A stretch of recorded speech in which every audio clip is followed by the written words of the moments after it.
What's going on, people? I've been so excited to do this live since the last one was so much fun. 7 hours, can't believe it. All the time flew by. Super excited. Been thinking about what we want to talk about today. Let me introduce myself for anybody who doesn't know me. My name's Ryan Fagan. I've been in real estate in the United States for 15 years, flips, buy and holds, you name it. Do property management, also broker owner of RD Real Estate here in New Jersey. Been a real estate agent slash broker for quite a long time. And I am now, let me put that away. I am, I bought my first property, off plan apartment property in Nairobi, Kenya, one bedroom property that I've been renting out. And now I'm basically slowly moving over there. And hey, Kitakali shirt. Yeah, I've been slowly moving. I have a lot of stuff going on in the United States, so it's a big process. I'm going out there next month in July.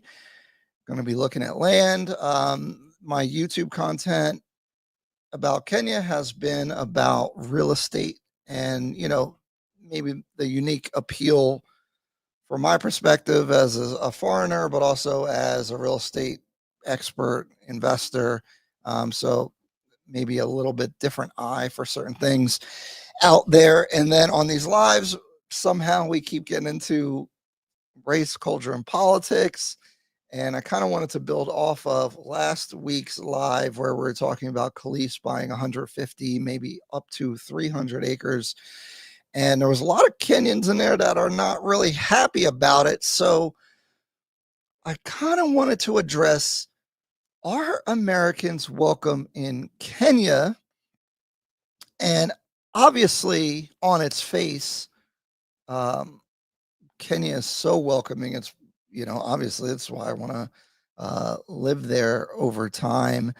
And, it's probably my favorite place. So obviously, Kenyans are welcoming to Americans or Black Americans. But if we, and this is really what I'm about, is getting a little bit deeper. And it's, visiting a place or retiring in a place is a little bit different than going somewhere, moving your life there, and then making a living, right? And, you know, it may be advantageous for us as Americans to take our resources. We have dollars, and if we've done well in the United States, to come to Kenya. And a lot of us are interested in investing and building, but this could cause issues or concerns because you do have foreigners coming to Kenya, and everyone has different objectives, plans, and ways that they're going about stuff. And you're still technically a foreigner. Is that okay? I could understand the concerns. So James Woodley C said they are welcome as long as they behave.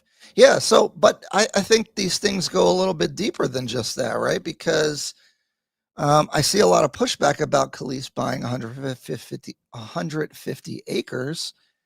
And then I got concerned because I'm in real estate, and generally I like to own and lease property and do maybe develop or build or do those type of things. And I want to be sensitive to the topic because, first of all, Kenya's really a new country since the 1960s, and then you have the legacy of colonization, and you have some really interesting topics, especially about land, where the British.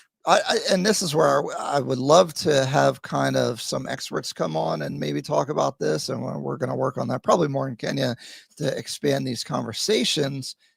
But what is the legacy of land ownership in Kenya, especially through colonization? I see a lot of pushback where, like, Kelis's land, many people are speculating that she got it from former colonizers. Like, I don't know what really happened with the land that the British owned, and I know some of the British people stayed, but then they held on to the land, and then you have issues where did they get it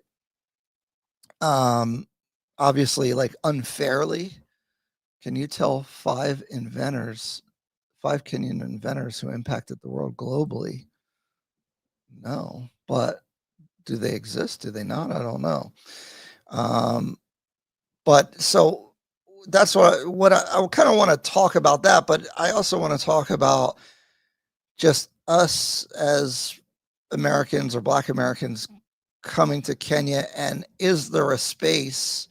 Is it taboo or is it frowned upon by the majority of Kenyans for us to not just, you know, go to the club and have fun, but can we make a life and invest and build and build business and all those type of things? I think there's some friction there. So I want to have this dialogue.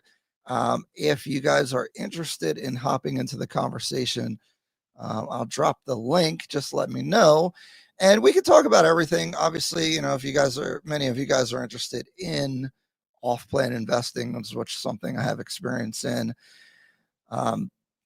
You know, this conversation can go any kind of direction. I have a couple videos set up to respond to and to look at, but specifically for this conversation, I'd really be interested in what Kenyans have to say. I'm trying to build a consensus of, you know, what the climate is for that. And this is more of we're trying to discover and learn and kind of understand one another, I suppose is kind of the goal. I will say that just because you're from Kenya don't mean you know what you're talking about, okay? Because a lot of you guys be coming in the comments and just saying anything, and then other Kenyans are arguing about your facts and stuff. You can't just like people in the US, it's internet comments, okay? So, I mean, unless we know your background, know where you're coming from, I mean, it's kind of whatever. So you're gonna have to. We need some background because there's people in there like, oh, they're gonna take her land and she got it from the whites and this and that. I'm like, yo, you don't. I don't think you know what you're talking about. And just because you're from the country doesn't mean anything. Just like Americans be commenting on YouTube stuff, and they don't know land law, you know. So, you know, I just take it with a grain of salt. But I do think it's an interesting conversation and one that I'd like to dive deeper into. Because as a guest anywhere, as a foreigner, you don't want to be stepping on people's toes per se, and you need to be sensitive to the issues that are going on. And so, yeah, I want to learn. Oh man, let me get the soundboard up. I'm messing up. All right, I think I'm doing good on the technical side with all this live stuff, but still not perfect. We got to get the soundboard up so we can do this here. Hey, shout out to C Griffin. Thanks for hanging out last week. I'm just curious what you might have to say about this topic. But new member, appreciate you. I really appreciate the support. It's very motivating because sometimes you feel like you're just like, what are you doing? You know, you're talking in a camera and you know you're putting videos out, but you don't really know the impact. So it's always cool to see. You know, people really appreciating what I'm trying to do here. So thank you very much. As far as the membership, the supporter level is just the $5 a month. And obviously it's just going to give you privileges as far as the chat and some member polls and things as we build it up. Obviously, we got to get enough people. And then there's the inner circle level, which gives you WhatsApp access to me to ask questions about anything that I may happen to know about Kenya or real estate or Kenyan investing or where to live and all that good stuff. It also gets you a consultation and you'll have access to me. The other thing is I'm going out to Kenya for 3 months in early July. And when the content comes out, it's going members only for the first 30 days. So if you're really wanting to see everything right away, you got to get into the membership at least at the supporter level, and you'll be able to see all of those videos coming in early. And some stuff will be doing some members only stuff, probably more about like me personally and what I'm doing out there. I try to keep it a little, you know, professional and keep it player a little bit. So that's if you're interested in that kind of stuff, I have some stuff lined up with Kai. He actually sent me a video the other day. Uh, some what we think are Black Americans acting up in Nairobi, and I feel like they're making us look real bad sometimes. It's really embarrassing, and I'm really concerned about it because I know in Ghana these conversations are starting to get big about the inflation, and they're blaming Black Americans. For some reason, the Black Americans getting blamed for everything, even though I think they're a smaller set of all these populations. But these are the topics that we're going to talk about today. Let me check out the comments. PC said, for any country, it is a good thing to have an influx of immigrants that are wealthy or have income because it helps their economy.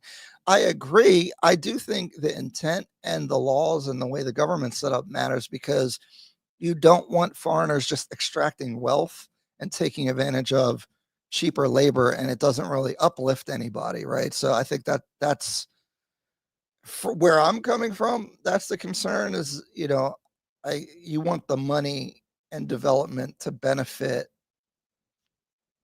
Kenyan people. And that doesn't always happen from foreign investment. So PC said, I just think there are many Kenyans in the United States, and that was made possible because of the civil rights movement, which made way for the Immigration Act. So why would Kenyans be upset if we come? I don't think they're upset about just our presence. I think it gets more complicated when you get into like ownership, land, business investment, and stuff like that. And also, generally, some of these people in the comments, I do think people that don't have a lot of money are just mad about everything and going to complain, and they're just anti anyone doing well. Just like in the US, they're mad at, quote unquote, rich people or wealthy people, and they don't think they should have stuff. I think there's a similar sentiment across the world with that. So I'm trying to differentiate, but there are legitimate concerns, post-colonialization and the land.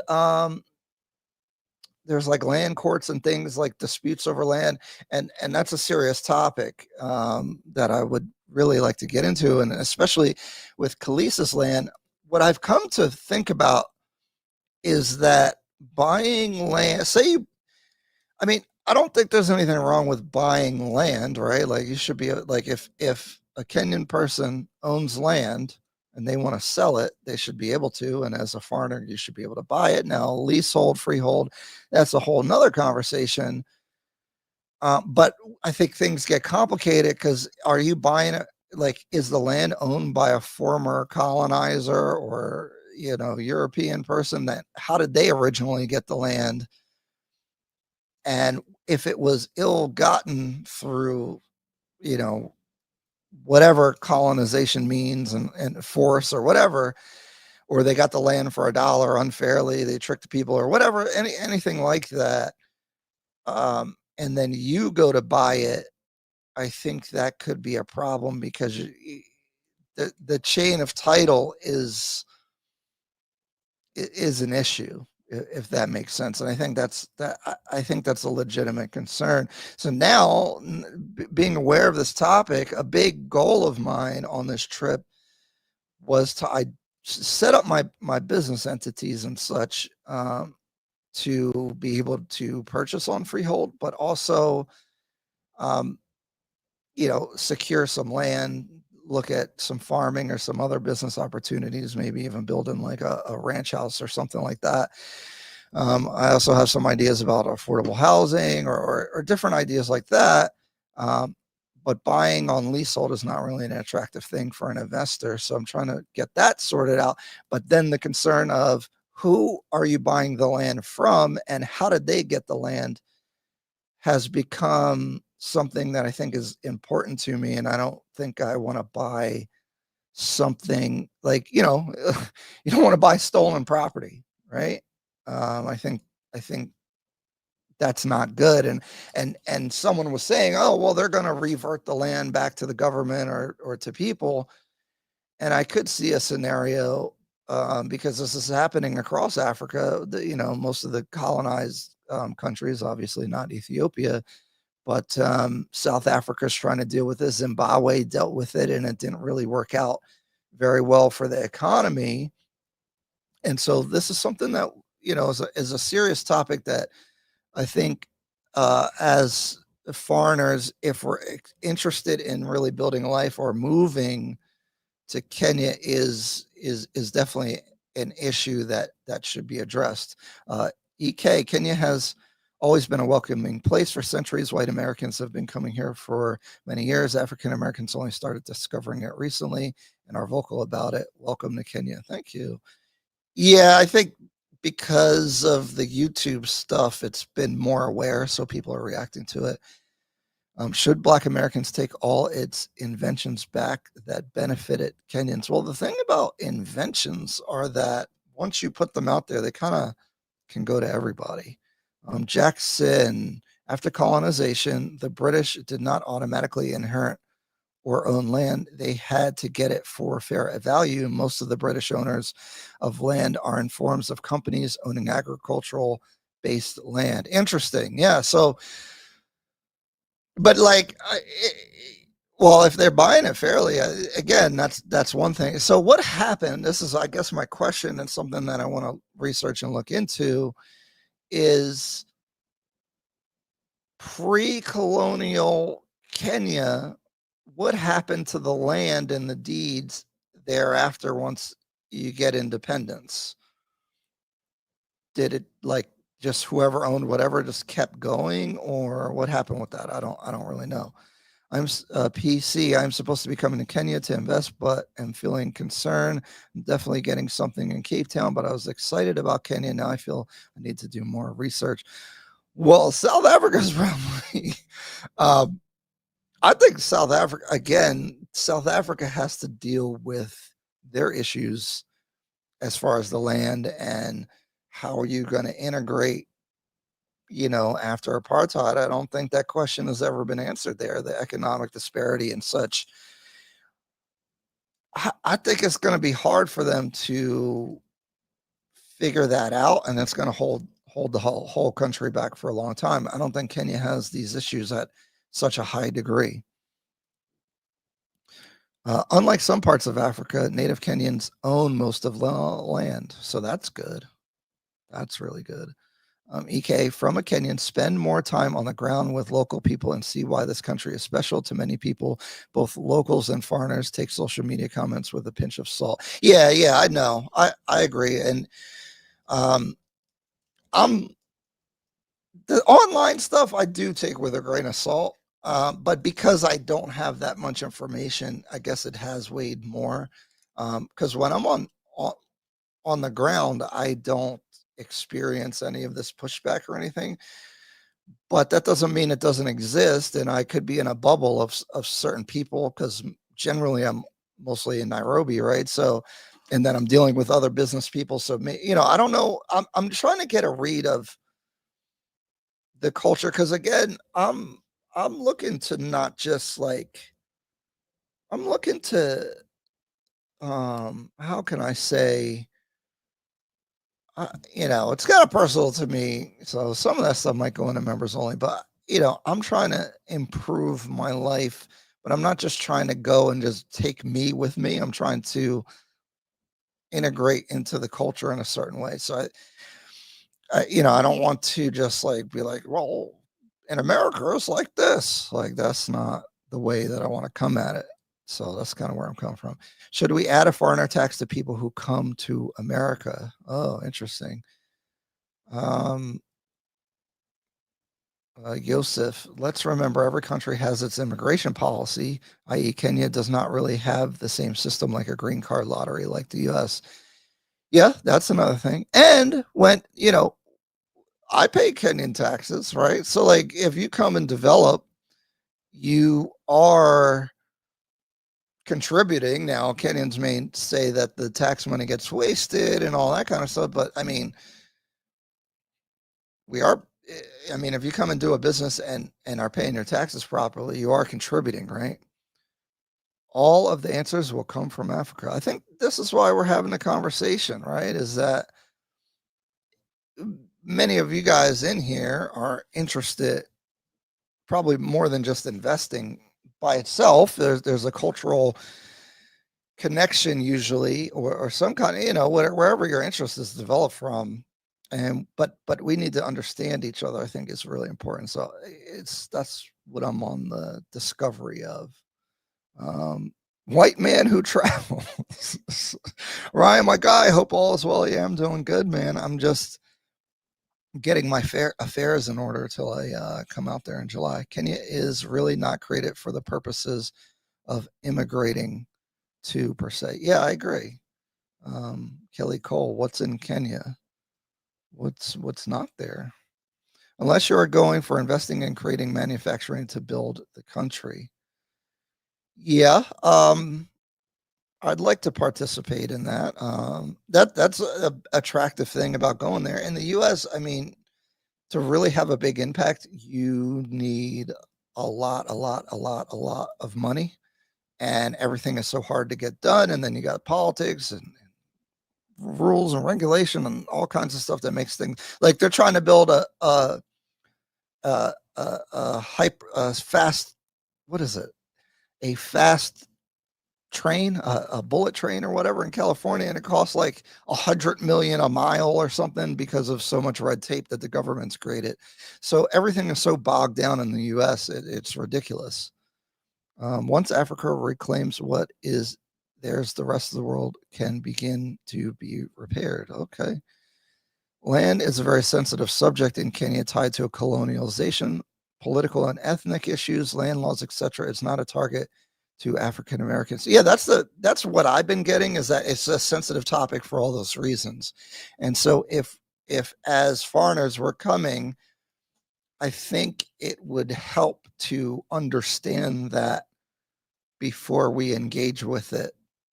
It's important to understand the history and what the climate is, even on the investment. Even if you're just an investor, you kind of need to understand that America could never repay reparations, but Africa could. I don't know about well, I don't know. Why would they pay? Sylvie, we bought our first property in Kilimani thanks to you and Kai. My husband met outside the property a few days ago. Hey, that's awesome. What is it, completed or it's under construction? A lot of projects actually just finished out there, so I'm curious. And mine, I'm about to start doing the handover, so I'm wondering if it's the same building. Happy Father's Day to all the fathers out there. Yeah. Let's we got to give the fathers a happy birthday. What's a good sound for that? I like this right here. Diddy. That's terrible. I'm sorry, guys. I haven't changed the soundboard yet. I put that on there before the Diddy trials. Okay. I'm just, let me rearrange my screens a little bit. Okay. America pays because free labor. Why would I? No. Oh, I see. You guys are talking about that. Yes, this is the other thing, and I don't want to get into this Israel Palestine thing, but it's like that. Yeah, I did. I set up my M-Pesa, but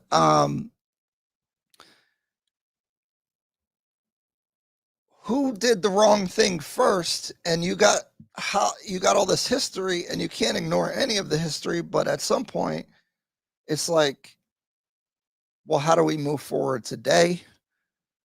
I think there's a lot of complications, and I think these problems are not easy to solve. Again, South Africa has it way worse. Let me put my M-Pesa in here since you were asking. It is set up. I don't have my phone, my M-Pesa phone, but that is my Kenyan line, or in my M-Pesa line. I don't really use it like that though, but that's how I pay for things. What was I talking? Oh, the Israel Palestine thing. Like, it goes back so far. It's like, how do you solve the problem? And to some degree, I think South Africa and Zimbabwe has this issue. Kenya has it less, but obviously it's been an issue because I'm seeing the pushback on Kelis owning everything. Yeah, it should be an interesting conversation. If somebody wants to come up, I'll drop the link, but I want to figure out the time that we're going to talk about it. I'm going to play this video from Spice FM, which is a radio station in Kenya. If you're really interested in the country, I'd suggest you follow a lot of these local content creators, news, Nairobi Gossip Club, different things like that, because I'm always seeing welcome home to Kenya, Mary. See, yeah, I know Bonnie. I know some things. Okay, I know some things. You'd be surprised. But that's an easy one though. But yeah, so I would say follow a lot of these channels. Lynn and Googie is another one, and then the Kenyan Historian is another one on YouTube. I highly recommend it. This is just a clip from Spice FM, and I thought it was very helpful. Oh no, let me what happened to my, oh, here we go. Sorry, I had to bring this back up. Is my mic working good? I was getting like, it's dropping off sometimes. Oh, mic check. Okay, cool. I think this cable's going bad. Okay. So let's play this from Spice FM because I saw this right after and I thought it was interesting. You know what? I'm very, very amazed over the fact that so many African Americans are coming to Kenya, especially Kenya. There's also, a bunch are going to Ghana, but they love Kenya. When you listen to them on YouTube, having conversations about why they love Kenya, they talk about the people, we're so chop. You know what I mean? The infrastructure, the internet, there's a bit of everything over here. You can imagine. It's like such a progressive society. Yes. You know what I mean? Yeah. And a great nation. And it's a great nation to be in. Despite our challenges, Kenya's a great nation. I agree. It's very much cosmopolitan, especially Nairobi. Yeah. And Silicon Savannah. All this other, good stuff that they talk about. But there's one lady that has stood out for me, Kelis, the R&B artist, the one for her milkshake. You know what I mean? Yeah. I know. So she was just clarifying, or should I say justifying her decision to move to Kenya and buying 300 acres of land in Naivasha. So she also opened up on a decision to acquire this really expansive farmland and start a whole new life in Africa. She was speaking to a podcast known as On Your Leisure. There was a bunch of American guys who, first of all, they're like business guys who run this podcast. I think they're in the country about 3 weeks ago. All right. I've been following them here and there. But I didn't think it was. I think because she didn't have makeup. Yeah. I'm not hating. Yeah. What? I was just like, who's this? Oh, yeah. She looked very different. Or maybe she was sang when she was younger. Women are crazy. Why is it? What did that have to do with anything? Women are so mean and they are brutal, low key. What's up with that? Why is she shooting like that? Whoa there. Why does she do that? That's not nice. That's not nice. Yet to release an album. Apparently, she was actually recording it in Nairobi. Oh, that's awesome. That's amazing. That's awesome. That's great. So she's just talking about how when she went to, because this land is actually next to the lake in Naivasha. And she figured over there and she checked it, like she could envision like all these onions and tomatoes and all the things growing. And then and she was talking, let me just quote what she said. She also said, we're building a little community out here. We just walked and saw the farm some some red onions, some yellow onions. My plan is to do an all sustainable luxury retreat, like a resort. So that's the direction she's going. So along the farm. So what do you think, just from the tone right now, what do you think their disposition is towards what's going on? And Caesar Blue said, do they have the same energy for China? Well, let them cook. Let's see what this is going to say, you know.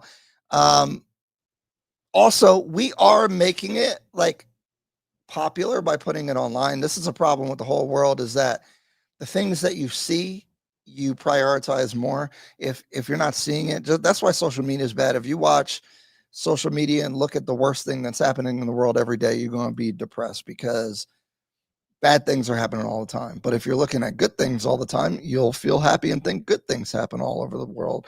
So because a lot of us are putting it out there, including, I guess, myself, although I'm real tiny, it's like a thing.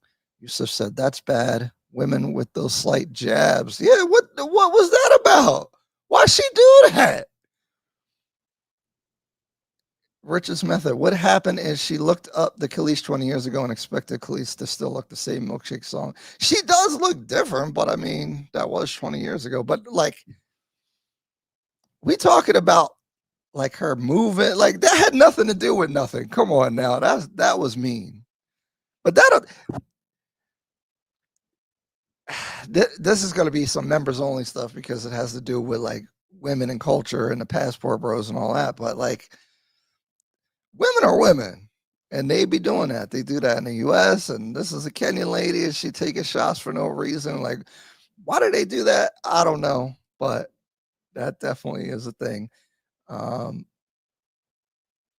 Yeah, I hear you. This is a this is an interesting conversation. Well, I want to stay on this, and then we may deviate to that. Yeah, condescending tone, Chief Negus. Ryan, some context, that lady is from the Maasai community, the very same community that originally owned the land that Kelis bought. That makeup comment was shady, and I'm trying to. Well, yeah, but okay, so maybe you might know. I don't know if you just got in here. I understand that, you know, different regions, you know, are controlled by certain tribes at the time. Is the argument like that it should just stay Maasai land forever? What if a Maasai sells it to someone? Right. That's kind of my question.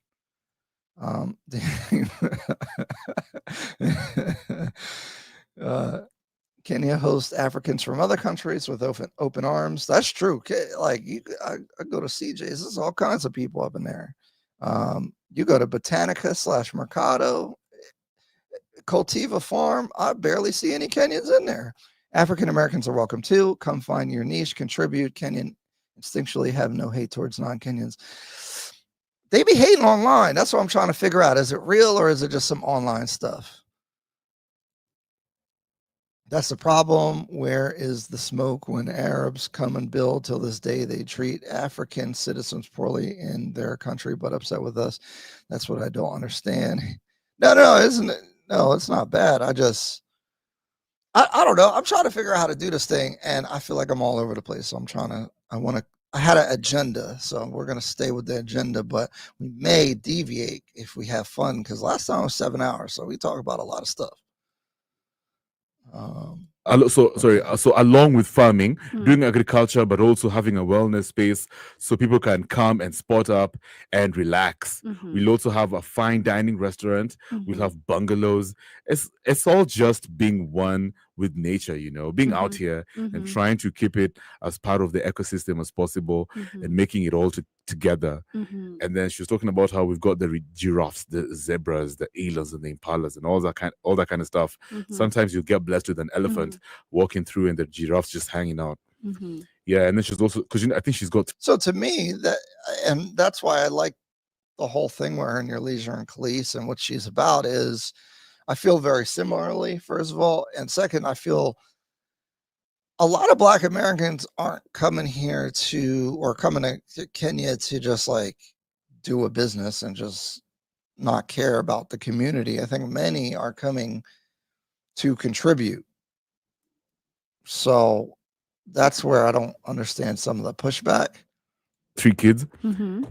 So she was asked about whether she's going to consider educating them in Kenya. Mm-hmm. She said Kenya has really good schools, Mm-hmm. but she prefers AI to See, people are acting like she's crazy about saying that, but she's living in Navasha. She's out in the farmland in the country. Maybe she doesn't have access to the schooling the same way. Plus, if you travel a lot, it could be difficult, I think. educate her kids. I saw that. I was like, I saw that. What That's are you interesting. trying to tell us? It's interesting. You were talking about AI tools here yesterday. Don't even hate. No, but educating your kids as opposed to having an interaction in class. Come on. Don't just have classes. You want your child to socialize. Come People on now. can raise These their I think this is just a lack of nuance to everything, because I think Kelis knows that, right? I think it's just like like she said, our kids on the Kenya national swim team, so obviously is participating in stuff in Kenya and socializing. I get the point, but I don't think people have the full context and they're just reacting to like a soundbite, which people do. The reason why we take kids to school, not just have paper and pen. Anyone can raise their Life kids however they skills. want. Nyla, you got to chill. So now, I forgot they're not my kids. Yeah, exactly. Sorry. For a moment, I thought they were my kids. Yeah, man. But So- it just I felt offended. I Yeah. felt like, is it because you don't trust our teachers in Kenya? That's how I felt. Stop thinking too much, man. And then Am she's I talking, overthinking? Yeah, and then she's saying, I do understand that, right? Like if you're a foreigner, you come here and then you're like, but I don't want my kids going to your schools. I do understand that pushback. I don't think that was where Kelis was coming from, because in the interview she said Nairobi has really good schools, but I don't think people were connecting. She's in Navasha. She's probably far away from school. And so that may not be an option. And I don't know the schooling in Navasha. I have no idea.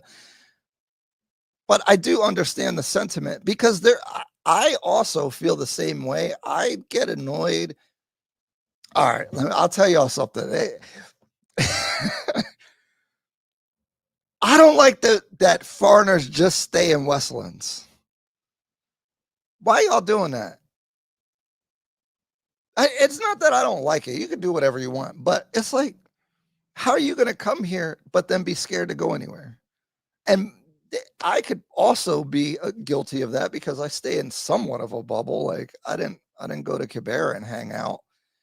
Although as I get more comfortable and understand things, one thing for me to go certain places, I need to understand Swahili a little bit better, because I can't tell if people are happy, mad, sad, depressed, excited.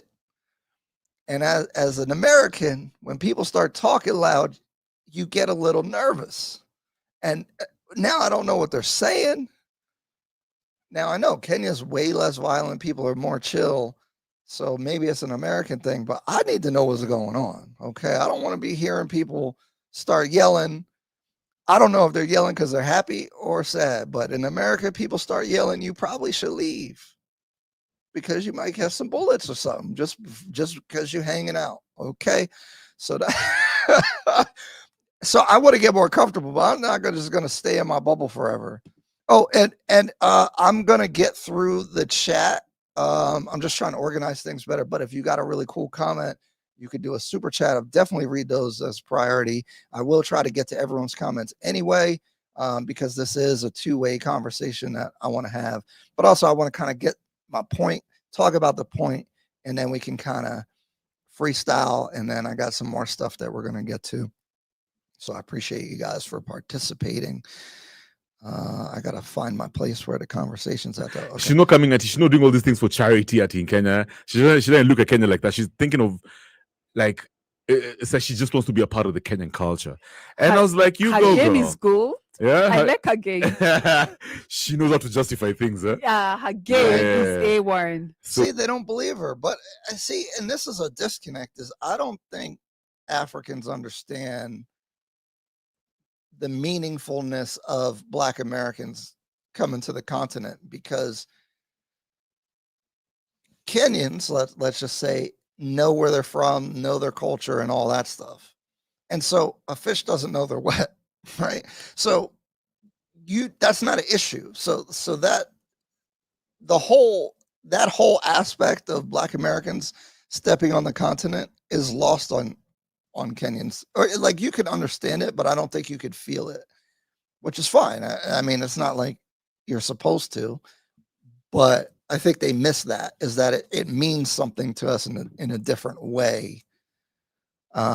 Because knowing your culture, who you are, and where you're from, I think is more important than people realize. So yeah, I mean, what else do you need to know? Just a whole lot of enchilada, man. She Nyla? bought land. She bought land. 300 acres in Naivasha is not us. First of all, it's not cheap. I'm concerned. Why are you concerned? She bought it legally. Where are my relatives? How did all that land go? She made her money and she bought it. Kenya's a land of opportunity. Nyla, when I told you we were going to talk about this, I'm disturbed. yeah, you See, say she's disturbed. That's just what I wanted to get to. do you have a problem with the way she's going about her business? What's your issue? My issue is this. What's up, Shay? Shortly, let's continue allowing investors to buy land in Kenya. We'll find ourselves beggars. Our kids will not have an inheritance. Some things we need to really think about and Yeah. think really hard. I agree. Because people out there have money, and the minute you give out or you pay for land, at the end of the day, we are selling our inheritance as Kenyans. It's true. We need to think about it. Yeah. There's no way 300 acres is a lot of land. Huh?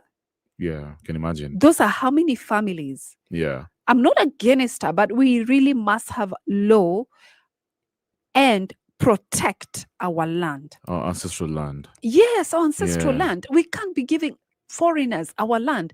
Shortly, you'll find we'll go back to colonial days. Yeah. Yeah. I that exact point you just made over there is what also Ghanaians are saying. Because those African Americans are, they are buying mad, huge trucks of land in Ghana. For me, it's a very big concern. Yeah. That need to stop. We Yeah. cannot sell our inheritance. But you know what they say about Kenya, man, and our leaders. Comes out with the way we interact with all these foreigners who have money. Yeah. It's like Kenya's it's up for auction. Yeah. It's to Not that Kenya and the US are the same, but you can be a foreigner and buy land in the United States freehold. So, like, the other thing is, the land is not being farmed or anything is being done with it. And Kenya has an unemployment of like 40% or something like that. So, if we're going to approach this in a realistic way, what are the options? Like, okay, if you sell the land and someone that has good intentions is farming the land and paying people to farm the land and then producing things at which they're taxed on, and then they're selling whatever is produced either within the country or exporting it, is that not a fair deal? Yeah. So yeah, KO. So the lady has a condescending tone. I think what my mind goes to is why. Like, where is that coming from for her? That's what I want to understand.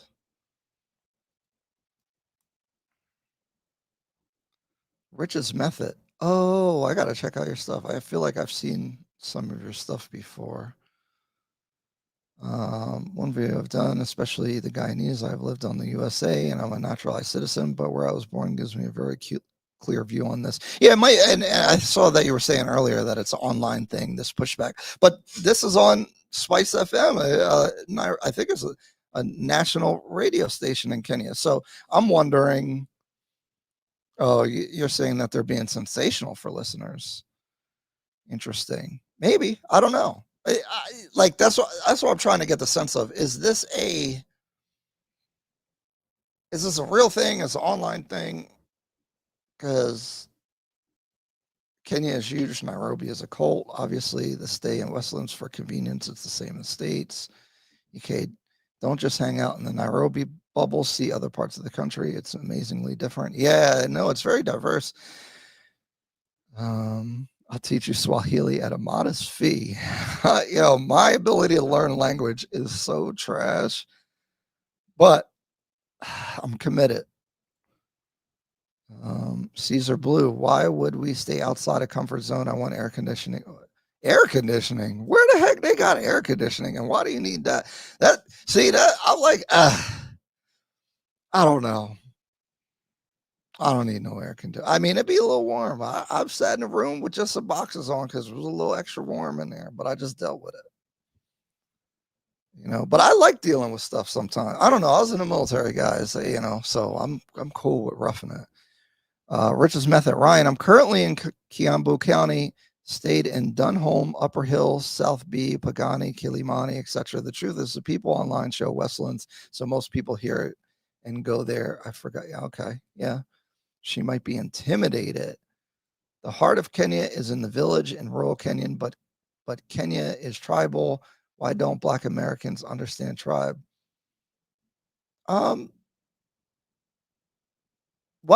This is another thing. You guys keep saying we don't understand stuff. And obviously you may not understand it to the degree that you understand it. But I understand tribe to some degree, I think. Like, what do you think we don't get about it? Like, Discount Hub, can you elaborate on? I would love for you to come up here and talk, actually. What can you elaborate on what we're not understanding about tribe?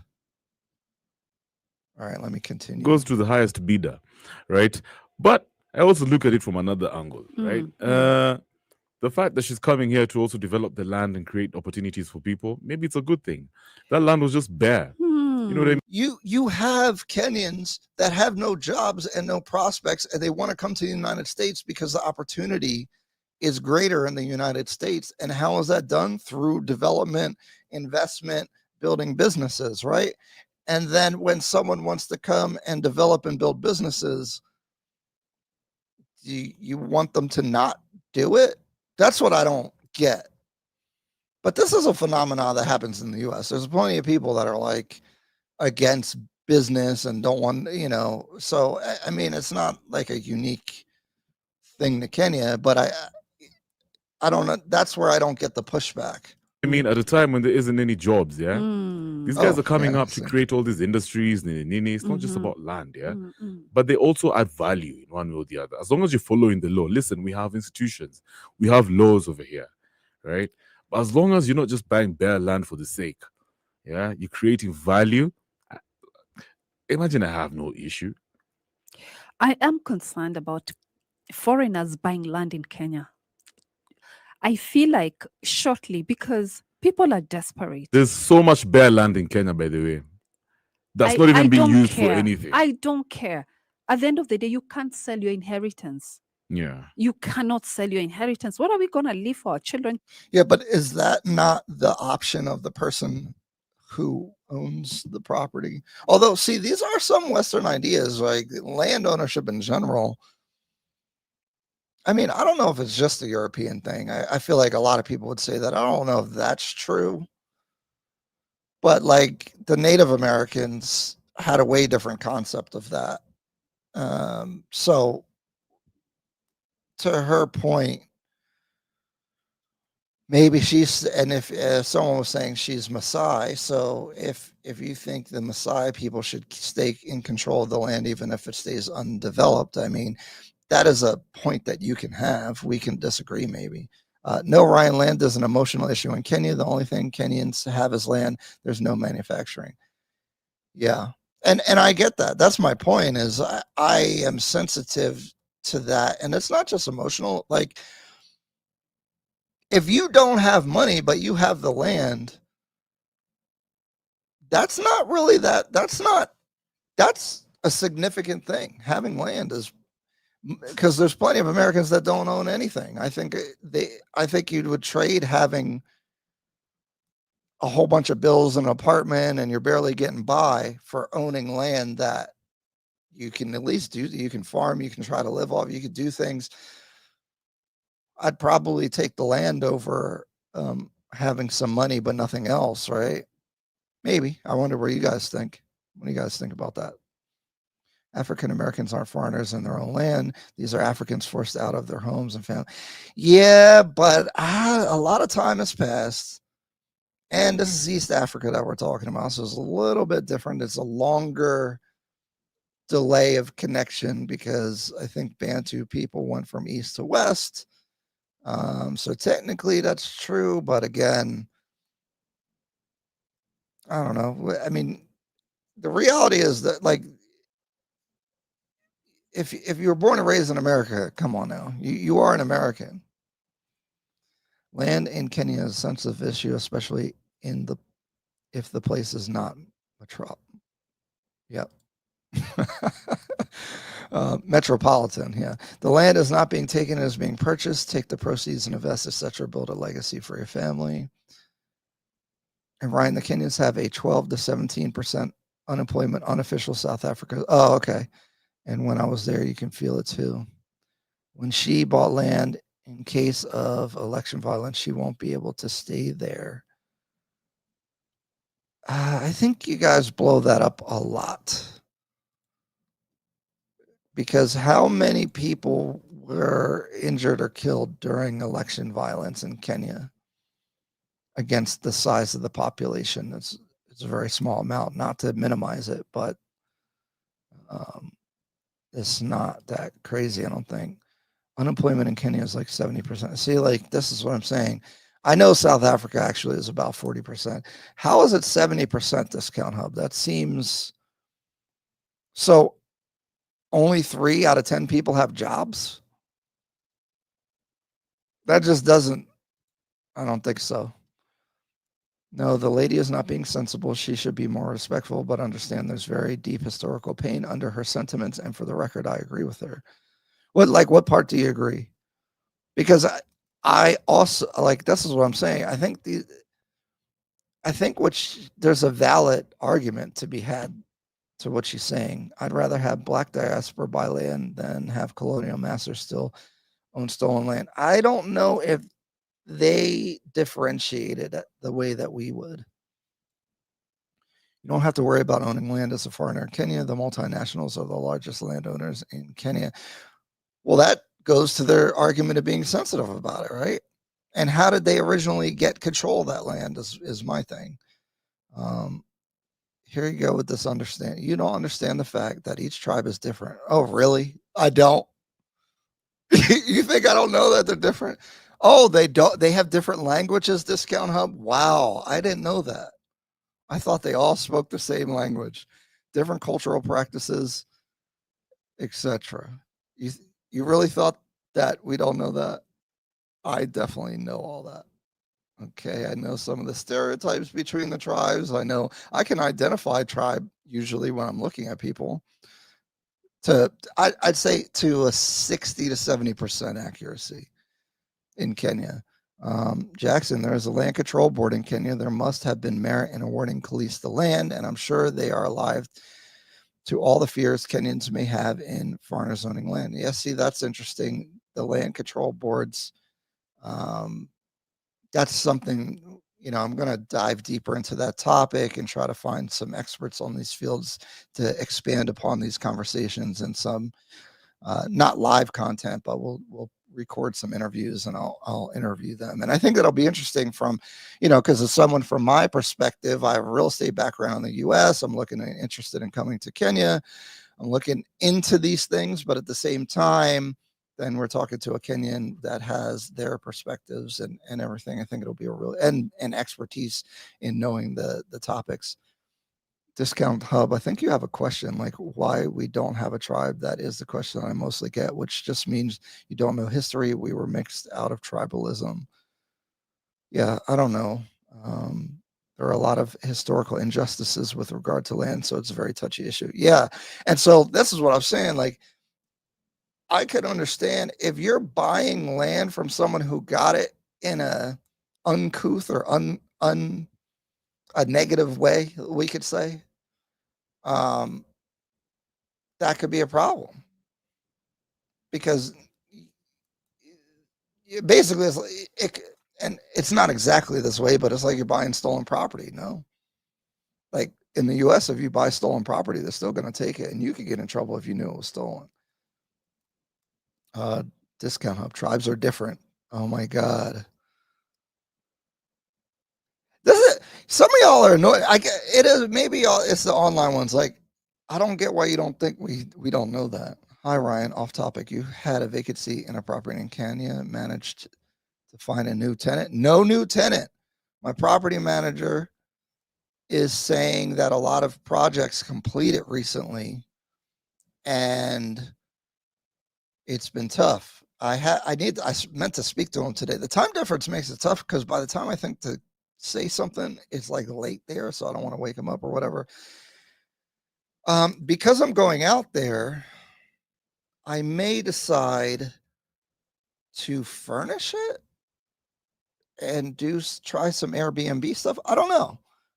And I don't know if he's just blowing. I don't know. Like, is that the case? When I get my boots on the ground, I'll figure out what's going on. Generally, is what I'm deciding to do. Lois, same way you're sure we don't understand racial issues, same way we bet y'all don't understand. No, I know.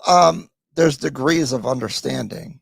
So if you're saying like, obviously we don't know everything. And again, this is my point though, is you're not supposed to. Discount Hub, if you're a Kenyan with no job, you might feel like it's 70%. I think Discount Hub lives in Sweden, to be honest, or something like that. That's how he talks. Like these diasporan guys, they have a very distinct way. At least the online diaspora guys talk a certain way. Imagine if Americans said we don't allow foreigners to own land in America, or you can only own 49%, and you must only employ Americans. I think it's a little dangerous to compare the two countries, and not dangerous, but like the context is very different. But I will say the open nature of the U.S. is a benefit for business. All right, let me keep going. Y'all got to do some super chats because there's too many chats in here, and I do want to. I'll try to read through it, but let's continue. I'll read through it. Children. Yeah. What are we saying? There has to be some boundaries. How much can be sold? Like, I think true. 300 acres is a lot of land. It's a lot though, yeah. Yeah. Yeah, but okay. What do you prefer? Us selling to foreigners or these politicians grabbing land? At least we'll get it back. They are still Kenyans. That's what you think. Till today, Kenyans. There's some politicians you guys have just fenced like 1,000 acres. They're Kenyan. We'll justify and have it back. You think these politicians look at you like? See, so that's why there's some kind of, I don't want to say the word xenophobia, but there's something to that, right? Like why? Because clearly there's like a negative view of the politicians doing it, but it's like it's better than a foreigner doing it. Like, oh my God, Nyla, my sister, she deserves a chunk of my land. You think that's it? My brother, let me tell you something. What's up, sis? I don't want anyone from out there coming to possess our land. Yeah. I have an issue. Rich's method, this is big facts, but they don't understand that till they leave. Because once you leave, you're black. Do your business here, but just don't own our land. Yeah. If they said it was a lease, I was gonna be. See, but you can't do business. You can't do any significant development or business on a lease. I'm not gonna come build a factory and then it's on a lease and then it goes back. I'm not. And this is the problem. Kenya has a lot of natural resources, but there's a reason why all the raw stuff ends up going to Europe. And part of it is because the lack of manufacturing, but you can't have manufacturing without investment. And you're not going to have investment if I invest and then the land board can take the land away, or I can only get a 99-year lease, and then once that expires, I have no idea what's going to happen. That's not going to work. Like, I'm not investing, a bigger business. I'm not investing millions of dollars in this project, and then tomorrow you're like, you can't have this much land. Yeah, you can't. That doesn't work like that. That's that. Regardless of if you think it's right or wrong, that is blocking the economic development of the country because you can't invest like that.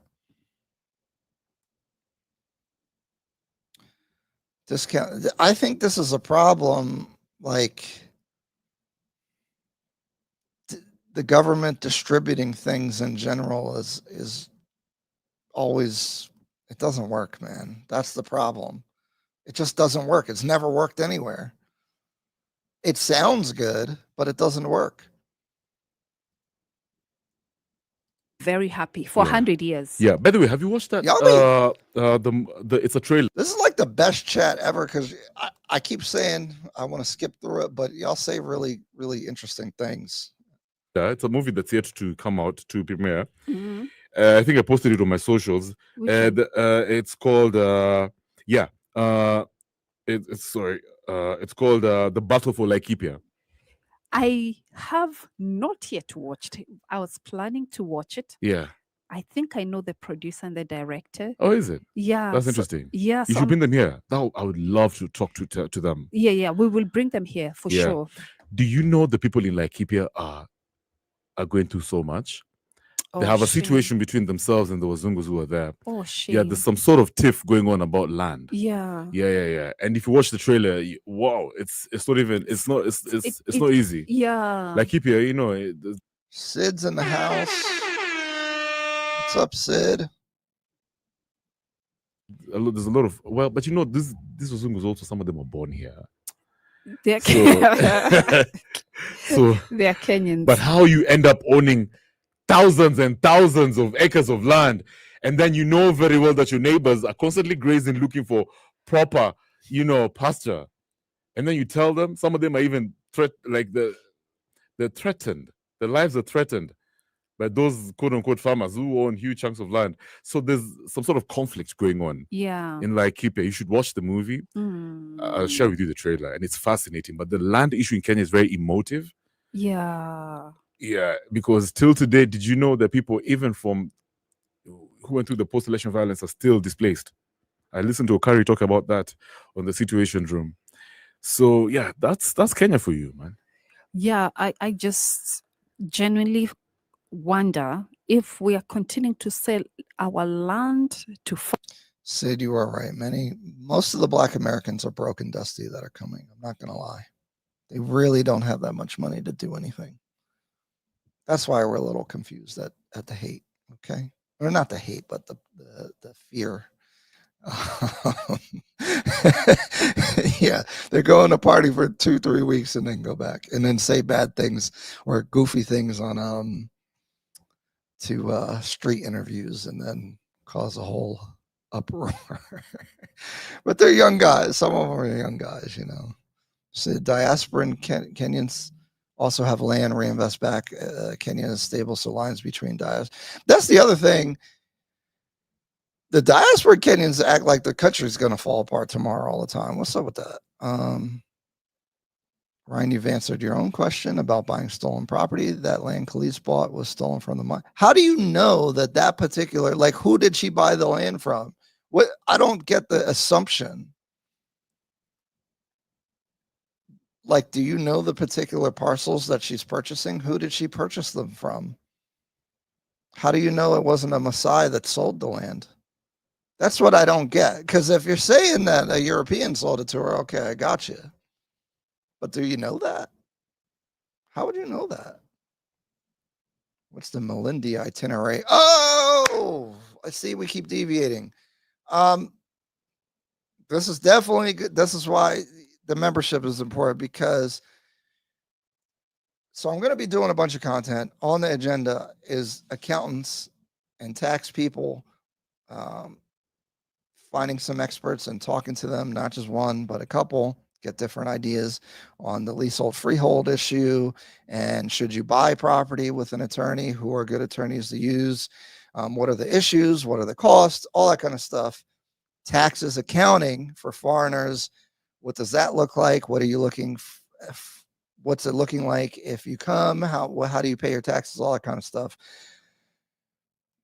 The other big, and then the second item will be my discovery. Obviously, we're going to do a series on what can you buy in Nairobi or surrounding area under a certain amount. So it'll probably be 50K US, 100K, 150, 200, and those will be different videos just to show you, kind of give you a snapshot of what the pricing and areas look like for the pricing.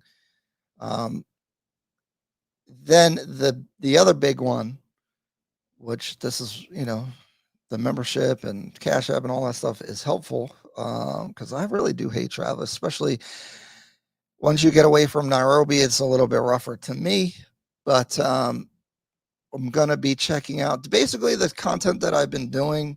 I'm going to do at the coast. We're going to do Mombasa to Malindi, as far as, as much as I can do.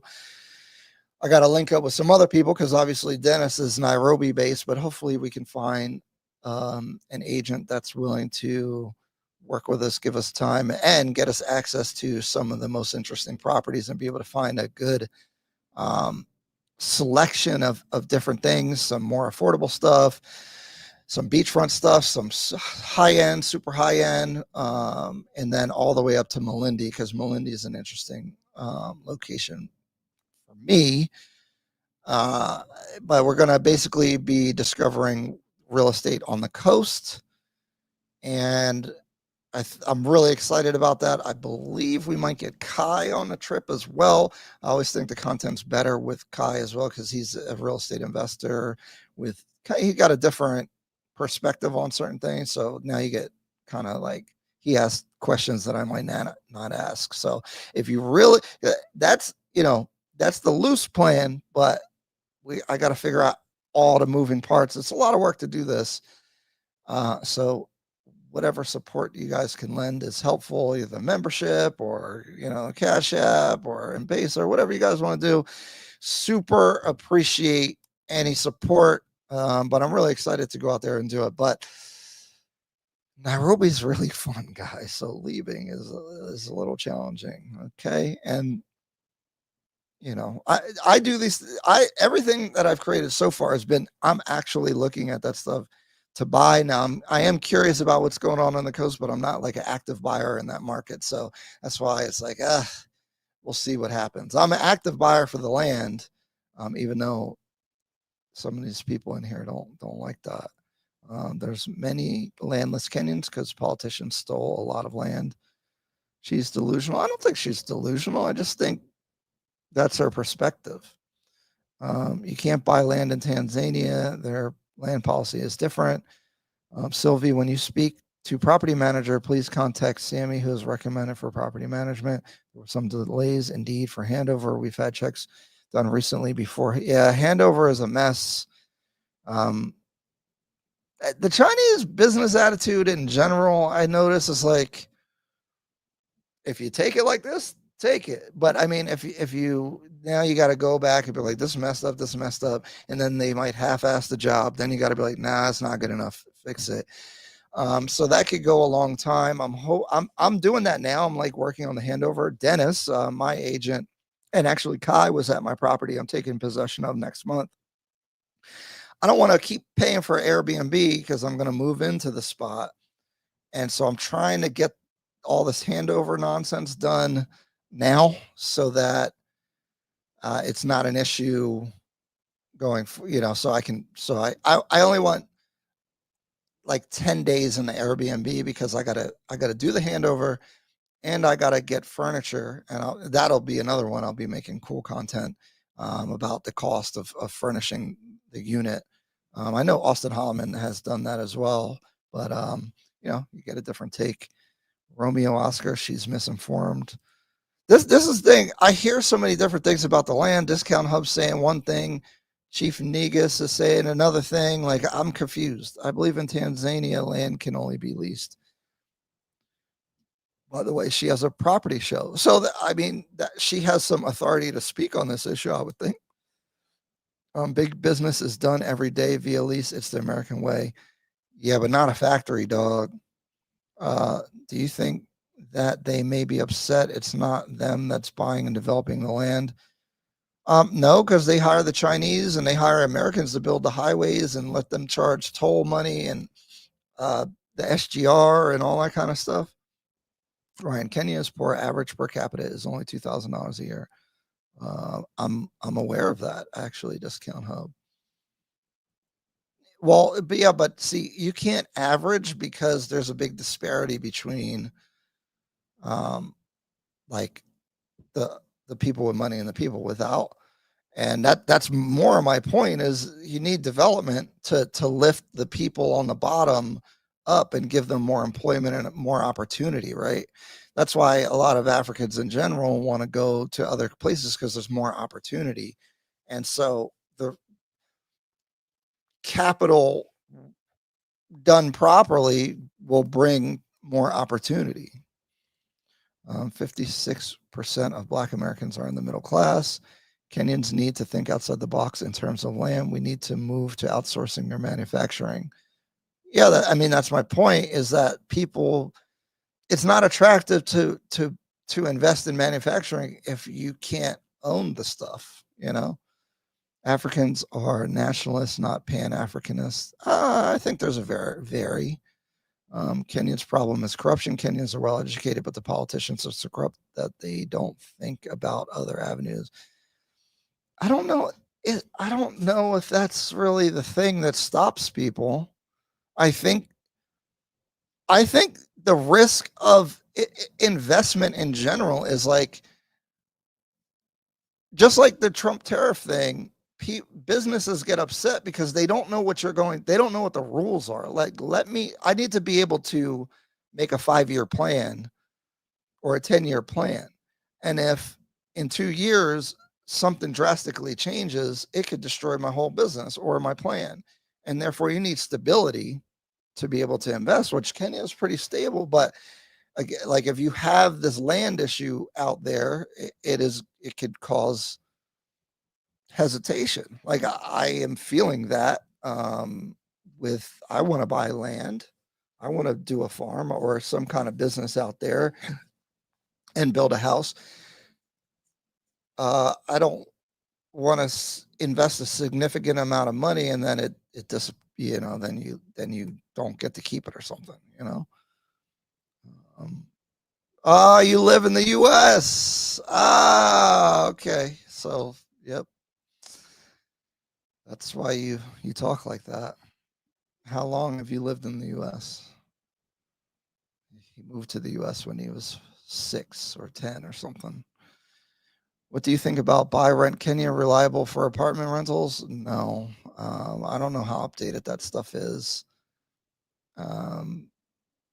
Yeah, that's the issue. There's no multiple listing service. There's not a lot of like cohesion. So I think really you need a good agent that has connections and knows what's going on. I wouldn't rely on that. And then how do you even get in touch with people? Yeah. All right, let's see. Oh, plausible things. What's going on, man? Kenya's growing, average 10% growth rate since 2000. Ryan, you are so right now. I am absolutely convinced that Discount Hub is a CIA botched. Land is becoming expensive, especially in Diani. Yeah, well, land in general in Kenya is quite expensive.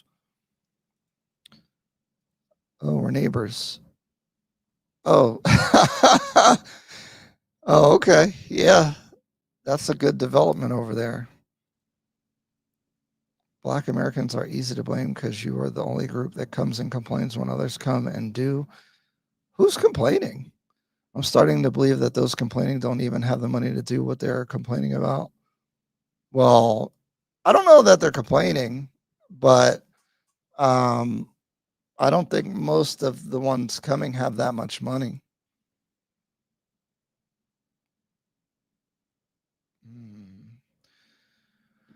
Okay, well, this video is done.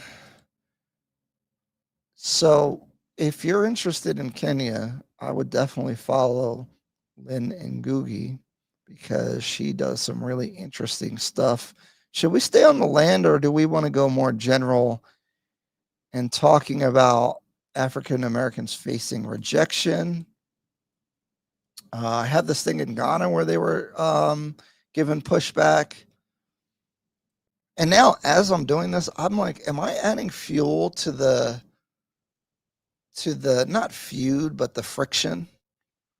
I don't think so because I, I hope that I'm coming across where I'm trying to facilitate an understanding where I want to know where Kenyans are coming from and then maybe express a little bit about where I'm coming from and we figure, just have a degree of understanding. I don't agree about Kenyan leadership being corrupt. Corruption is everywhere. All we need to do about corruption is to keep standing up to leadership. Kenya is ready for investment. Oh my goodness. All right. I was almost not going to do the live because of a little bit of what's going on in Kenya. I didn't know if it was insensitive or not. It's really good to see Kenyans. I want to be careful how I say things. The father, Albert, who was, allegedly killed by the police. It's good to see Kenyans standing up for things. I mean, it's similar to the George Floyd stuff and Black Lives Matter. And every country has its issues. And it was really nice to see people standing up and demanding justice. And it seems as though, and I could be naive about this, that's why I'm scared to talk, that, the government has responded to the people and is doing something about it. And again, this is where I admit, I don't know everything, but from the outside of paying attention to the situation as much as possible. And from the finance bill protest last year, the government has been responsive to the people. And that's really good because that doesn't happen across the continent. And I think that, people out there protesting or advocating, you put yourself on the line in some degree because stuff happens out there. So it's very commendable to try to hold people accountable and or just want to appreciate that. And also on the other end, the government's been responsive to some degree. Now people may not be happy or not buying what they're saying and all that. I'm not trying to get into everything about it, but I mean, it's good to see. Normally they leave WhatsApp info on stream. What to look out for when checking listings would be good. Yeah, okay. That's a good idea. Nobody is complaining. The handover part is his experience. Oh, he was talking about I'm complaining because of taking possession of the property. I mean, that could happen in the US. You're just supposed to take the property in any condition? Hello, Ryan. Land is personal, communal, and ancestral. Our great-great-grandparents were buried there. Kelis bought stolen land out. How do you know the land is stolen? Who did she get the land from? I agree with everything else in your statement, and I'm sensitive to that. But why? And this is where, again, I may not know, but how do you know the land is stolen? Who sold her the land? Y'all don't know. You don't know. How do you know? If someone knows, we can talk about it. But you can't just assume that all the land is stolen. I mean, I guess at one point it was under the the British rule, okay, but then what happened? Who owned the land at the time at which she bought it is my question. Not giving away the name yet, please don't. I don't want people showing up. Our property developers have a good reputation. Yeah, I really like that developer. It's Wonder Properties, I'll say that, the company. I think that they're a good developer. That's why I like the Diplomat project. And they've been really good to deal with so far. I mean, it doesn't mean it's perfect. Again, I feel like it's just a game. Like, are you going to accept a property like this? Here you go. Or, I mean, because I told them to redo the grout work already. It'd be looking dirty in there. I'm about to do it myself. I'm about to make a video in Kenya of doing grout, because why? Like, it's not hard. I don't know why they do it so poorly. Let's talk about it today. Gotten you live first time. Yeah, wait, what did you say before? Yeah, let's talk about it. This might be a good break to bring people up. Does anyone okay, do you guys what is your perspective on the stolen land? How do you know it's stolen? Why do you assume that it's stolen? Thank you, Caesar. I want to be respectful, and I don't want to get, I don't want them to take my visa or something. I don't know. I'm trying to just be cool. I watch Lynn and Googie too, and she is a great journalist. Yeah, I really like her stuff. For me, it's really interesting because I learn so much when I'm looking at Kenyan content and the different approach and the attitude and how things go, even how people have conversations. Very interesting to me. I'm Kenyan, born and raised in Nairobi. We welcome Americans and all their investment inflows into our country. Do you welcome them buying land? Rich's method, Plano. I really hope you are not sitting on land in the U.S. because, oh, buddy, you need to take that up with the Native American tribes of the U.S. and the Mexicans. The entire USA is stolen land. Yeah, I mean, but like, this is so on the other hand, should we all just deed the land back to the Native Americans? Like, you first. So again, I'm really here. It's not good content to be in the middle, but I don't know. Like, there's a moral thing and then there's a practical thing. Because again, in Zimbabwe, they took the land and then they didn't know how to farm the land and maintain it and all, and then the resources left, and it made an even worse situation. But I agree that the land was stolen. How do you deal with that? Because you have what's right, and then you have, well, but then is it right if you take the land and then people starve and people get broken? It's even worse for everyone in the whole country. Or like, do you let them just keep having the land and being beneficiaries of the land being stolen? Black Americans are easy to blame because you are the only group that comes and complains. Oh yeah, you keep saying that. You're saying the same thing, bro. We asked you who's complaining. This is the thing. Back up what you're saying with some information. Like, you guys saying that Kelis's land is stolen. Who did she buy it from? How was it stolen? Tell us. I'm here to listen. But you can't just say it's on stolen land and you don't know what you're talking about. Just like you're saying Black Americans are complaining. What are they complaining about? Because all I see is overly positive stuff about Kenya, which I also agree. But especially, people, I watched a lot of content from Black Americans coming to Kenya, and I made decisions I use that information to do things, to execute on my plans. So what we say here is important when people actually see it. And so I don't want to just be blindly positive.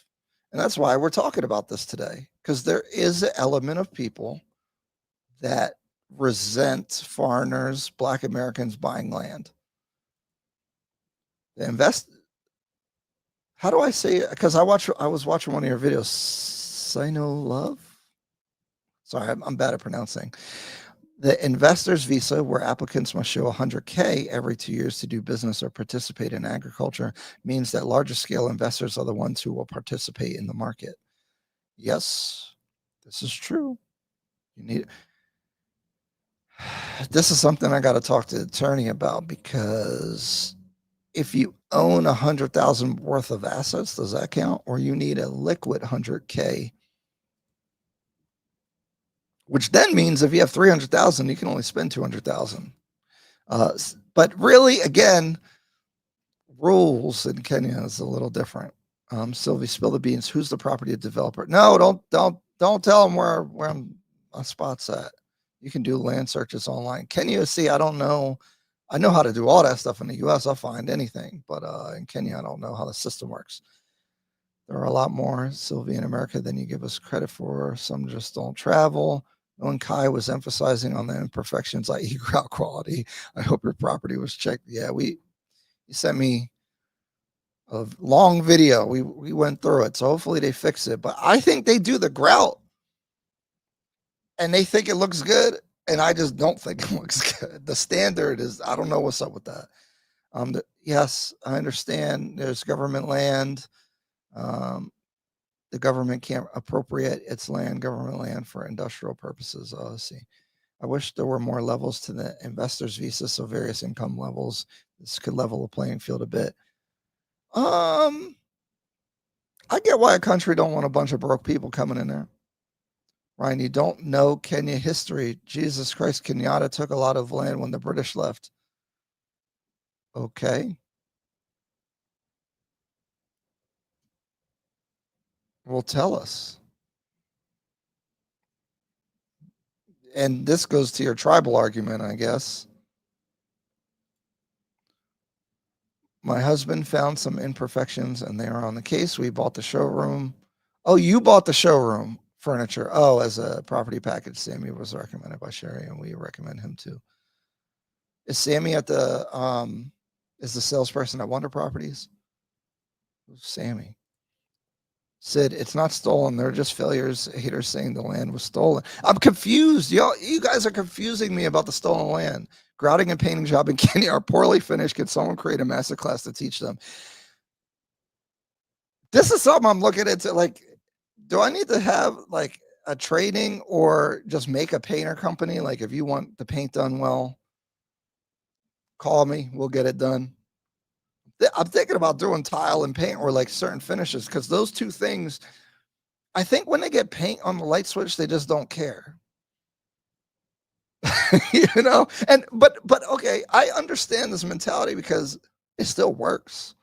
That's the idea, like depending on your background, you care about the function more than, but as a US standard, that ain't gonna fly. Say no love. I think that's what Kelis is doing. She will buy 150, then sell small pieces. Well, she's doing some kind of like this. I'm worried about this for her. We're going to see bad stories. People complaining that they didn't get returns when she does this sharecropping farm thing collective. I'm telling you, when you deal with people, it's messy. Messiahs were displaced by whites in Navasha during colonialism. After independence, the handover was not done right. A lot of people buying the Crown Highlands were not necessarily the original owners. Okay, so I appreciate that. So, and I guess this is speaking to your tribal point, is that Kenyatta was Kikuyu? No? Yes? Tell me if I'm correct. And then they got the land in a way that they weren't supposed to get the land. And then they're selling it. But that's a little bit different. Is it you don't think that's different than the colonizers doing that? I have another question, because everywhere I go, I see Lebanese, Chinese, Somali. Really, they are African. Yeah, true. Even Ethiopians owning, and white people. My question is, why focus on Black Americans then? I think the focus is because we're making content. But yes, I agree. That's what's going on. Darnell, what's going on, man? Appreciate you with the $2 super chat. Thank you very much. Yo, hit me up. Like, what did you end up doing? I know you said you were wiring the money. How did that go? Was there any drama? And what unit did you get? I'm curious. Will, this makes sense, but 300 square feet is not much land. Plus, you can't build a house on it. Investment is controlled by the owner. Ryan, please block ignorant people. I get voicing your opinions, but there are some very ignorant. We're never blocking them. We'll never block them. This is a free speech platform. They could troll and disagree as much as they want. And even though it's painful, it's coming from somewhere. And even if they're being ridiculous, I still want to understand where that core is coming. There's some kind of truth even in that. And that's what I want to understand. But it's a free speech platform, bro. You know, this is America. I don't think it serves us to not hear what people have to say, you know, even if it's ignorant, even, you know, whatever. Discounts Hub, he's in the US. Where are you in California or something? Where are you at? I watched your video and thank you for that. We paid attention to it. Good. How long did your handover process take? Because I'm trying to get them keys because I got things to do.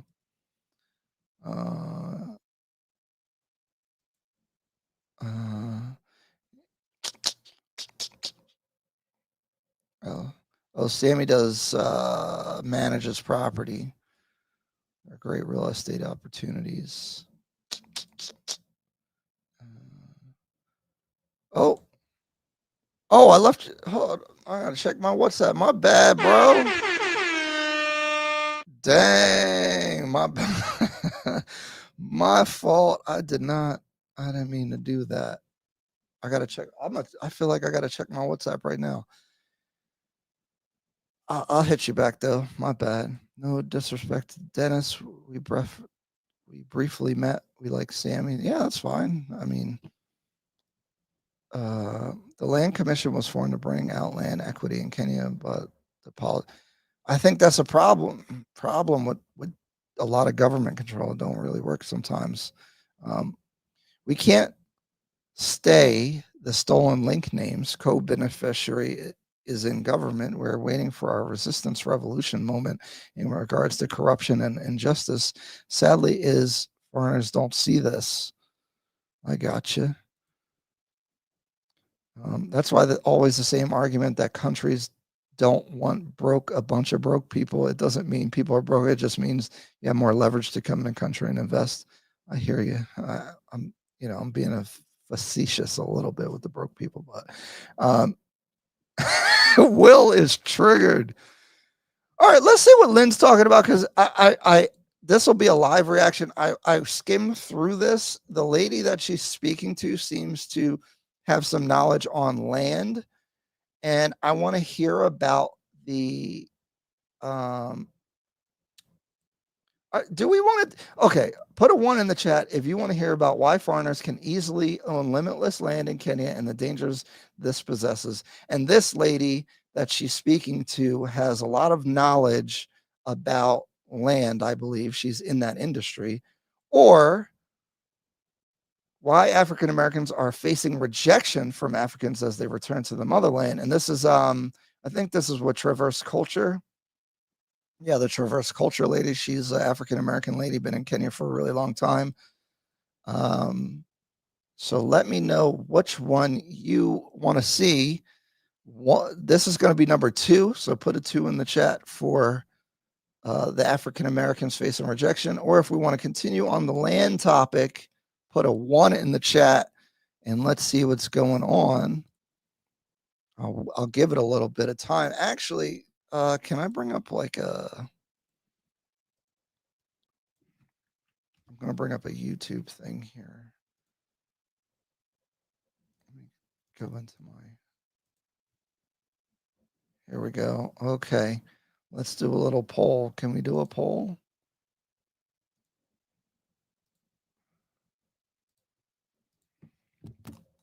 Land.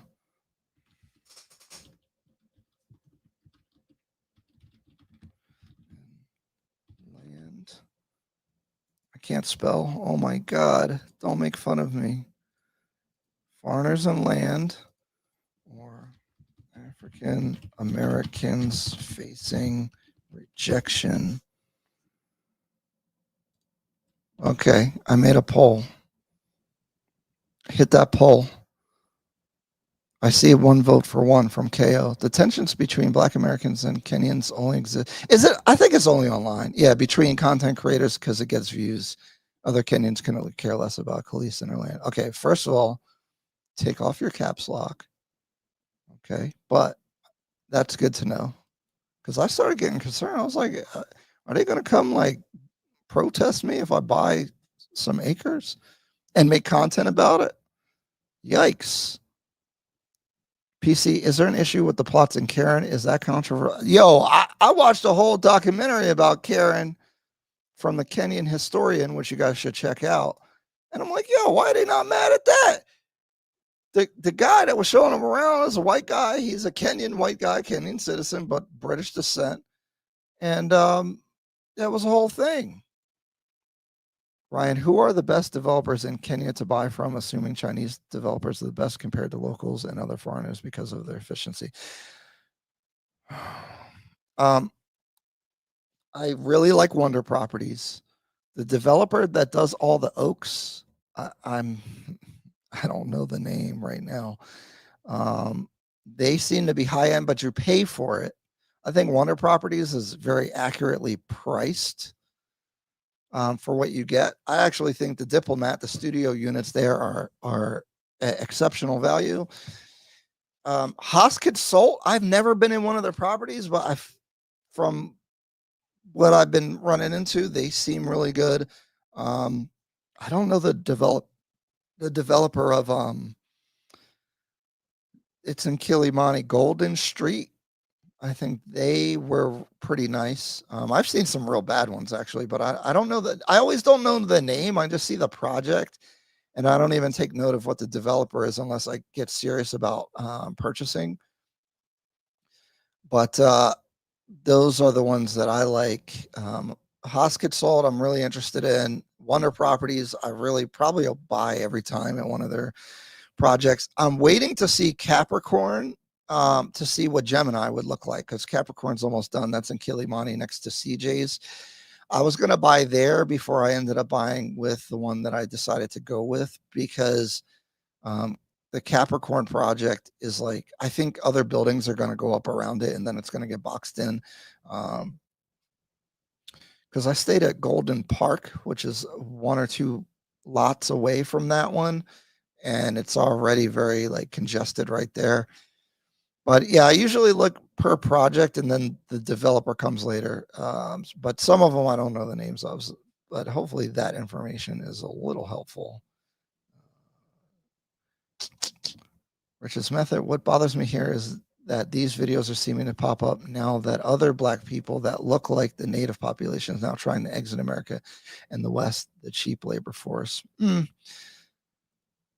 I think it's an algorithm right now, to be honest. You know, what's going on? We got 31% for African Americans facing rejection, 69% for foreigners and land. I think the foreigners and land is going to be much more like educational. Hazley said it. Yeah, I think it's a myth too, to be honest. Yeah, where was this issue when all the whites and Chinese and everything buying up land? Karen is not rural Kenya. Yeah, kind of is though. No, it's on the edge of Nairobi County, right?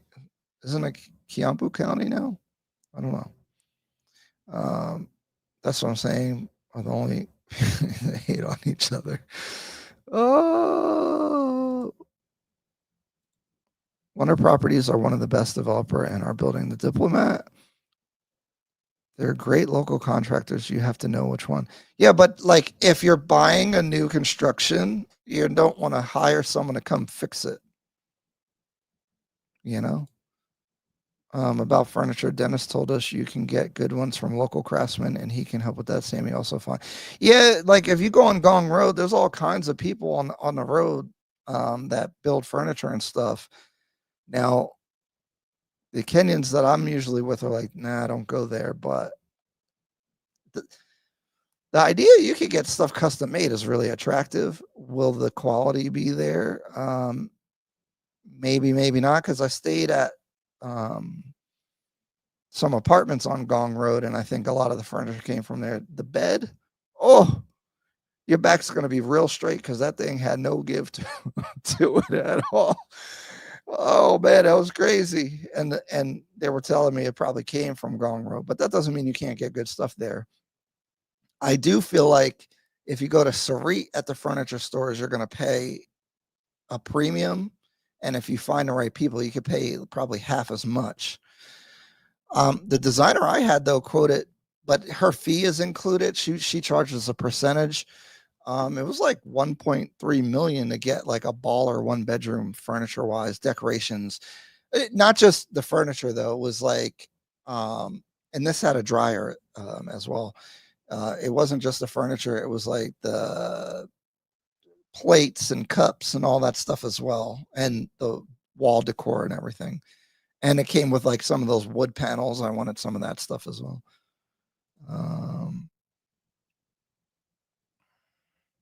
Yeah, Chinese infrastructure. Okay, I'm going to end the poll in another minute. I think we have a winner. I saw that Karen documentary as well. Yeah, that's a good one. Kenyans are talking about their own country. It's the Black Americans that sound stupid and ignorant. Discount Hub, you got to back up what you're saying if you're going to say all this stuff. What are they ignorant about? You still haven't said it. You still, like, if like, because we're just going to ignore it. Like, if you're just saying negative things, but you're not like making a point, we don't care. You know? Ryan, the totality of Karen straddles 3. Oh, okay, yeah. Come on, Ryan. You can't blame the bedroom. No. Dog. It was everything. It didn't have members only. Okay. Members only. Just buy a comfortable mattress. And it was low to the ground. Guys, I hope it's a myth. Melindy's nickname is Little Italy, so I'm not certain why. Yo, okay. If you go to the coast, there's some stuff going on over there. Okay. There's some weird stuff going on. I was taken aback by my observations of what happens at the coast with the 60-year-old Europeans, with the 20-year-old Kenyan ladies, and these aren't like healthy 60-year-old guys. Okay, these are guys that look like they smoked their whole lives and got a stained wife beater on, dusty wife beater. A Kenyan would talked about the shoddy Chinese contractors. Go watch this video. He's Kenyan and he knows. Doug, like, I've been in real estate 15 years. I think I know when I'm looking at good construction and not, like what, because you're in Kenya, you know that more? No, shut up. It's dumb. What tech startup opportunities are there in Kenya? Are there apps like Zillow over there? Thinking of niches that, okay. So Will, I talked about this in the other one. The reason why Zillow works a lot is because of the National Association of Realtors and the IDX feed and trade agreements between the MLS and NAR boards and things like that, which is actually getting disrupted right now. There's no Zillow or central registry of what's listed in Kenya. There's Rent by Lease Kenya or whatever, but it's not that good and it doesn't have everything. So there's plenty of opportunities. I'm not really super into the tech thing though. So I really can't say. I feel like there's opportunities for everything. Although I think Kenya is quite competitive, like Glovo, like, because my first time in Kenya, I'm like, dang, there's no Amazon, but there's Glovo. You can get anything you want at any moment from a boda driver. Naomi Campbell owns a resort in Malindi, and yes, it is Little Italy. Ryan, you must have stayed at that building off of Gong Road that says it has this pool, but it's closed. And there's lots. No, this one doesn't have a pool, but it was new. Like one of the blocks was still under construction. I don't want to put the name out there, but it was priced correctly, and that was a Kenyan developer. So for what you get, it was worth it. But as far as like quality, it's not up to par. But for the price, I thought you get what you pay for. Place is crap. By foreigners, she means all foreigners, even Chinese, not only Black Americans. When you live for some time, you will always get why she says there needs to be some level of protectionism on land. I don't disagree on the protectionism on the land. I don't disagree with that. Not at all. Yeah, let's make a super chat goal for the next hour.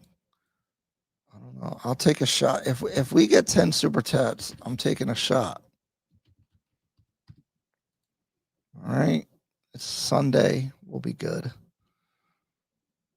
I had to come up with a more creative goal, but we'll do that for now. Might give you some members only stuff because I know I'm a nice young gentleman and I keep it professional, but I have some experiences. All right, let's see what Lynn's talking about here with why foreigners. This is the winner of the oh no, music. I don't want to get banned. Hold on, let me find the spot. And I must say, this has been quite the year. We've dealt with so many things. We've spoken extensively about the minerals in our country, the conservation, vaccines, so many things. And I'm happy that we were able to have those conversations together. And I also know land ownership in Kenya is very, very sensitive and very controversial, especially if the people owning land are foreigners. And I know a lot of you saw Kelis come and own this piece of land near wildlife, and people are like, how did this happen? How did Kelis just come and own this huge tract of land? And you all wanted to find out from an expert. Lynn, please have someone on the show walk us through land ownership in Kenya. What are the do's and don'ts, the terms and conditions, and what exactly does the law say? I'm about to let our expert introduce herself so that she can extensively walk us through today's conversation. But before that, I know you guys have seen the beautiful bungalows by Rocks and Homes in Kitengela. They are so beautiful and also affordable. I promise you, this is not an ad. I was there. I've seen them. We've had a conversation. Jay and the rest of the people at LNN. Shukran sana. I'm skipping that. Have complications. And now I think Kenyans are wondering, even our Sorry, guys. I'm an author of the book Simplified Legal Process of Buying Land in Kenya. All right. Yes. Okay, wait, she wrote a book. Okay. Wait, let's get her qualifications. First time, and maybe they are not familiar. Would you please introduce yourself? So, okay, yeah. I'm Ruth Tanui. I'm an advocate of the High Court of Kenya. I'm also the founder and managing partner of Ruth Tanui and Company. So an advocate, is that a licensed lawyer? Is there a difference between a lawyer and an advocate or an attorney in Kenya? Because in the States, these words have different meanings. We don't use the word advocate. Okay. Advocates. Okay. Yes.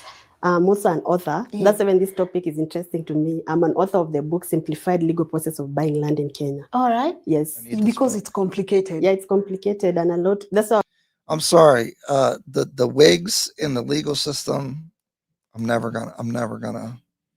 always gonna hate that. I'm sorry, guys. I know that you guys are used to it, but that is crazy. we already have complications. And now I think Kenyans are wondering, even our own personal problems have not been solved, and foreigners are getting it so easy. Yes. What makes this particular conversation very complicated? Anything about land, by the way, is just surrounded by a lot of issues. What makes it complicated? In my own view, based on practicing land, it's the law. We don't have good laws that protect us. Compared to other nations like Canada or the US, they have very laws that protect people. Like right now, if I'm to Like, you know, ignorance is not a defense in law. So if right now you're telling me you're selling me land and you don't even have a title to that property, and I go ahead to pay money and then I get, of course, conned in the process, our criminal system does not work effectively. So when you go and report, there's a land fraud. They have tried, at least they have introduced a section for land issues. But now the land fraud, you see now Kenya, corruption, you have to pay something for anything to be done. And for criminal, it's punitive. Like, you won't get compensation. So some people even don't know that if you go to criminal, it's not like you'll get back your money. You don't have to also sue in the civil court. And unfortunately, as much as also they have tried to put ELC, Environment and Land Courts, that deal only with land matters, there's a backlog of cases. Okay. So you file a case. I remember there's a time we had a case that was since 2012. So I was trying to tell the clerk, this case imagine it's for 2012. He was like, yours is even recent. We have ones for 1952.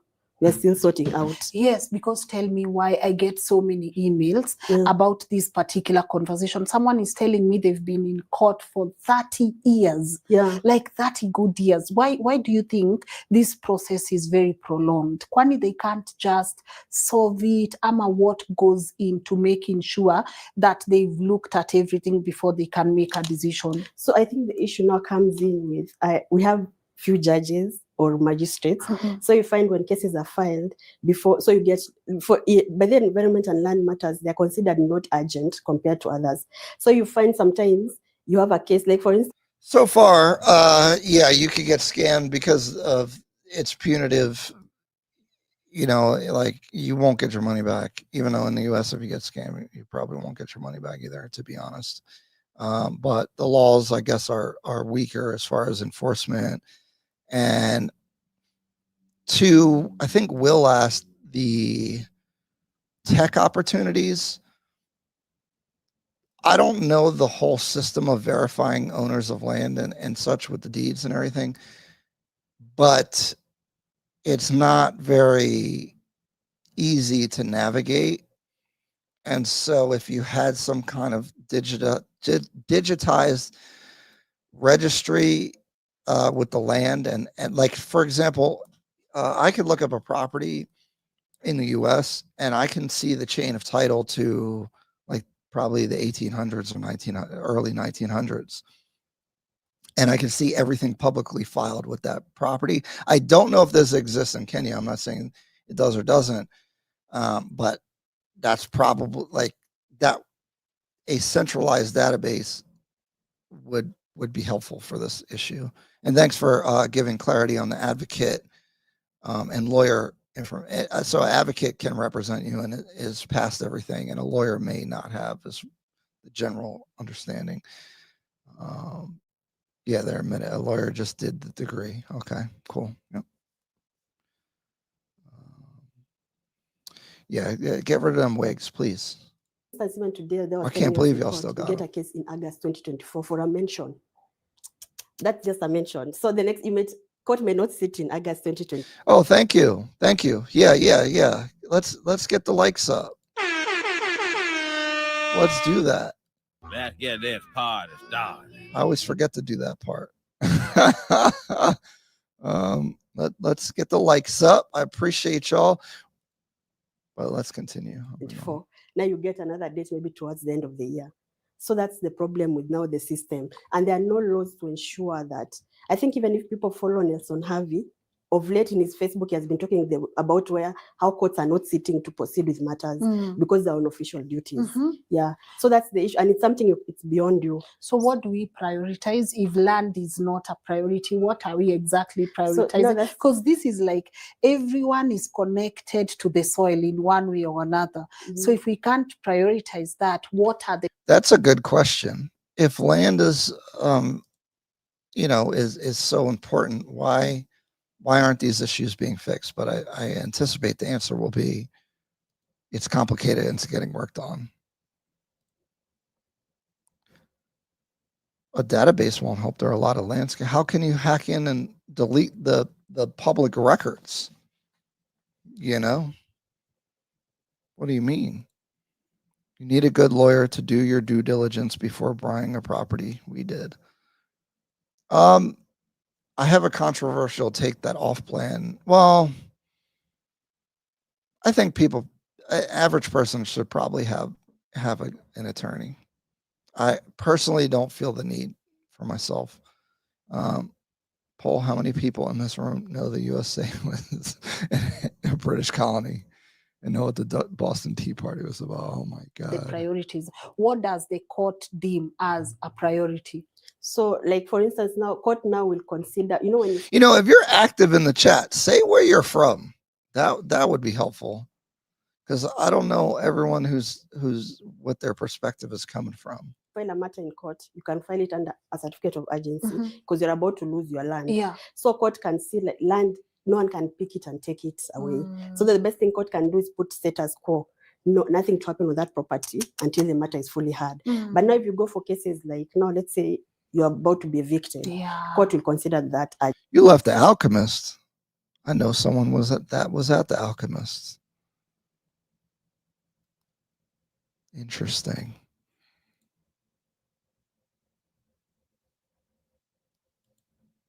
USA, Montreal, Canadian. No, I'm just kidding. America, KO. What's going on? Do you like? I like KO, although I don't like gin that much. Agent. Yeah, so it will be given priority. Okay. But now that's the problem. But the main problem is we have few magistrates and few judges handling those matters. So they take forever. Yeah, see, Plano, that's concerning. That's a scary thing, especially if you spend a lot of money on it.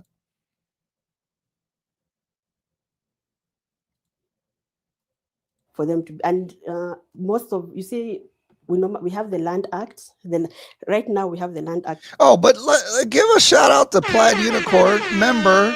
How are you just leaving the Alchemist? Is like, it's late over there right now, is it not? It's the best, man.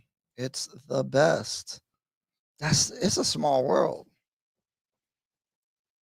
Because I know people at Alchemist right now. Surreal Vibes. Shout out to Surreal Vibes member, Canadian. Kenyans consider land to be tribal and ancestral. Yeah, I see why it's an important thing. Funny enough, even lawyer advocates get scammed so many times for due diligence. You just need luck in God. Yes, that's what I'm. You could do a lot of due diligence and still get scammed is my thing. And some of the lawyers / advocates kind of can be scamming too. So that's another thing. So foreigners is really risky because then they think you have no recourse. You're not going to do anything about it. So then you have that added risk. Plus they think you're dumb and you don't know anything. Like Discount Hub thinks we don't know anything, you know. Oh, Discount Hub is Kikuyu. I would never buy land where my tribe doesn't live. Too dangerous. Interesting. See, that's why we keep Discount Hub in here, because that is an important opinion.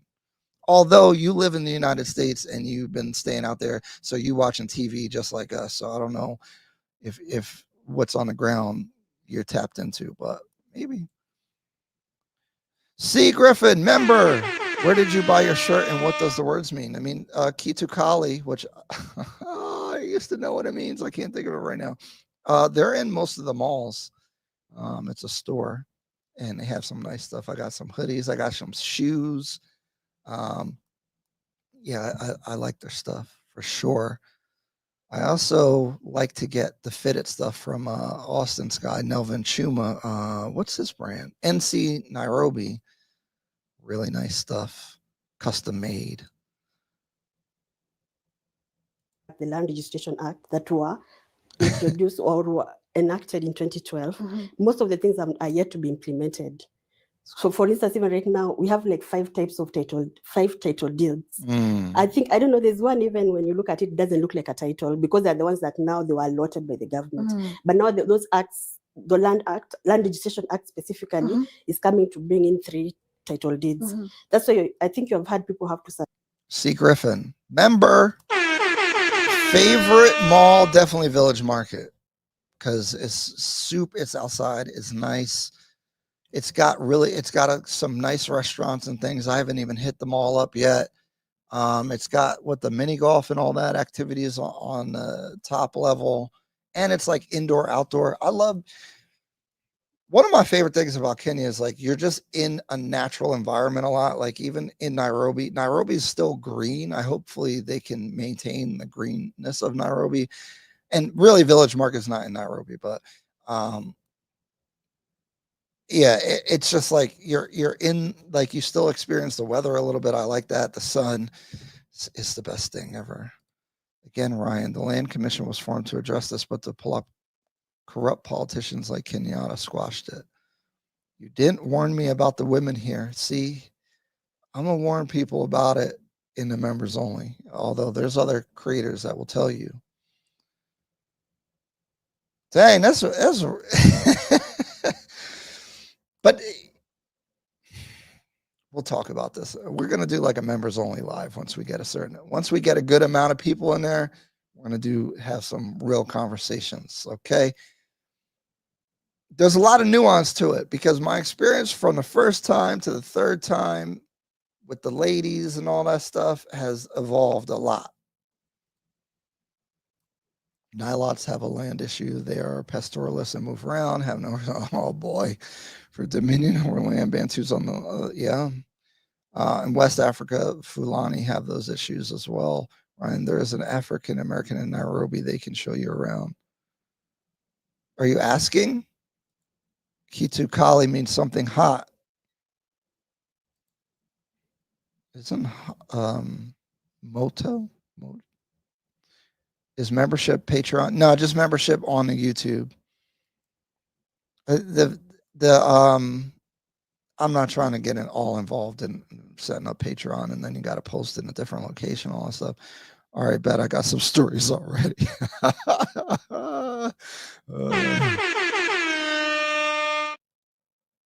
I'm not gonna lie. Never mind. That's that. I was about to get. See, if we hit the chat goal, if I had taken a shot, I probably was just going to drop some information because it's happening right now. I was going to say something about the alchemists. I'm trying to figure something out that's happening over there. So, see, that's why we can have more fun, but we gotta get this thing going on. Because I know I'm a nice, respectable young man and all that, but I know there's some fun topics, but I can't do that. A lot of ladies I meet don't wear perfume. Really? Where are you at, bro? We got to talk. Kitukali means cool. Okay. Poa means cool. All right. Anyway, continuing. See, y'all are getting off track because you wanted to pick the educational topic where we're learning land laws. And now we're talking about the alchemist. It's the best chat in the world. Yo, Plaid Unicorn, do you want to like come give your experience at the alchemist? I'll drop the link. Surrender their all titles. How was your time but up it's a process there? that's taking forever.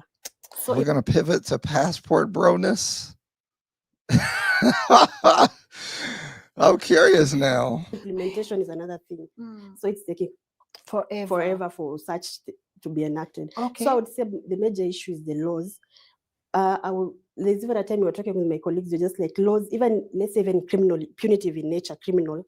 Like for instance, if you're found, people have found. Discount Hub, you talking, you know, you can't be talking to Americans this way. You know, and you're in the US, you should know better, man. You gotta be careful talking like that. No, Will, we only have bought an apartment in Kilimani. Can we not derail off the topic? Oh yeah. All right, we'll stay on topic for now, unless Plague Unicorn wants to call in. Loopholes. That's why you find real estate companies, they are formed, then they start conning people, then they move forward to. I'm sorry to keep stopping. One more thing. I think a lot of this stuff is because Kenya is a young country. So there's a lot of things to sort out. Create another real estate company. Because the only thing that will happen, if right now you have conned someone, it will be obtaining money by false pretense. Because now you obtained money, pretending that you're going to sell land. You go to court, maybe it's worth 2 million. You get a cash bail. Then the matter takes forever in court. And so someone knows by the time this matter, then even you as a complainant, it gets to a point you don't go to court. And you're exhausted. Yeah. So people have known these loopholes. It's the laws. Yeah. So I think the best thing is now, for instance, even the land fraud should be put in a way that if you go and complain about land and it's this real estate company, they should do investigation and it's put in the system. So that before you buy land, you can go and confirm. And see how many complaints are there Yeah. about this particular real estate company. Yes. Interesting. Oh, that's interesting. But let's get deeper into it. Kelis was here, and I want to make this conversation not about Kelis. I'm just basing Yeah, it because there's been yeah. a lot of noise about how Yeah. she got the piece of land. She documented on her social handles, and of course, because she's a foreigner, right? Yeah. Why is it Deodorant issue, y'all. That's crazy. that it's not easy for us to understand foreign land ownership in Kenya? What's the gray area? So I think it's because the same thing, because for instance, as a foreigner, I think you can only, there's freehold and leasehold. Yes. So as a foreigner, the constitution states that as a foreigner you can only hold leasehold, which is whereby it's the government that is leasing property for a period of 99 years. So, and then now that's what the law has stated. Yeah. But now when you go, practicability on the ground is where now the difficulty comes in. Because now you find, for instance, I was looking at a case whereby a company that is owned by foreigners, the Italians, had a freehold property. Wait a minute. Yeah. Because freehold means this. So maybe for the people who might not understand, leasehold and freehold, could you define those for us? So, okay, freehold means it's absolute proprietorship, like it doesn't have an end. So like you own it indefinitely. So that means as long as it's through inheritance, as long as your lineage still exists, you can go inheriting the property and you don't pay, and the rates, the leasehold it's for 99 years, and what normally happens is it's not automatic that you'll get after the 99 years. It will be if the government deems they don't have any use of the properties, when that will return back to you. Okay. But if I was a foreigner and I'm the one who I've been here for 99 years and my lease is expiring, what are the chances if I want to renew? Number one, am I allowed to renew? And also number two, will the government prioritize me? Could that be the reason why you will find someone has been on leasehold but for more than 99 years simply because the government prioritized them over other See, Griffin, can we get Kainu on the live one day? I have to ask him. I keep forgetting to ask him. He's also in Kenya right now. So we were talking earlier today, but probably next week I should be able to get him on here. What would you like the topic to be for that? The government's supposed to prioritize the original owner of that, the current owner of that leasehold. You're given priority. Though the constitution says that it's for citizens, but citizens are the ones now the government, because you know what normally happens, of course, you may not be counting, like it's 99 years is almost done. Because by the time when it's 99 years, you may find it's like the second lineage of the family. So what happens is NLC is supposed to write to you when 5 years is remaining. So for foreigners, they do, it's the same thing. When 5 years is remaining, they can also apply for them to re-own that same leasehold. Yes. Okay. So it will depend now with the government. All right. Yeah. So assuming I'm a foreigner, I want to come to Kenya and I want to own land. What are the conditions? So what criteria goes into making sure that I can be able to own a piece of land? Yeah. What should I do and what is the government supposed to do? And which land absolutely as a foreigner can I not own? Yes, so as a foreigner, you cannot own freehold land and also agricultural land. Though by design, agricultural land is freehold property in most instances. But now the law is clear. You cannot also own agricultural land. To mean what? So kwani land yote si mtu can do agriculture? So if it's agricultural lands, the ones that, every land has use. Like even that's why we normally advise clients when you're purchasing land, find the use of that property. Because even, for instance, where this office is, it might be for commercial use. And for you want to use it for residential. So that's why you have to do change of user. Yeah, there's user regulation for every property. So the ones that have agriculture, the use is for agricultural purposes, foreigners are not supposed to own it. Okay. Yeah. And that's in the law. Yeah, it's in the law. So it has not been. So foreigners aren't supposed to own agricultural land. That's interesting. And yeah, Plano, when the lease expires is the big issue, right? because if they can benefit from taking it back, they would, or charge you a whole bunch. I'm a woman. Wait, hold on. I don't know what ladies y'all talking to. I've never experienced that. I'm a woman. I want to join, but for property information. Yeah, for sure. That's the perk of the membership. But also, it's not really a guy thing. I'll just be sharing my personal experience in there as well. But you're going to get early access to all of the content, plus certain exclusive stuff will be in there as well. And then we'll be doing some live chats, mostly like Q&A, consultation, things that are about making money and everything. Topics for you and Kai, you and him vibe well. Just started at real estate, then moved today. Okay, gotcha. Oh my God. Yeah, Kenya got its independence in '63. That's only 62 years exactly. There's a lot of issues that need to get dealt with. Explicitly stated, what happens is for freehold, it's only freehold whereby there's a land control board consent to transfer. So one of the conditions for you to get that consent is you cannot transfer to a non-Kenyan citizen. So that's why, like, unless, so even the Land Control Act has stated, unless you get, the president allows it and puts a Kenya Gazette for you to be exempted, or maybe some properties to be exempted. That's the only condition. See, here's the thing. If you can get an exemption, if you have money, you can probably get an exemption. That you can. But also, if you have an entity that is a Kenyan entity that you own, that's another workaround from my understanding.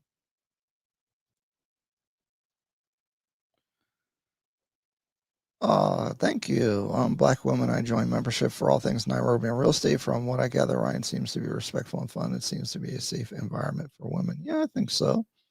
I'm a guy, so you might not like everything, but I'm pretty balanced. I appreciate it. Get a freehold transfer. But yeah, I like the value in the membership is going to be the consultation and direct access on the WhatsApp. I can answer any questions, because things will come up for certain situations that you may want someone's advice on. And look, if you have a lawyer or something like that, that's probably good too. But if you want to hear my perspective, I do have 15 years of real estate experience in the States that, and just on like a general investment side of things, that's where the value's coming in. The other stuff is just like extra. It'll be fun because people are curious about other aspects of my life and stuff, I guess, and not just like ladies, but like, I have a certain life plan that I'm carrying out that'll probably go into members only, but also you get early access again. No, Ryan. Also, I moved around Eastlake, had an Airbnb. Yeah, I don't know about Eastlake. I'll walk in. Oh man. There should be no exemptions because we know money talks.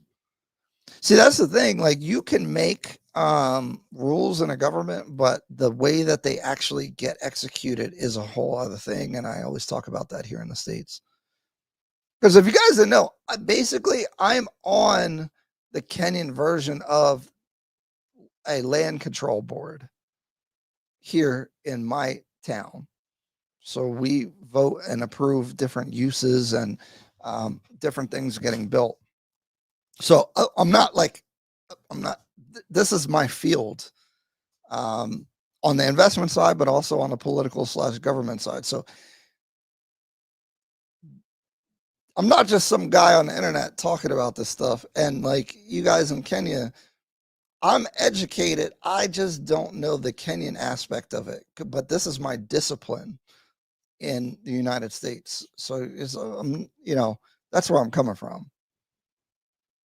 But in this instance, let's go back to leasehold for foreigners. What Kelis must have done, because of course we don't know the details of what she did and she didn't do.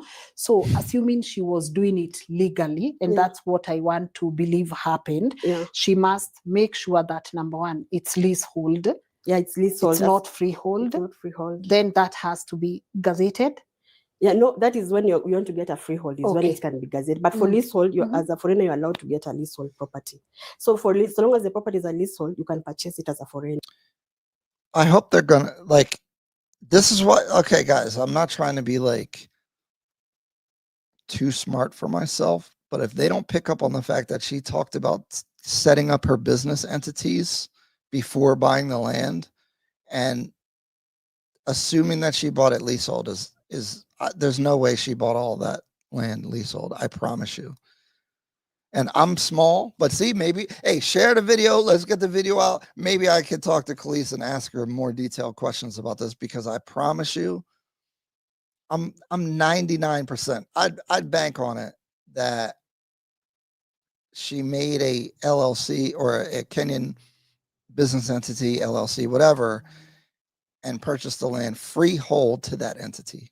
Guarantee it. Guarantee it. Record this. Okay. Screenshot it, clip it. Guaranteed. No way she bought a freehold, leasehold.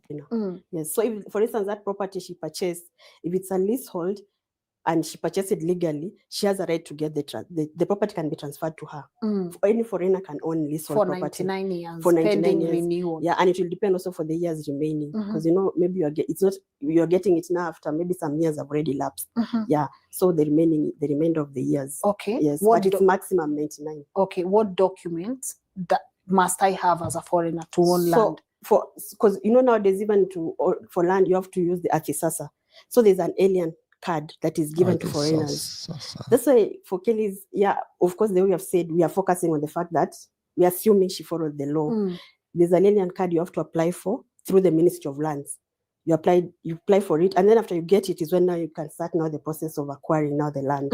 Yes, with that alien card, because remember, for you don't have an ID, a national ID. Yes. Yeah, so the alien card will act as that. So that's one of the things you have to apply for. Okay. Yeah. So what? Dog, you just making stuff up. You don't know that. I heard. This is the problem. No one has any facts, but they reacting to it. Discount Hub. You probably don't own land. Nobody can. He lives in the U.S., which as a foreigner, he can buy land, but he's bitching about it. I don't get it. News. Hi, Kenyan in London. What's going on? How are you? The lawyer that sold her the land also set up the LLC for her. Exactly. I'm surprised. Like, okay, they probably didn't watch and pay attention to the whole thing Kelis talk about, but if she doesn't bring up the fact that you can make a business entity and then do freehold, like, why is she not talking about that? Because even I know that, and I don't feel like I know that much.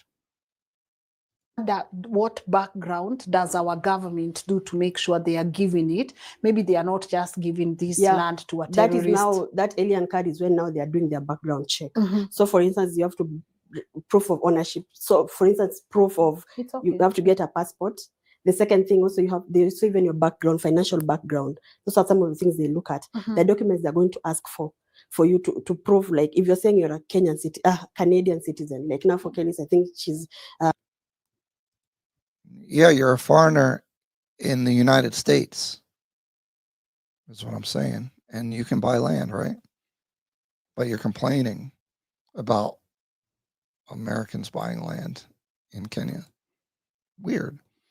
Why you can't good after your colonial master?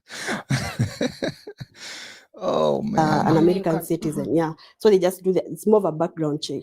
So even you bring your bank details, I thought we were gonna get more get some more like facts here. But as I've been covering this, everyone's confused. And I think part of this is because the law is confusing and the execution of the law is even more confusing. And then people aren't paying attention to the small details about things. But I'm so confused. You have a US passport as well. Yeah. So thanks to the United States of America. Ryan, let's be real though. How many Americans actually own their land? Yeah, but I get that Kenyans, the thing that they do have is land. And that's important, you know? But yeah, I agree. The financing, y'all got to be careful with that financing stuff. Yeah, maybe she's she seems competent. I don't know. Maybe it'll come up though. Confirm, like even they look at the status, your status, but so that it's not like you're just trying to. I normally see the reason. Here's another thing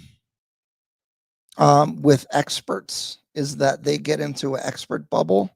And so if you're like a rule follower that just looks at, like doctors, right? They're trained a certain way in the United States, and basically everything, you know, every solution is just here's a drug for this, and they don't try to fix the underlying issues. A lot of times they're in a bubble, and so they're educated on their field, but they don't know like all the other stuff that could, you know, get around it. Just like certain attorneys in the US, there's some that are creative and there's some that are very like by the book and are not flexible about how they do things and not creative about how they structure things.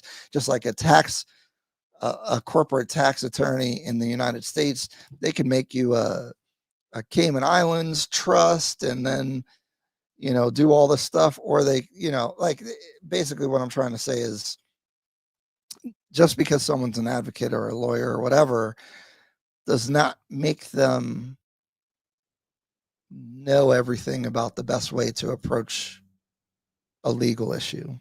I think they get. And I'm not saying that I do. I'm just saying there are different tactics that people can use. Get the bank statement to see if it's like you can easily invest. They can, like you are a person, like you're qualified to, because you know someone might be even have filed for bankruptcy and they're coming now to, so they might hold that. So those are some of the things they look at. Okay. Yeah. Is there a limit to how much land a foreigner can own, or can I come to Kenya and decide I'm going to own 100,000 acres of land? No, there's no limit as long as it's a leasehold. Yeah, so I can own the whole Nairobi. Yeah, if you that's why even Kilimani, that's why it's being called the new Chinatown. Willow Watt, I think what you're missing is that I'm not discounting what they're saying, but when they don't bring up all of the strategies that someone could use, that should be pointed out.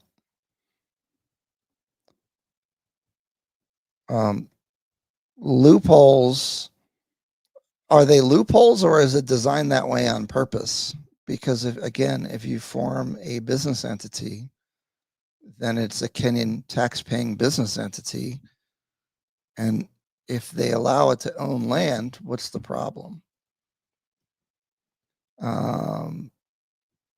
Because what I'm saying is they're responding to something that isn't even the case, I believe. You guys are funny in here arguing.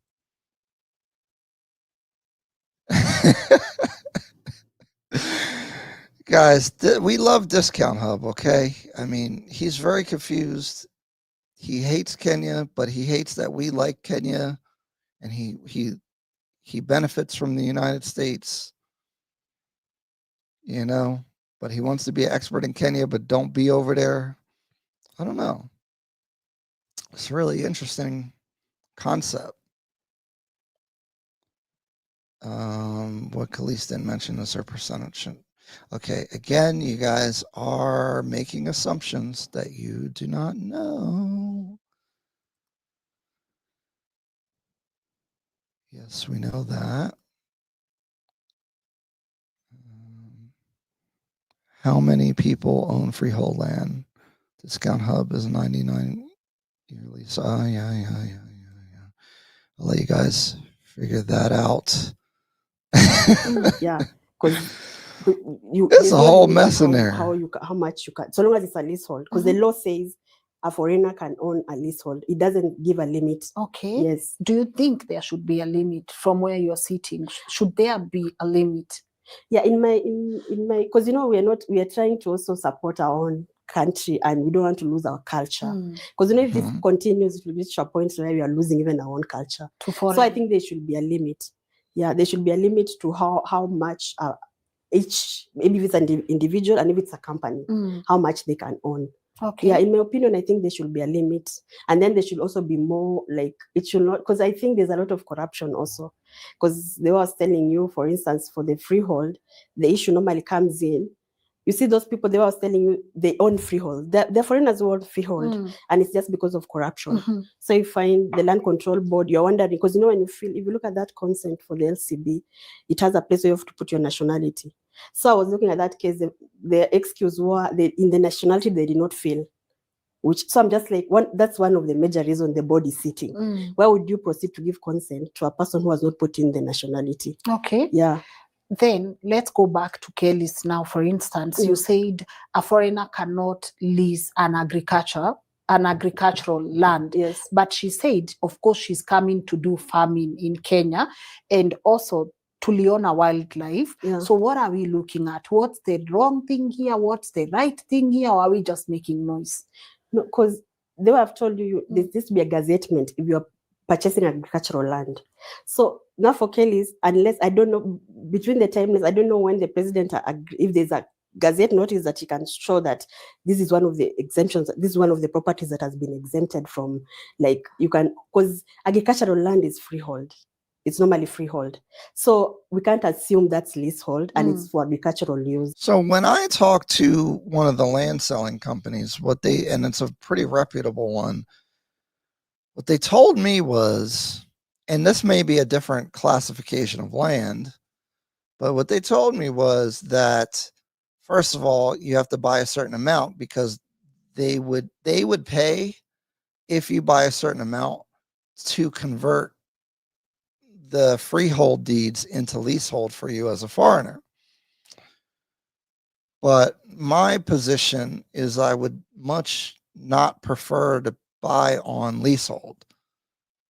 And so when I've been having conversations with different people in the field, that's why I keep coming back to creating a Kenyan entity, is because that's the way to do it. And now I saw Plano said that their land boards, let's see, that's why I said in one of the comments that we'll get to Parliament, land laws haven't been renewed for 60 years and we'll get there due to carbon credits. Yeah, so I think there's the possibility of reformation on the land thing that could be dramatic, but I also think the governments know that, and not just Kenya, but I mean, if you radically change your land law and strip people of things that they've paid for, that again, well, Zimbabwe is a little bit different, but it could be damaging to the economy. So, and then, Kenya is getting a lot of foreign investment. And if you just strip the foreign investors of their investments, now you'll have the land, but then you won't have any investment or anything. So, which it's fine. Like, again, that's a decision for Kenyans to make. I'm probably eventually getting citizenship personally. And so I wonder what you guys think. What if someone's so say you buy the land leasehold and then you naturalize as a citizen over time or whatever, you go through that process, you've been paying taxes, you don't get in trouble, you do everything you're supposed to do. Can you convert it at that point when you're a Kenyan citizen? How do you guys feel? How did the haters feel about that? See what? But you see the hate that's happening in here.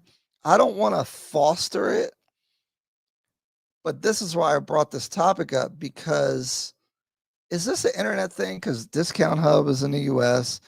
Where's Plano from? Are you in the US? Are you in Sweden? And is this just an online thing? The Kenyans does the average Kenyan feel this way? That's what I'm concerned with. Because if a majority of Kenyans are uncomfortable with foreigners buying land, I think that is an issue.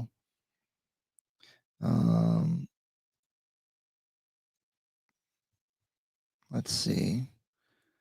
Discount Hub is mad.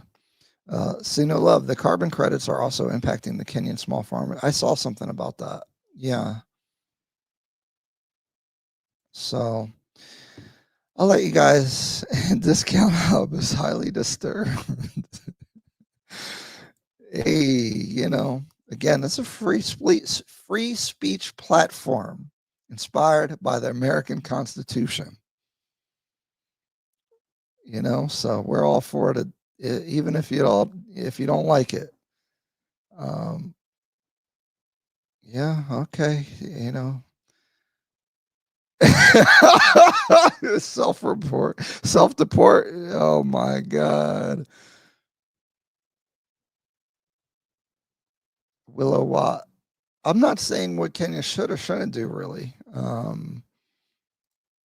I think Kenya can decide whatever Kenya wants to do. I'm just bringing up like the pros and the cons. Obviously, I'd prefer to be able to buy land. I mean, if I can't buy land and keep it, that changes like what I would do, right? Like, am I going to come and invest in certain things? No, but maybe I might do other things. I don't know. Plano, you're in Nairobi. Wow, this is the first. You're there, but do you live somewhere else? Or are you just visiting? I have no problem with foreigners buying land. It's their money and they can do what they want with it. And even though Kenya is already exploited by the US through IMF, well, I mean, I get that, but I don't know if we even agree with that stuff. And yeah. All right. Anyway, I'll let y'all do that. So it's in already there. freehold. Yeah, we are assuming it's free, but though you can another thing, and you can give a benefit of the doubt, you are allowed to convert. If, for instance, you have a freehold and you want to sell to a foreigner, so you're limited. Oh, okay. That's so what I what was you talking normally do, you about. convert it to leasehold. Yeah. Okay. So let's That's assume what I for the was benefit told. of the doubt, maybe that person converted that land from a freehold to a leasehold.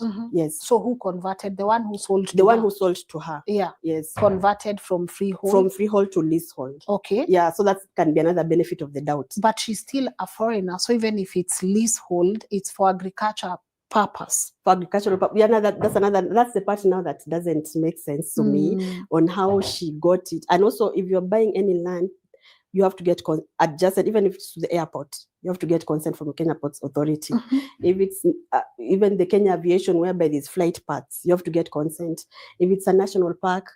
Okay, I just want to reset the conversation a little bit with the caveat of I get the ancestral land and that aspect, right?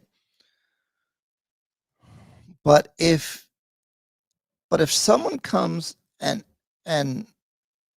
with good intention is buying the land and developing things, that is employing Kenyans and paying taxes and doing everything the right way, and they're not just extracting resources, should they be able to do that?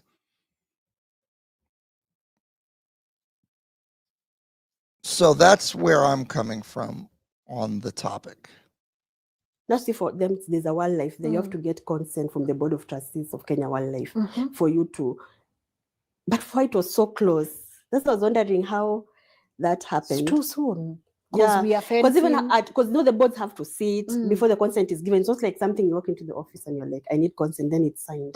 And then if for agricultural purposes, at what point did the president assent to that, and when was the gazette put? Unless maybe it had been done before that property had been already exempted. Okay. Yeah, there has to be proof of a Kenya Gazette. All right. Yes. So talk to me about the wildlife scenario and the fencing.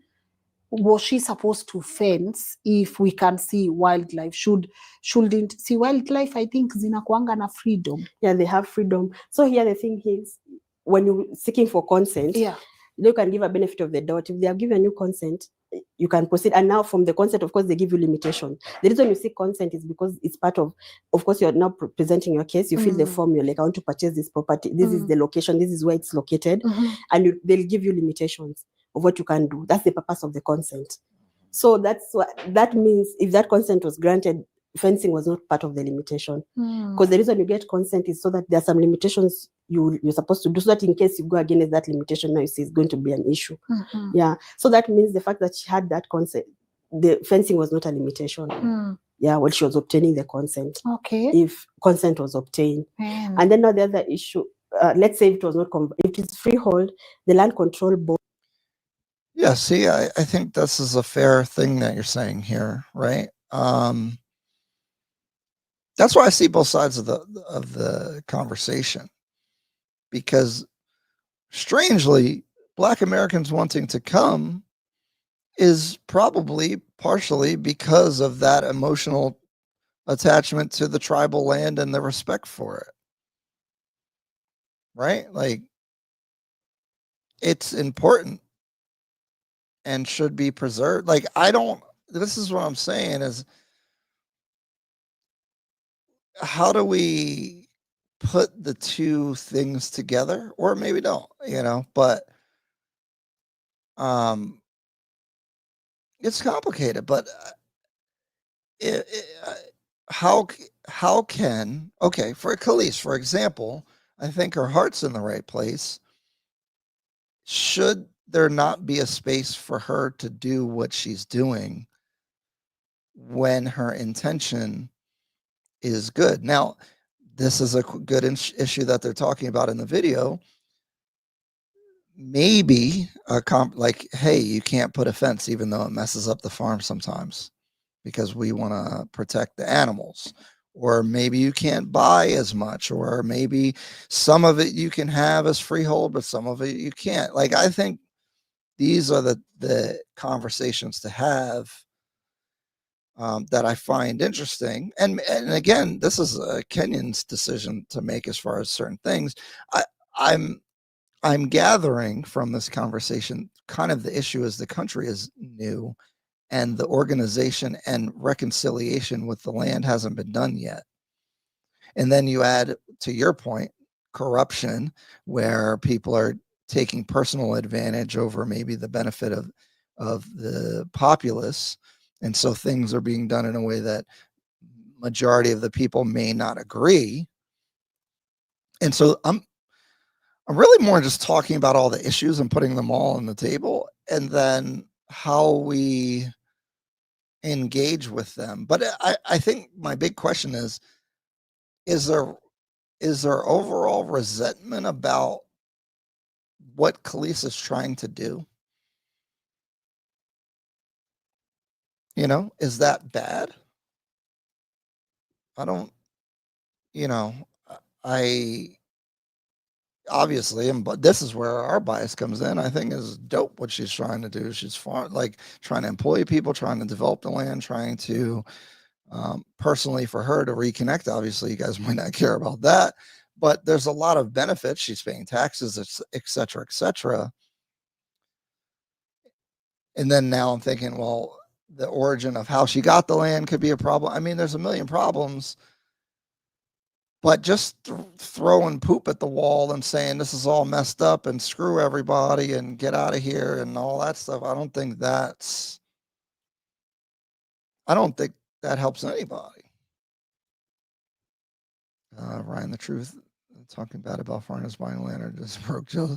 I do get the sense that some of the complaints are from people with less things, which happens in the U.S. as well. But this ancestral land, like, I don't think that's even a concept that we have in the U.S., right? Like, you might not have any monetary value, but your family owns something, owns some land, right? And it getting taken away, or it had been taken away, and now you can't even fall back on that, is a very emotional issue and one of fairness. And then you see some rich foreigners come in and buy the land and make content about it. I could see why you would be upset, right? Great observation. It's an investment. The seller made money on the land that was underdeveloped and sitting empty. So from my understanding, that's where I was coming from, but it's a little bit more complicated, because what they're saying is that Like Navasha, for example, when Kenya got its independence, Kikuyus might have, and again, I'm going off of what was said here. So again, I'm not saying I know exactly, but one tribe assigned the land to themselves instead of reverting it back to the Maasai in that particular area. And then now if I go there and buy the land from the person that they think got it unfairly, I get where you could say, well, it's not, I didn't do any of that and it's not my problem, but it is your problem because it's an issue for the people of the country. I understand that. Does that make sense? Like, do you guys think that I am framing the aspects of the conversation? SP Lit, for perspective, Ryan, you and 5 of your friends can buy a whole district worth of land. If it were not for these protections, foreigners have so much purchasing power. And again, it goes to, well, if we're fairly buying it from the rightful owner, is that a problem? They don't sound like experts to me. I think it's hard to be an expert when this stuff is still up in the air, I think is the issue, Nico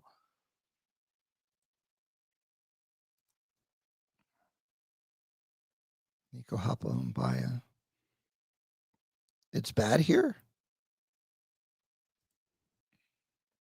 What Kenya needs, Ryan, is to get rid of the corrupt political class. Then only I get it, but I promise you, we have corruption in the U.S. at a even way bigger scale. What was the budget in Kenya is 20 billion? I mean, there's individuals with that wealth and they're donating money. Truth be told, anyone worldwide complaining about foreigners buying land just, nah, I don't think we could approach it with that attitude, to be honest. I think we have to tread lightly on these topics. SP Lit, I agree with you guys, have laws protecting native Kenyans. However, you have people like Discount Hub doesn't want us to come to Kenya. Well, Discount Hub just saying anything to be mad sometimes. But then he says a good point from time to time. That's why we don't ban him. Sounds racist. Kenya is the home of M-Pesa, was one of the first countries to outlaw plastic bags in grocery stores, is way ahead. Yeah, Kenya has really good environmental laws and practices. I think that's really good. I always notice that, and they try to preserve things. So again, that's why, and this is the thing. That's why we you can't want to go somewhere. This is like the protesters in protest flying Mexican flags in the U.S. not wanting to leave the U.S. is like, you can't want to go somewhere and then hate on the place that you're going to. And if these are issues, we have to respect them, right? I'm worried for Kelis. She is in the Rift Valley, the place where tribal clashes took place in 2007. So if you guys didn't know, Discount Hub was saying that his family was a victim of this violence during that time. That's why he's sensitive to that issue. So I think we got to make sure that we're respecting that, even though, sometimes he gets off the rails. It's coming from an emotional place and somewhat understandable place. Dang, his land was stolen in Mombasa. Every person I see who complain about foreigners paying don't own. Take it. We can't be being that aggressive about it. I don't think is a good approach, to be honest. Kelis describes herself as a pioneer in a gold rush. Yeah, that language is a bit colonizer, but I don't think she means it that way. The Chinese would have already bought the land. Sometimes it's communal. I live in the U.S. in Boston, and my house is paid off, and have ancestral land in Kenya. Yeah, it's good, Ryan. Let her invest. Hey, Kenyans, I have a question for the Kenyans in Kenya, not America. How do you feel about us buying apartments or land? I don't think they care about the apartments thing. Take that back. I live in Fort Lauderdale. there is issues of ancestral land in the USA. I used to go into the Hollywood reservation. Yeah, but unfortunately, the Native Americans, their population is so low, it hasn't, you know. Hey, we got a super chat. Maji, African Americans are the only foreigner that would keep its profits mostly in Kenya. We're separate from other foreign groups. Pathway to freehold for African Americans. I mean, that's how I feel. I wouldn't be taking money out like that, you know. Discount Hub. I get what you are saying, Ryan. You believe in capitalism like me, but you need to understand Kenyans. Yeah, okay. Well, I understand, or I'm understanding or being introduced to the issue. That's why we're talking about it. But I get your concern. I mean, if you think a band of angry people that think the ancestral land belongs to them and don't care about capitalism or whatever, how people bought it, that's a real issue, right? Like, we should know. But what if you're willing to take the risk, right?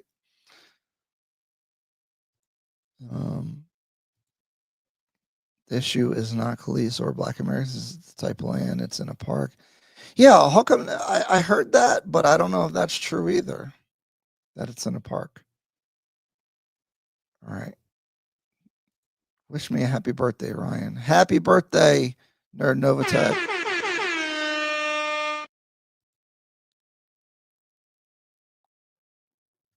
Yeah, you know, I don't know about the whole, I think it sounds that way. So, oh boy, we don't want you here. Go to Ghana or Nigeria. Your ancestors are. Well, where are they from in West Africa? Guess what? The Bantu people traveled across. Dang. Why is he so mad? Where does this upsetness come from? I don't get it. Why is he so mad for? Why are you mad, bro? Board cannot give consent to a foreigner for freehold property. Yes, the person who was selling the property cannot. So and the consent is one of the requirements for the transfer to be done. So that's another thing now you can, because you know that LCB consent, when it's failed, you have to put your nationalities. Yeah. And the moment but now the problem is they were selling, there's a lot of corruption. So normally what happens, boards, I think, let me explain that part. Okay. Every like, let's say, let's use Kajiado. Kajiado, the board sits at a senior. So they sit let's say, if it's every end of the month, so maybe every 20th of every month, and they only sit once. But because of Kenya, there's something called a special consent. So what happens is, let's say they sat in maybe last week, and for you want this property to be transferred before they sit in January again. So what normally happens, you pay someone, and then that person backdates everything. So it will appear as though, and it's so common. Discount Hub, the reason why we respond to you the way we do is because it's a condescending way that you're like, you guys don't know anything, and this is a horrible thing. Like, you're just very negative. And you could say, yo, there's tribal issues, blah, blah, blah. This could happen, that could happen. But you're like, you guys are ignorant. You don't know what's going on. It's the way that you approach it is the problem. That's the thing. Even to an extent that when I started practicing, I thought it's a legal thing. Just thought it's something that was put in. Backdate. Yeah, but no, I thought it was a legal thing. I didn't know there was the backdating thing. I thought maybe the concept, it's when I knew they backdate, is when I knew, of course, it's not legal. Illegal. Yeah, I just thought they put it there for instances whereby you don't have to wait for January. Yeah, because even the normal board, you pay 1,000 shillings. But this other one, you'll pay like 15,000, 20,000, and it's backdated. Okay, let's come to Kilimani, South B, Pangani, Kileleshwa, all these places where we are witnessing, these skyscrapers and all these buildings that are coming up, still on leasehold. Yeah. After 99 years and the government decides we want this land back, do we bring the building down? So what normally happens is, of course, also you as the owner, you can't go down just like that. So what normally happens is you can go to court and request for compensation. Because if the government wants to take, they have, you request for compensation for whatever. Because now the government, the reason the government holds back is because there's they have a use for it. So for that property, you can go to court and they have to state what use do they have for that property. Then you can seek for compensation. Every time a government takes away anyone's property, you have under Article 40 of the Constitution, you have a right to property. Yeah, as much as the government can take that, it doesn't mean. Believe it or not, the U.S. has a similar situation called an eminent domain. So the government can take your property for the benefit of the community. So they have to justify the reason why they're taking it. But if they justify the reason, then they have to provide you fair market value, but they also get to determine what the fair market value is, right? So it's a little bit of an issue. Now, this is on the leasehold when your leasehold expires. But I think this is a big issue. If you have an apartment building and it's on leasehold and has 50 years left, after 50 years, what the heck happens? You go to the government. Who knows what the government's doing 50 years from now, and what the law is going to be and what's going to happen. Like now, they can now take it without valid reasons. But also, see, you bought the land knowing it's leasehold. So should the government explain to you why they need to use the land? Yeah, they have to communicate to you why they need to use the land. See, you knew when you were buying its government land. Yeah, so you know after 99 years, unaweza It is a bomolewa risk. anytime. Yes, but you're also entitled to compensation. Why? Because now the thing here is, anyway, what normally happens when it's a leasehold and you're not given the right to own it, I've seen instances whereby people go to court, yeah, and then now court will look at the circumstances. What is the use? Because sometimes we find it's just a corrupt government official who wants to. If you guys are buying apartments, you need to pay attention to this very closely, because this is what can happen. Especially the nice lady, it starts with an S, was in here talking about some properties in Westlands. I know some of those development projects have less than 50 years left on the leasehold, and this can happen. So pay attention. Take over the land. Yes. So you may, and because they have to give you the reason why they want to use that property. Should I just? Yeah, let me clarify. I wasn't saying that it's for leasehold, for eminent domain. I'm saying that at any time the government can use eminent domain as long as they justify the benefit to the community. They can use that to seize property. Justify the use. No, they have to state, like, they can't just say that you're not giving this property because the government is interested in using it.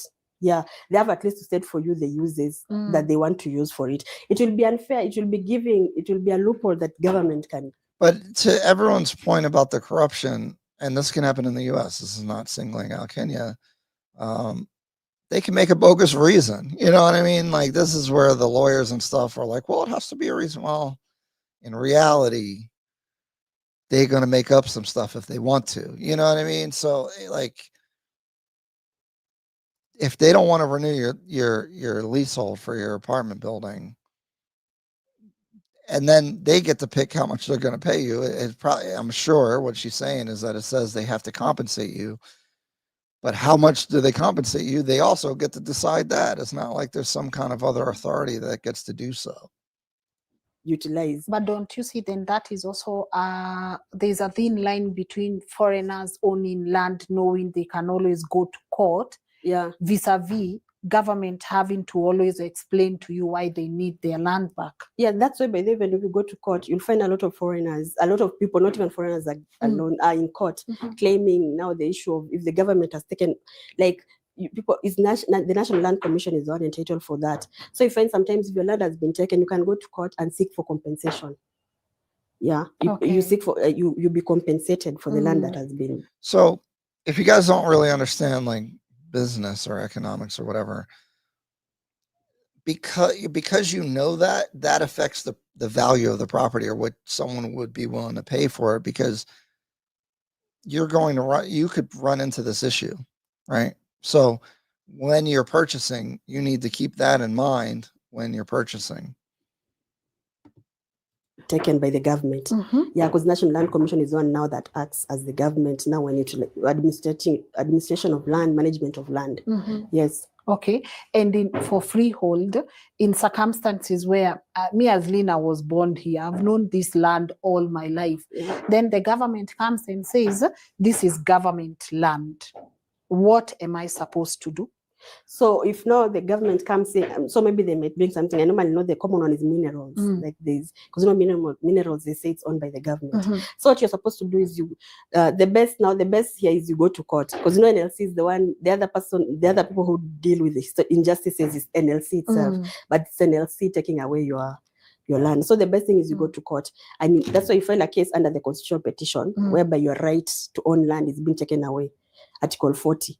So that's why you go stating that your right to own land is being taken away. So what court does, it hears both sides, and then now what at the end you may find you may be relocated. There are many options. There's relocation, or they may give you another property. There's compensation. Yeah, so you can go to court. All right. Yeah, but sometimes they even give you that option with an alternative. So they may tell you want to take this property, and we are giving you this alternative property, or we are compensating for this amount. You're given this compensation. So some people, you may take the money, but now, of course, if you're not satisfied with whatever option they are giving, or if they don't give any option, you can go to court.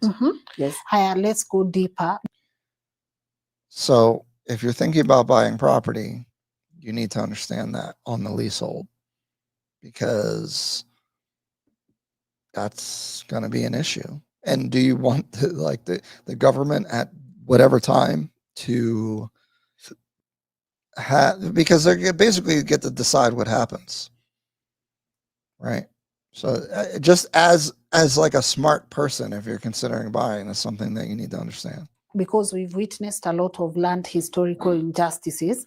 I'm gonna use Darnell, that was my thing, because I eventually probably will be trying to get citizenship one way or the other. That'll be in members only, but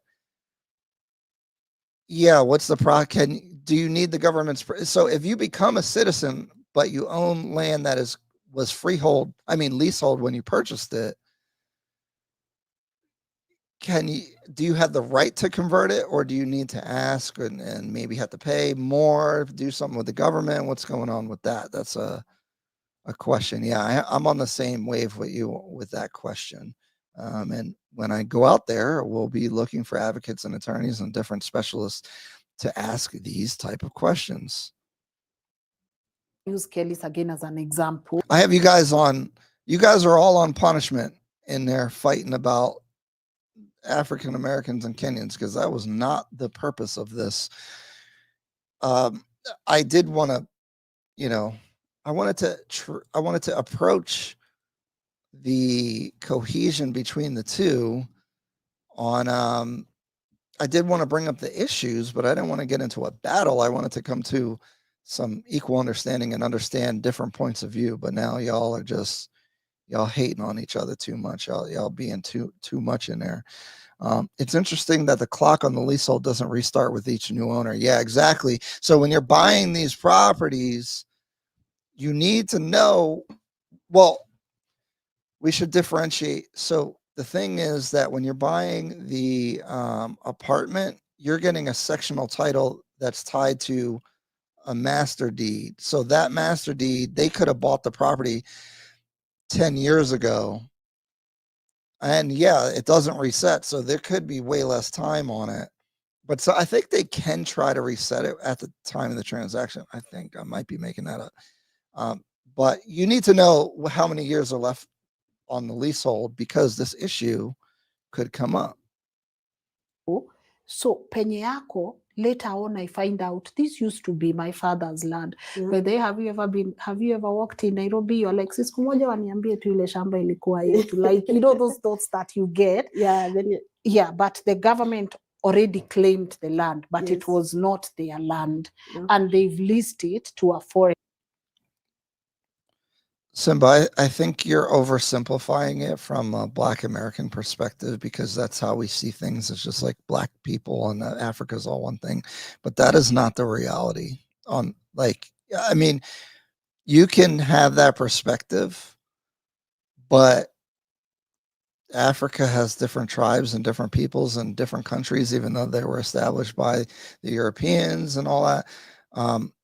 You can't just bypass the fact that they don't look at it in the same way. And you can't say, like, we have to be careful about this entitlement, like, oh, well, this is my land too, I'm coming back. I mean, you can't have that opinion. Anyone can have whatever opinion they want. I don't think that's going to go over well as far as like trying to reintegrate, you know. That's just my point of view about that. What happens? So the same thing, it's normally, by the if there's the law states that National Land Commission is unmandated to deal with historical injustices for any land. Willow Watt, I agree on the end here, and this is really important, and that's why I'm getting a little concerned because it's getting a little hostile in here. But we want knowledge, truth, and empathy on all sides. That's kind of where I was trying to go with this, you know. I could, like, call somebody a hater or something, but you got to respect each other because there is a connection, and I know that's varies in degree of importance, but we do have American ways, so there is some kind of entitlement, and we Black Americans have a certain perspective that has been shared in here. But we need to understand each other, and Black Americans maybe understand some of the tribal and the issues on the ground, and the fact that there is a disconnect, and if we're going to reconnect, we both got to have empathy for each other, for sure. Yeah, see, Simba's making people upset here. Well, that's good. I didn't know that. That seemed like I usually see that argument from Black Americans that are, which I appreciate. I appreciate what you're saying here. I just don't know if that's a majority opinion then, like, because where's the friction's coming from somewhere, and to just say, oh, well, we're all Black and it should be okay. I don't think because it's like dismissive of like what, how other people feel about it generally. The Land Commission, which I also mentioned, is the only path to equity. Yeah, I think you're right about that. And to the point with the South Africa thing, I think it's always going to be an issue until there is a solution that everyone can agree with, or actually not everyone, a good majority feel is fair. But yeah, I don't know what that is, and it's very complicated. Interesting. All right, let's continue. So you can either take it to the NLC or you can take it to court, because they were saying you can claim, your right to own property is being infringed. Yes, so you can take it to court, and then what normally happens when you take it to court, the problem now has been there. But there's even a case I was looking at. Yeah. What happened is court now, as it's normally hard, unless you have good evidence, because court is a court of evidence. What you are. Man, someone sent me a video. I was embarrassed that people acting poorly. Yeah, I mean, because Pookie and Ray is coming. They're starting to come, and then they're going to be real mad. The Kenyans are going to be real mad. Like, these Americans got to go. I'm really we got man. They're gonna mess it up. To be honest, I am worried about that. They're gonna mess up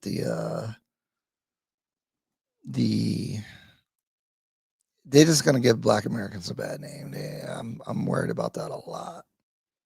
But that's why I feel like I need to give my perspective, because I don't know where I fall in this category, but I think it is. I don't know. I'm just me, but I'm trying to bring things together. As proof. So here that's where the problem normally is. So even if you are claiming that maybe that property belonged to your grandfather, what do you have as evidence? Okay, next week, what should we talk about? I don't want to be on. I really don't want to stay in this subject matter for next week. I want to do something way different. Do you have a title deed? What do you have? Or even if you said you were settled in that place, what evidence do you have? So now that's where now the issue normally comes in. And now without that evidence, court cannot grant you what you have not proved before court. Yeah, so it's not a matter, because even court was holding that especially now for the one for the colonizer, the part for the whereby I think Rich, is the thing that we're talking, like, it's different tribes have, after colonization, have taken land from other tribes that think that it belongs to them. So it's not a colonizer issue, other than the independence caused it. Yeah, see, this is what Discount Hub is saying in here, right? we were colonized. Yes. So See, Discount Hub, I said what you're saying right here. I'm telling. See, I get it. Don't be saying we don't know what we're talking. I'm learning. That's why we're talking about it. Fine, now based on that, you are evicted. Your family was evicted from a certain, and it's a common thing. Many people who are in fertile places, the Wazungu would come in and they're like, we're taking up this property. So you may decide now you want to fight for your rights. So court has now held that as long as you must prove your case. So what am I proving? How am I proving that Mzungu in Delamere is sitting on our land, and my grandfather was alitolewa, like I don't know how many. So what should I prove? So court now will need some form of, because you're claiming that was your land. What evidence do you have? Do you have like even any documentation to show that your grandfather once owned that land? Even sometimes they can look, even settlements, like let's say for instance, maybe your grandfather built some structure. Because even there's a time, even sometimes the judge goes to the scene where you're claiming the property is and just makes some notes based on what's happening there. So you have to show proof. So that's why court, the problem now comes there. It's hard to prove such. And these things happened before the 2010. All right, guys. I'm burnt out. I do think that if you're like Darnell, he's interested in being a citizen, and this is what I do. I try to pay attention to all this stuff. Although I'm a business person and I'm in real estate, so that's why I'm extra interested in these topics. But just Lynn's channel, I would watch things from time to time just to like see what's going on and get an idea about the culture, and I think it's pretty important. Pookie and Ray Ray, please go to Thailand. We don't need that American social construct messing. So Kenyans, we don't have tribes, but we got different kind of Black Americans, okay? And there's a lot of us are trying to leave for certain reasons, and then we don't get we're kind of we're worried about what our counterparts might say and do because they don't know how to act. Okay. Hey, I love the encouragement. And Kaisley, I like that. I like this right here. Yeah, maybe I shouldn't care about it. I was thinking about that too. Like, who cares? Let's just do our thing. It's a complicated issue though for us. I'm telling you, because this whole identity, where you're from, reconnect, and all that stuff, it's a thing that we have to contend with, So that's where we're coming from. Yeah, so in the description, it should have like my, like if you go to the website and hit the contact me, you'll be able to send me a thing through there and we can connect. For sure. So let me reiterate a couple things. I'm coming out next month for 3 whole months. I'm getting my property I'm going to be staying at. I forgot to say this. It depends on what the finances is looking like. I'm looking to purchasing a car. Specifically, I want a F-150 Raptor. Kind of want to put Starlink on it. so I can, wherever I go, because I want to start expanding outside of Nairobi. I'll be doing content on taxes and the leasehold, freehold, and other legal issues with real estate. I'm going to try to connect with and do some Q&As and interviews with some experts in the field to bring you guys more information that will answer some of these common questions that we're getting from people that really know what's going on. I really want to do a tour from Mombasa to Malindi on the real estate and the options and availability of stuff out there, very similar to my other content. It'd be really nice if you guys would support by joining the membership. This will help, pay for travel and pay for some of the stuff going out there. I'd really appreciate it. The supporter level is going to get you early access to the videos because the videos are going to be on a 30-day delay. So members are going to be able to see them first. And then after a month, they'll go to the public. So you won't see content from me until August if you're not a member. And then the inner circle, I'm doing consultations and you have WhatsApp access to me. You guys can send me your offer letters, your contracts. I can at least tell you, oh, that looks like something that I got. And if you're interested in my analysis of different areas and perspectives, once I have a year's worth of rental income, I'll be sharing that. That'll probably be in members only. I may furnish the property. So when we get into like hardcore stats and information on the real estate side, it will be going into members only. And from time to time, I'll be sharing stuff about my personal life and things that I'm interested in and the dating situation and, all that kind of stuff, but also looking to get citizenship and, family and all that kind of stuff is something that I'll be sharing in the members only as well. You can definitely check all of that out. Hi, Ryan. Did you buy properties in Kenya under your name or did you set up a Kenyan company to buy them? What are the rental income taxes like? Your rental income. Okay, good question. I bought under my name.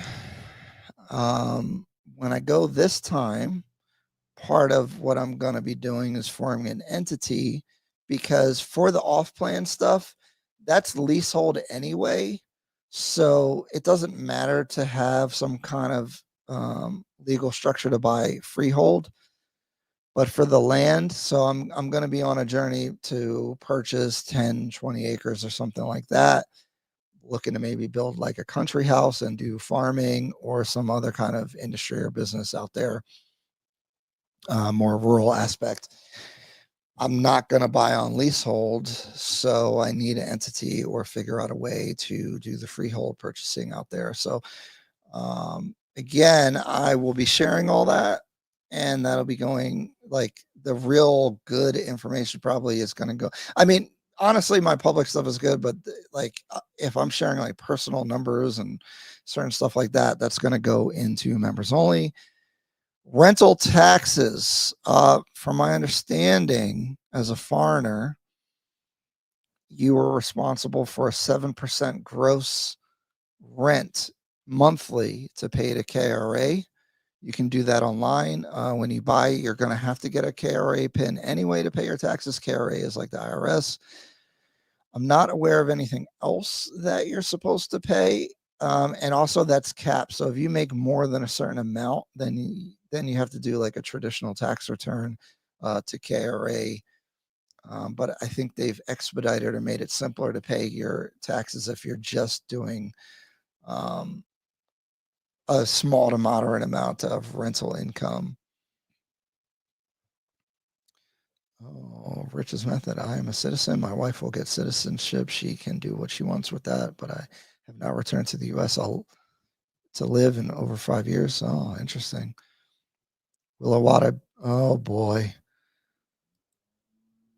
I don't want to foster tribal conflict in here. If I can control it, I won't end up with a woman who wants to live outside of Kenya. Yeah, that's a me thing too. I plan to have kids and all that in Kenya, and I don't really want to go to the US for all that. And like in the beginning of the video, they were knocking Kelis for not sending their kids to the schools, but I think it would be I got to do way more educating on the school systems and stuff, and I'm a long way from that. But as the journey develops, I'll be sharing all that on YouTube with my discovery. That's kind of what I've been doing, is sharing. I've been doing what I'm planning to do myself, and I'm just showing you guys what that looks like. I'm going to expand that a little bit by doing interviews with lawyers and accountants and stuff, although I'm looking for that information as well. So I guess I'm still just sharing. What about the 30% withholding for foreigners? I think if you only are doing rentals, you don't do that, but I could be wrong, to be honest. So we're going to get the answers to these type of questions when I go, because I haven't completed a year of anything anyway. So my plan was to link up with some accountants and everything, and we'll make content out of it and answer these same questions that I have for myself personally, because I'm actually doing it. I'm in it right now. That's why this information is very valuable, I think. I'm not trying to big myself up, but I'm just saying, like, if you're looking to do these type of things that I'm doing, like, I'm literally sharing what I'm doing. So I think that could really be helpful and informative to you guys. Oh, man. Interesting. I don't even want my children in Kenya schools, and I am Kenyan. Yeah, well, I don't really know what's going on, so I could definitely have a naive attitude towards it. I think education in general needs to be updated, because you got ChatGPT, you got all this stuff. You really need to learn critical thinking. And I do know that the strictness of many schools there is pretty intense. And I don't really care about grades that much. I want, like, I don't know, a more cohesive learn how to be critical thinking about a lot of things. I don't know, but I'm sure there's good schools that maybe can address that. If they can't, maybe do. I don't know. I have no idea. I'm not educated on this topic.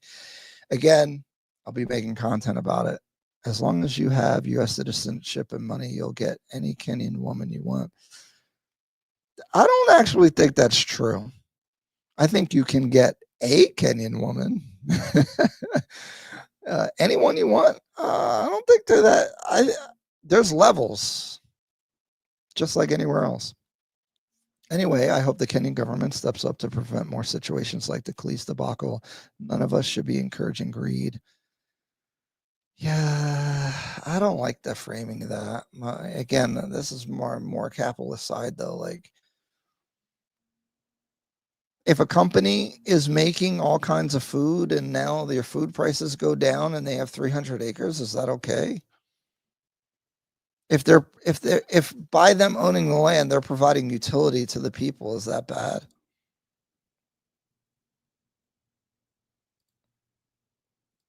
Kenya belongs to Kenyans. Our land, our blessing, our heritage, our birthright is not for sale. Okay, well, Plano, what is a Kenyan? Is a Kenyan someone that lives within the borders that was drawn by the British? What about Kenyan Somalis? What about Luo? What about Nilote tribes? What about coast people? These are all very different people that I don't think would have organized the country in the way that it is currently organized.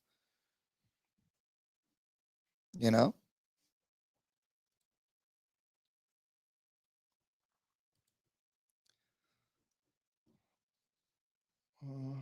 Afford to pay for a private or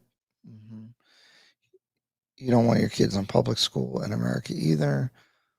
Yeah, but then are the international schools teaching like this colonizer stuff or what?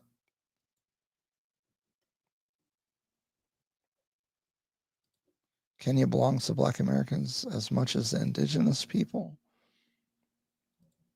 Richest method, don't worry, the Kenyan government will get for insulting Kenyan women. What? Exactly. Thank you for being respectful. Great live, very informative, helpful. Thank you. You can get her, but will you keep her? Oh boy. Not lots being crybabies in the chat. Oh my God. Why? PC is scared of tension, but there's no tension coming from. Oh man.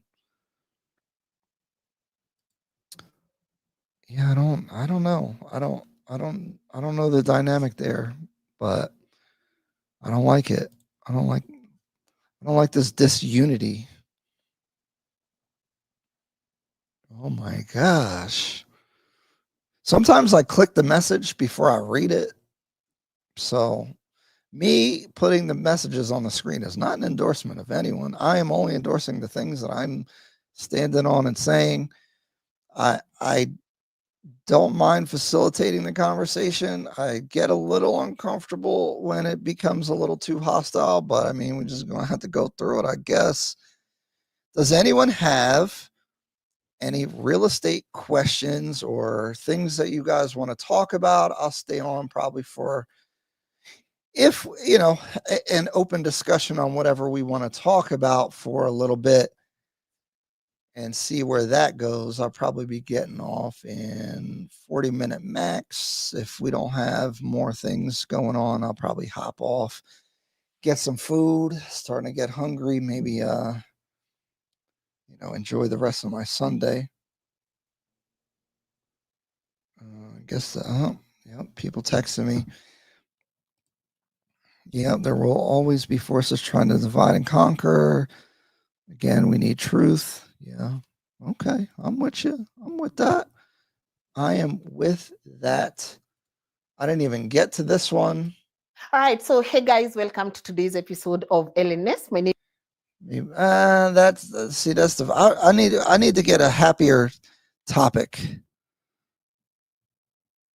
Can you talk about the workmanship you've seen in apartments? Oh man.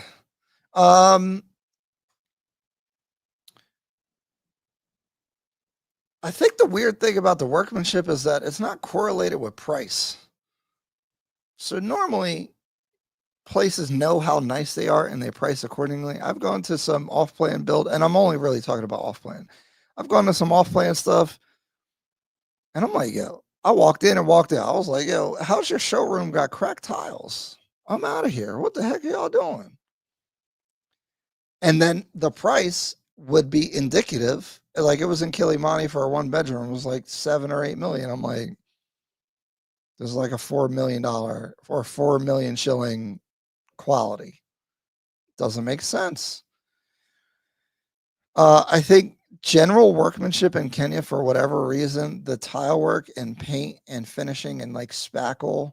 I don't know if you guys would call it spackle, but the finishing on like walls and things is just generally sloppy. The attention to detail on these developments is not that high.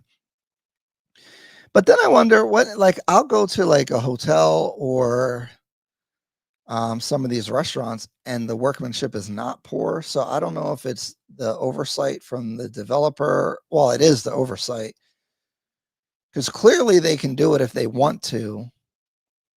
But I do see even in upper scale properties, like the tile work, the grout for some reason always is discolored. It's like a common practice and it's accepted. So, but from my point of view, not acceptable.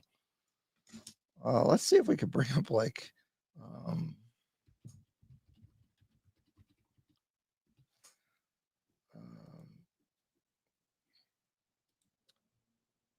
let's see if you guys can see this. So like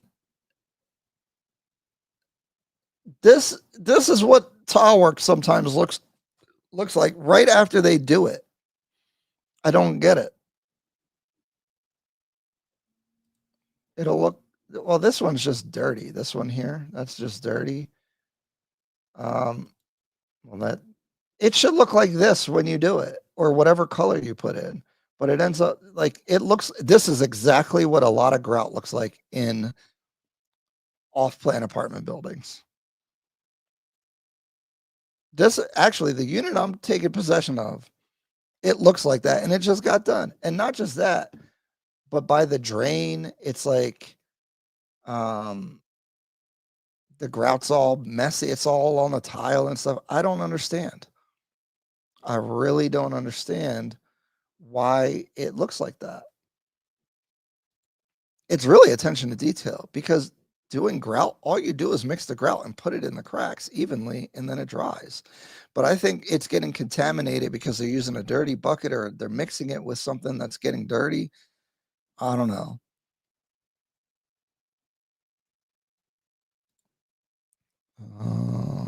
Oh, yeah. See, that's why I don't know if anybody wants to come up here and chat, but I think having a conversation would be cool. Discount Hub, you're always welcome. You know,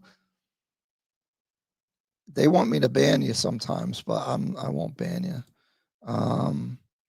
Richest method, we will get you for. Oh my goodness,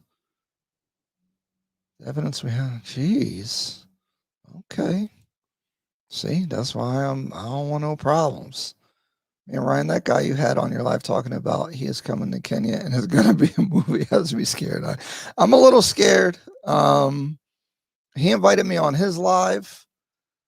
He's got like a big following. You know, I talk to anybody. I'm really open. Also, I'm comfortable with myself. Like, just because I'm talking to somebody, or like, I'm my own man. So, you know, what other people decide to do is on them. I can't control or tell other people what to do.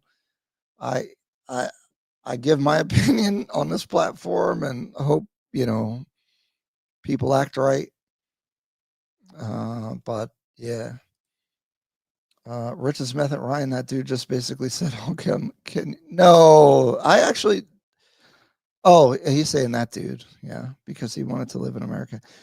I don't get the sense that many Kenyan women want to go to the US, really. I never really get that. Yeah, what do he think saying Black Americans are not welcome? That would mean you cannot read. Oh my goodness. Oh, don't be antagonizing people, man. The thoughts and opinions of the people in the chat are not the thoughts and opinions of Ryan Fagan, okay? If I didn't say it, it's not my opinion. Notice how it's, oh my God. I don't think it's like the workmanship, like it bothers me because the problems are simple, like the paint they'll get on light switches and it'll just be messy, and on like the trim on edges and stuff, it's just messy. I don't really understand why, but that's what happens. Oh yeah, I see that. Oh my God. I don't want to encourage any of that nonsense. Hey, super chat from Maji. Y'all typing a lot. I know I can't keep up. I'm running out of breath trying to keep up with you guys. I appreciate it. I appreciate all the support.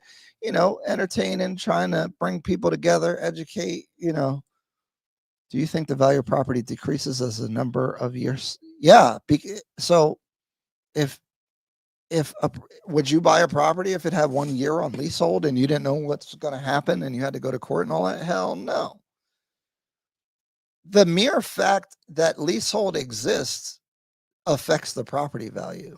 So for in the United States, right, if there's a piece of property and it is zoned agricultural only, and then the zoning changes, the value of the property instantly changes because what you can do with it. So the legal use of a property, or the legal way that you can obtain ownership, has a direct reflect on the value of the property for sure.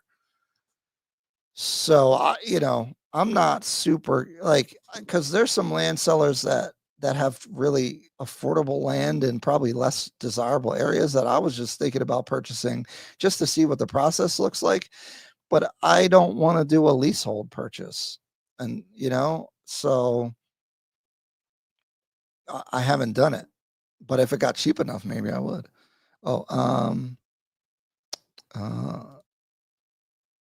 Yeah, I noticed the sloppiness. Now I have to be on the ground. Yeah, for sure. Vocational education isn't emphasized in Kenya like it is in the U.S. It's not emphasized in the U.S. I do think it's well, there's a lot of development. Well, although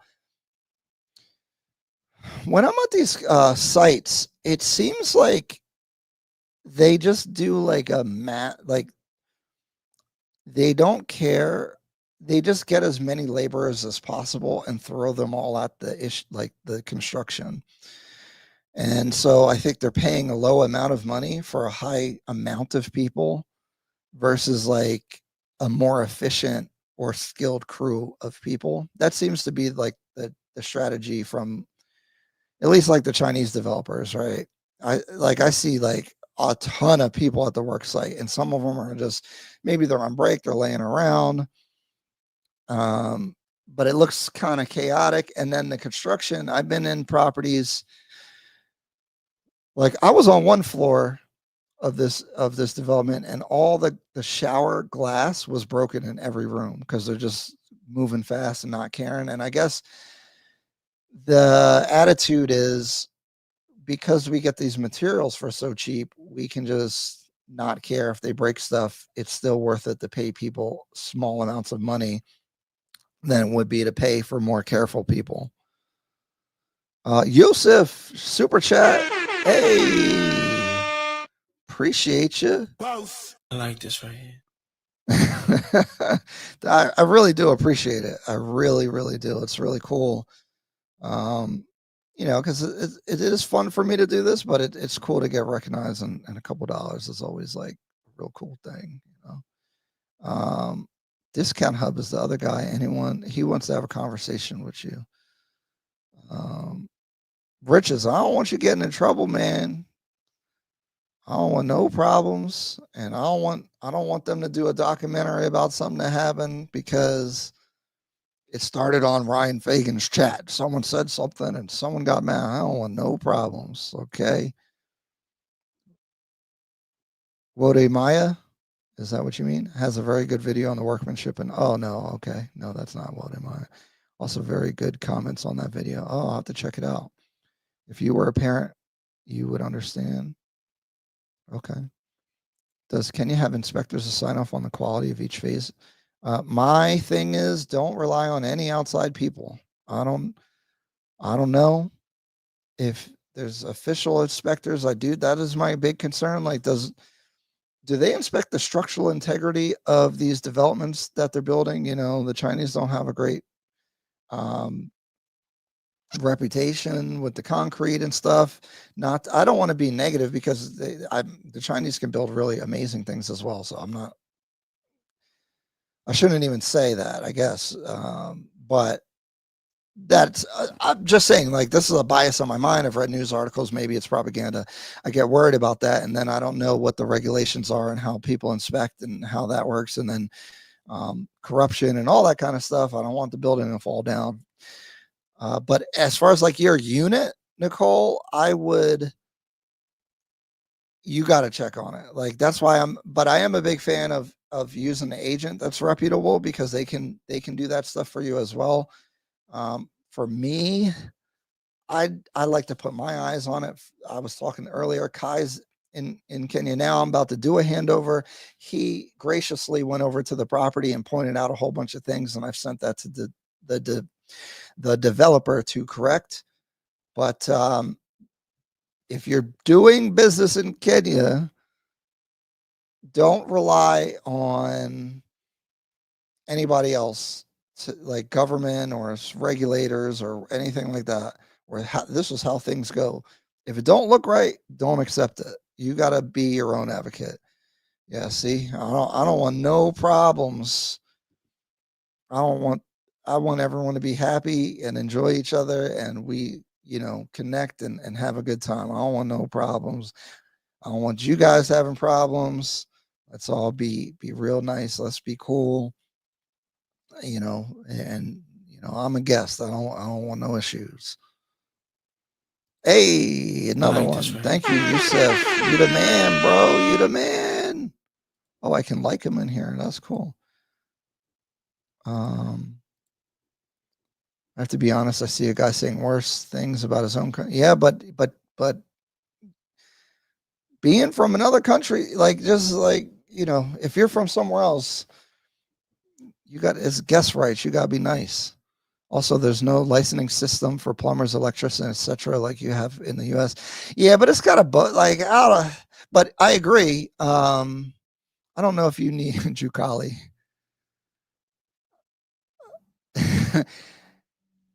I agree that there's no licensing system but I don't know if it's that helpful per se. I think it just makes things way more expensive because of all the stuff you got to do. But I think there are skilled people. You just got to find them. But this is an interesting business idea, is have some kind of school for that and maybe a certification. And if you can build up the reputation of that school, maybe that certification can mean something. But you don't know, I guess I'm a private market solution guy. So that's where I'm coming from with that. I don't need a government solution when, say we make a tile work school and we have a program, and at the end of the program, there's a certification and we have a registry, and people can check the registry if you went to that school, and you might want to hire someone that went to that school because you know the quality of work that can come out of that school. And I think it's a dope thing because if you could make it really affordable for Kenyans, especially we talked about unemployment, they could really like it could separate you from people that don't have that certification or something like that. So I think I have no idea. You know, I'm new, but these are the way my brain works about this stuff because I want to add value, right? Can I do something like that? Because I could probably I don't know. I got people here. I could probably fly people out, you know, Master Tyler, do a class or a series of classes.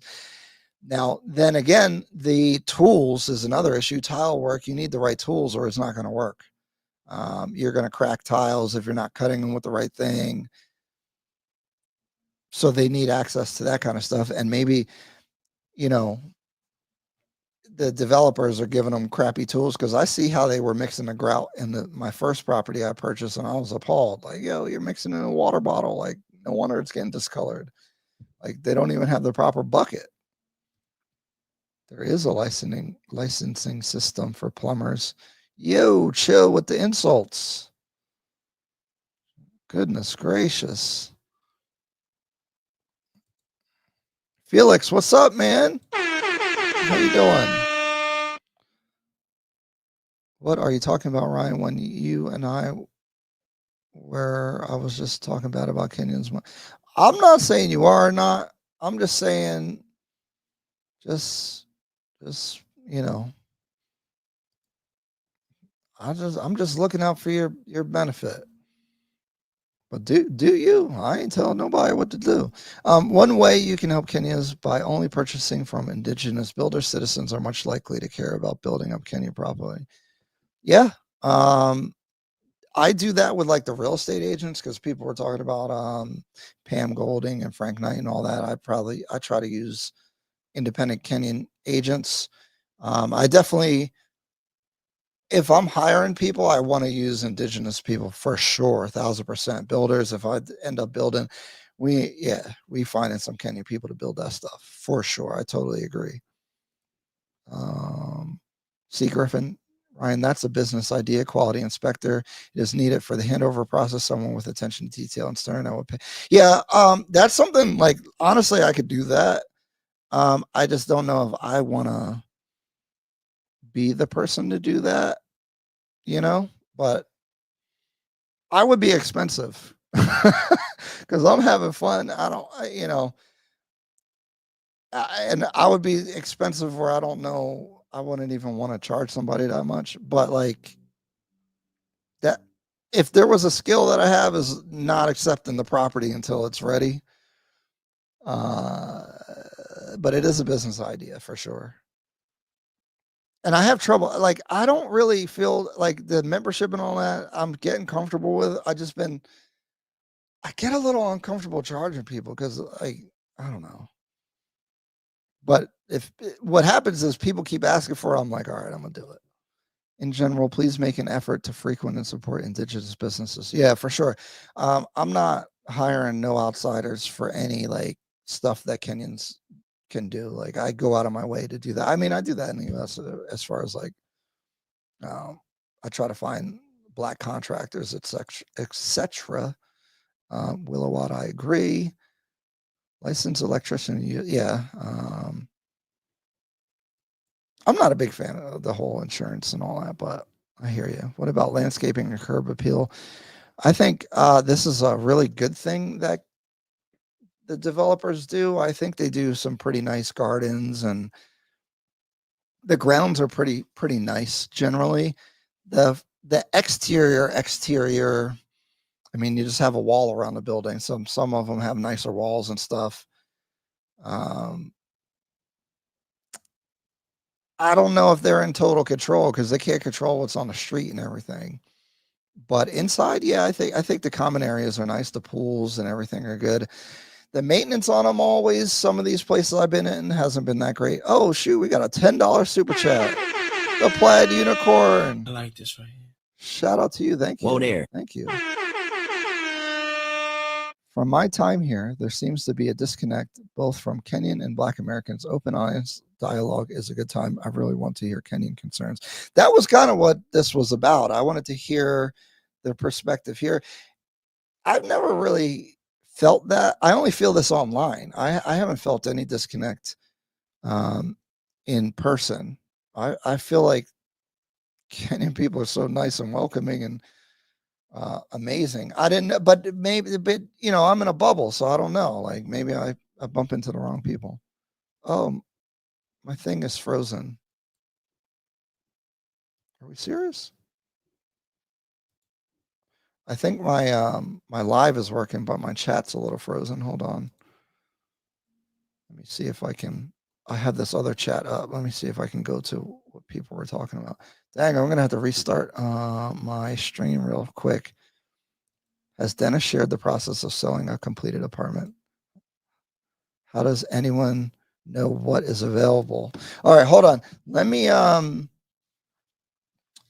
restart my StreamYard because it's crashed somehow.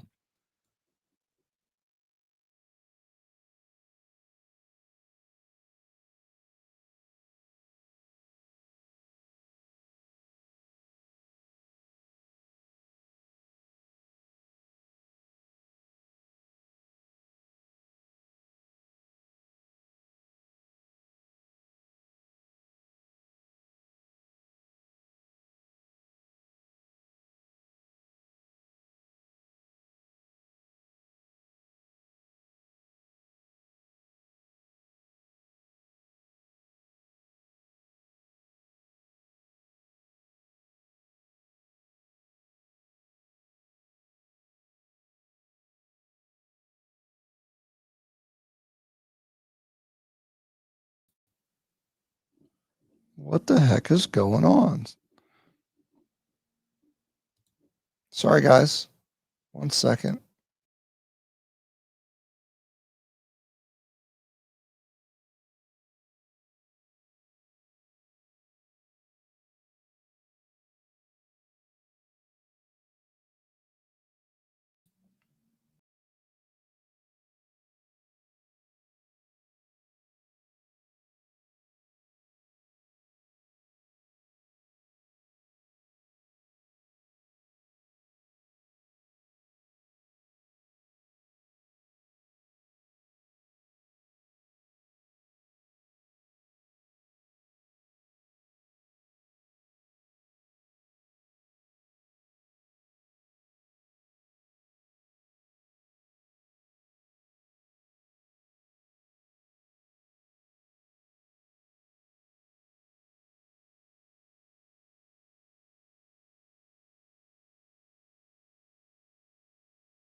Can you guys hear me?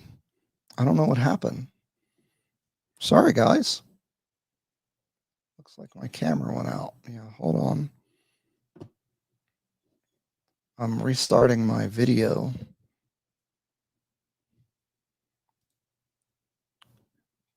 Put something in the chat if you can hear me. And let me reconnect my camera. Mic check. Okay, cool. Dang, struggling. Okay, wait, there I am. How could we do this without seeing me? I shaved my head and everything for y'all. Okay, anyway, we're back. Where did we leave off? That was crazy. I don't know. I crashed. Well, shout out to Plaid Unicorn again. $10 super chat. Appreciate you. Rich's method. Just saying, Ryan. He was saying he had evidence from the chat. I would like to see that evidence. I was sarcastic. Bro, I don't know all the, we don't have, they don't got the same freedom of speech and all that. I just, I'm just saying, I'm just keeping it cool, man. I don't know. I'm not saying you did anything wrong. I don't know. I don't want no problems. That's all I'm saying. Just, have you been to Kisumu and Busia or Voit? I have not been yet, but I'm going to be in 3 months. I'm in Kenya for 3 months, so I'm gonna have a lot more time to travel around. And then I'm going back in January, and I'm probably staying from January to like June. So lots more time in Kenya coming up. People have brought up Juan Odie. He's great advice for construction. Yeah, I know what you're talking about now. Yeah, I really like his stuff. He's Kenyan? Or I don't know. The Plaid Unicorn, you mean your time in chat or Nairobi? Because it's in total my 7th month in Nairobi, and never in person have I heard any conversations from. Yeah, I haven't heard that either. Richard in chat, my short time in Nairobi has been special to me and very welcoming, but if the concerns do exist, I would love to discuss them. Rent a car in Malindi to move around, that will be amazing. Yeah, I probably would. Do I want to rent a car? I got to get my driving skills up. Can hear you fine. Many Kenyans have those concerns. This is, we're polite to a fault. Yeah, the Kenyans aren't going to just, us Americans, we put everything out there real fast and we're loud and we're going to say it and bring it up and we're going to talk about it. It's a very American thing. And that's why I was asking, because they might be feeling that way, but they don't say it, right? The issue is a non-issue. Applied Unicorn, let me tell you, I had an Airbnb in South Beach, and literally my Airbnb host was encouraging me to invest next door to. Okay. Okay, cool. Yes, one ODD is very Kenyan. Cool. Oh, he lives in LA. Okay. Interesting. What else we got? I know that the thing derailed. I got 15 minutes. What do we want to do here? Did I have any passport bro stuff today? I had some stuff saved. I gotta find it. He lives in LA near Kisumu. Oh, when you're saying LA, what? Oh, and near Kisumu. Okay, he's saying living in both. I was like, what? What are you saying?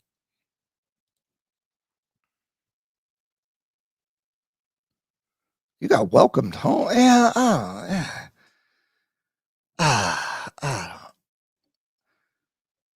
Oh, she had land to sell you? Was she trying to scam you though? I don't know. Be careful. You know? I don't know what's up. Dang, I don't know if there was any passport bro things I wanted to talk about. I got to get permission from Kai. Kai had a video from a place, and our compatriots were not acting good. They were not acting good at all. Well, it's embarrassing. I became embarrassed by it. Yep, he's good. Okay. Well, it's been a fun Sunday, guys. I think I'm going to get some food. And, oh, well, what do we want to talk about next week? Why don't we talk about that for a little bit? Because I feel like we went heavy into race and culture again with the land. But how long can we talk about apartments, you know? I mean, probably could talk about it for quite a while. It don't have to be a long live. It'd probably be like a 2-hour thing. help me curate what you guys want to see, what you guys want to hear. I know many people got here for the real estate content, so I want to be, I want to stick to that to some degree. Although these issues affect real estate, right? Like, if the leasehold estate, if there's issues with owning the land, then you got to price that in to your risk when you're purchasing. Sorry, Ryan, I got welcome back home. Both times I came to Kenya. I have that effect on people. Guy, the first time, the lady this time. I don't look white. Yeah, I'm light. So, people be asking me if I'm Kenyan though. In Kenya, if I had better Swahili, I'd try to tell them I'm from the coast, just to see if I could pass. You know, can I get that off? Once I talk, it's over. It's really over for me when I speak. Did y'all see the Nexus event? I thought that was cool. There was a networking event with Traverse Culture and Ella, and let me see if it comes up here. Been in this beautiful. It's about us. Oh, hold I'm on. just the facility. I thought this was a cool event. Let me bring up my screen here.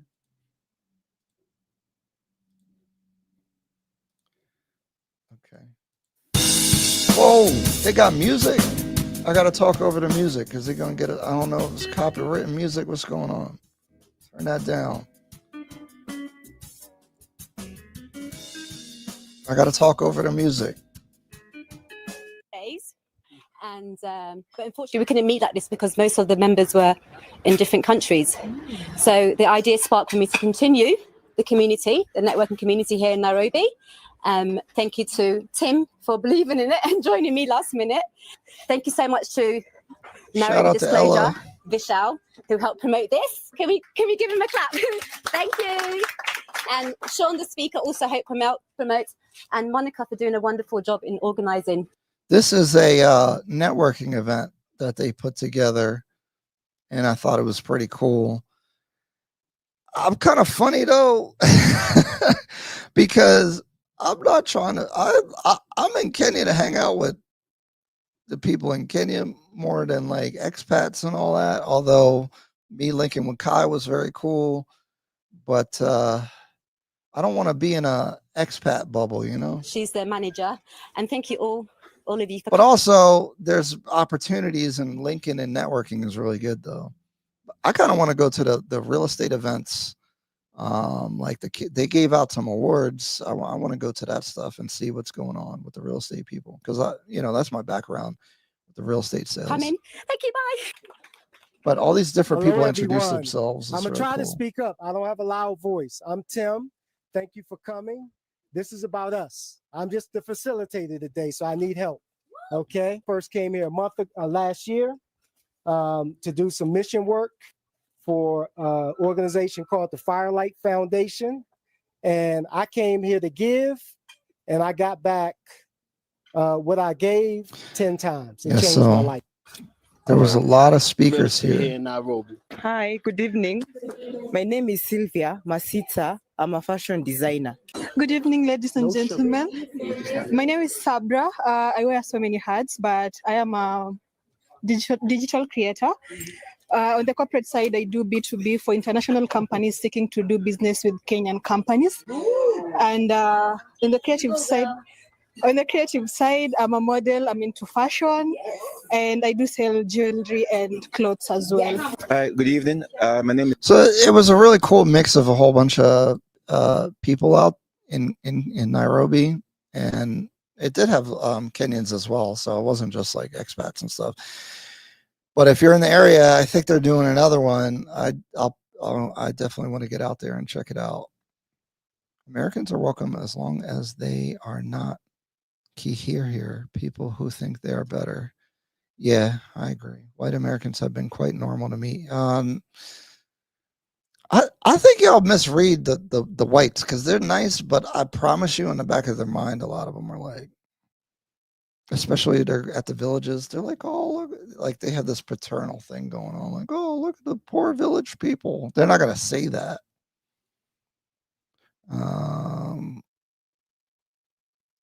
Oh yeah. Okay. All right, guys. Well, it's been fun. I was hoping to get some. Wait, hold on. I missed this one. I am already the same.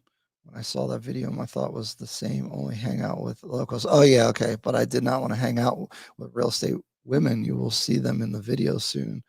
Oh, what? You don't want to hang out with the real estate ladies? What's wrong with the real estate ladies? I was here for 7, but I live here now in the beautiful Kenya. And I'm the best friend. And this is my best friendies. Why is it whenever you see a microphone, it's scary? I'm not gonna lie. I Hi don't- everyone. Hi. My name is Samantha. What? I'm What? the best friend. Samantha Amani. Sorry, this is my best friend. That's why she's disturbing me right now. I work in the social impact space, so anything that has impact for pipelines. Today I'm the youngest, and I want to say I'm privileged to be with you guys here for the dinner. And What's wrong with my the name ladies? is Harry, so I'm very pleased to be here. Thank you, Allah. Advance the STEM. The rest of the world to Kenya. Yeah. Look at all these cool Throughout the people, countries, man. And I hope to connect. And from here, I think I'll think. Okay. Who else has Discord? Who wants a Discord server? Because I have Discord, but I only use it when I'm gaming. Oh, you did want to hang out with them. I'm sorry. Okay. I didn't know what you were saying. My bad. I'll be skimming it. I'll be trying to go too fast. My bad. My bad. Yeah. Okay. I feel you. Discord server, yes, no, because y'all gonna. That's why I didn't do a Patreon. It's too much. It's like a lot. And then are people gonna be in there? What are we talking about? You know. And then I gotta monitor it, make sure y'all not getting me. You know, the Kenyan police getting mad at y'all and stuff. Got to make sure we keep it cool because they're gonna come. Oh, why are you making a platform for people to be acting crazy? You know, I don't need them problems. I'm basically trying to retire. And just like the business I want to do in Kenya is all fun stuff that I think I'll add value, but get like enjoyment from more than anything, you know. So I don't want no problems, please. No problems, please. No, I don't want no problems. Okay. You know what? I put the WhatsApp in here, but my phone, if someone sent it, I wouldn't even know. Okay, no one did. All right, cool. No, do not do it until you have 100 members. Yeah, exactly. We need more people for it to make sense. But this platform is a little bit different because I think I'm on a different time than a lot of the other Kenyan expats and stuff so far. Not that I'm not putting them down. I'm just like I'm literally interested in different things. Not that there's not overlap, but you know, I don't want to give myself a job. Go back to the video. There was a fine sister said she returned. Oh my God. Wait. Oh man, we ain't looking for oh man, we ain't doing that. We ain't doing that on here. I'll look later. But hey, y'all just hanging in here. I just 30 people in here. I don't got nothing left. I think we covered the topic. Got a little, you know, I didn't want it to get too feisty in there. Y'all will scare me a little bit. In the 60s, many African Americans came to Kenya, but mostly as university lecturers. Many people from the Caribbean were judges. Okay. Yeah, I want to be on the ground October to do some research. Have you tried to eat no machoa ugali? So I've had ugali when I had a Kenyan girlfriend in the US when I was in high school, so I had some things. And her whole family was here. I'd always be doing stuff with them, so it was, you know, a whole thing. Don't tell anyone this, all right? This is just between me and you guys. I don't like to tell people this, and don't judge me. But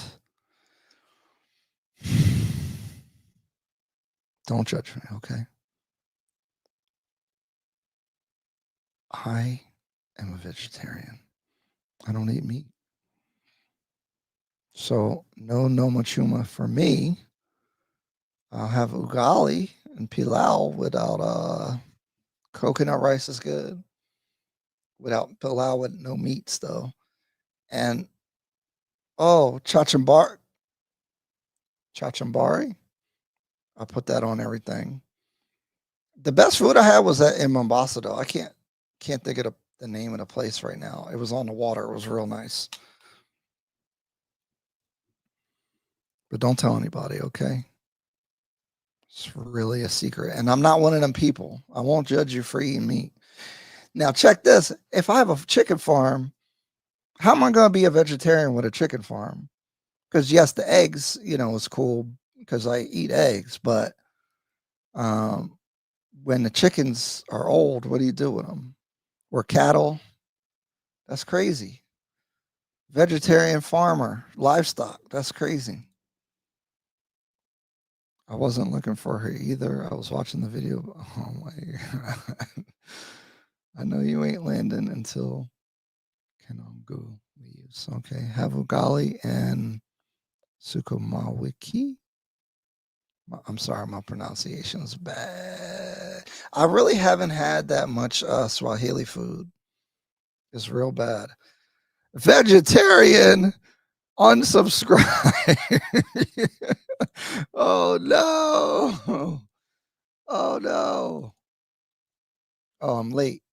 I'm late on the button. Here we go. Sorry. I know. It's terrible.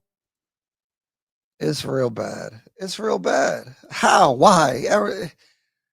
It's not any healthier, I promise. I still don't like ugali, but yama choma and chapati. Oh, I like chapati. I'm in love and wet fried tilapia. Because the tilapia there is real. We are going to judge you. I know. I'm sorry. I can't be perfect, though, I can't be good at everything. I got to have some flaws. No shame in being a vegetarian. I think it's a good thing. But here's the thing. I'm vegetarian because of the treatment of animals here more so. So in Kenya is more natural. I play with the idea of eating meat, but it's just something I don't do. So isn't power like fasting? There's power in just not doing certain things. Sukoma. Waki is collard greens. Okay. What about mushroom and ugali brown? Okay, here's the other thing. It's the worst part. Get the soundboard ready. Okay. It's not going to make any sense. I understand that. Oh, man.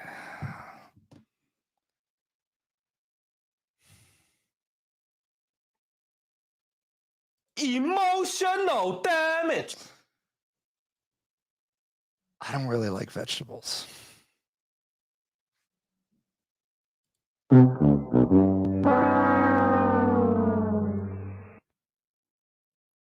How, Sway? How, Sway?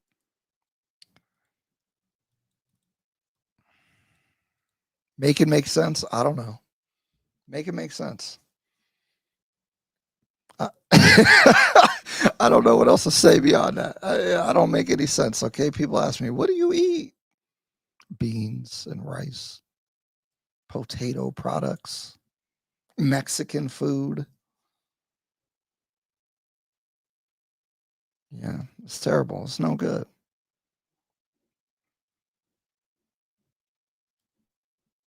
CJ's is a cult, bro. CJ's every day, baby, but I can't. CJ's gives you a lot of food. I can't do it no more. Oh man, CJ's. Oh. And Art Cafe and Java House. I eat one of them every day. I can't do it no more. We got to cook. I need a nice young lady to make some healthy chapati and some just keep it light, keep it cool.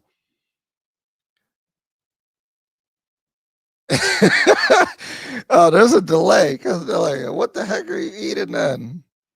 What are you, a breatharian? Oh. Oh.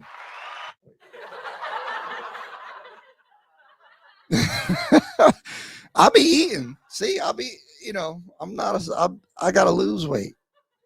I was planning to be more fit than I am right now when I got over there, but true. I ate brown ugali and mushrooms as vegetarian. Blasphemy. Okay, Ryan, eat ndengu and chapati. I don't know ndengu. Dengu. At the end, like the end's almost silent, but it's not. Dengu. Because I got beat up for my pronunciation. My Duolingo streak is long, and I got some Swahili coaches that be helping me. But the Duolingo Swahili and Nairobi Swahili are two different things. Because you don't say habari to nobody in Nairobi. Yeah.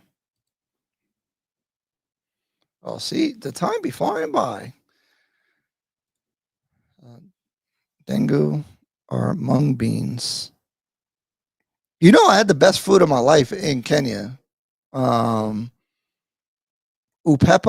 Now it's not Kenyan food, but upepo at it's a hotel near Karua Forest. Oh, that was the best dining experience I ever had. Oh man, that was nice.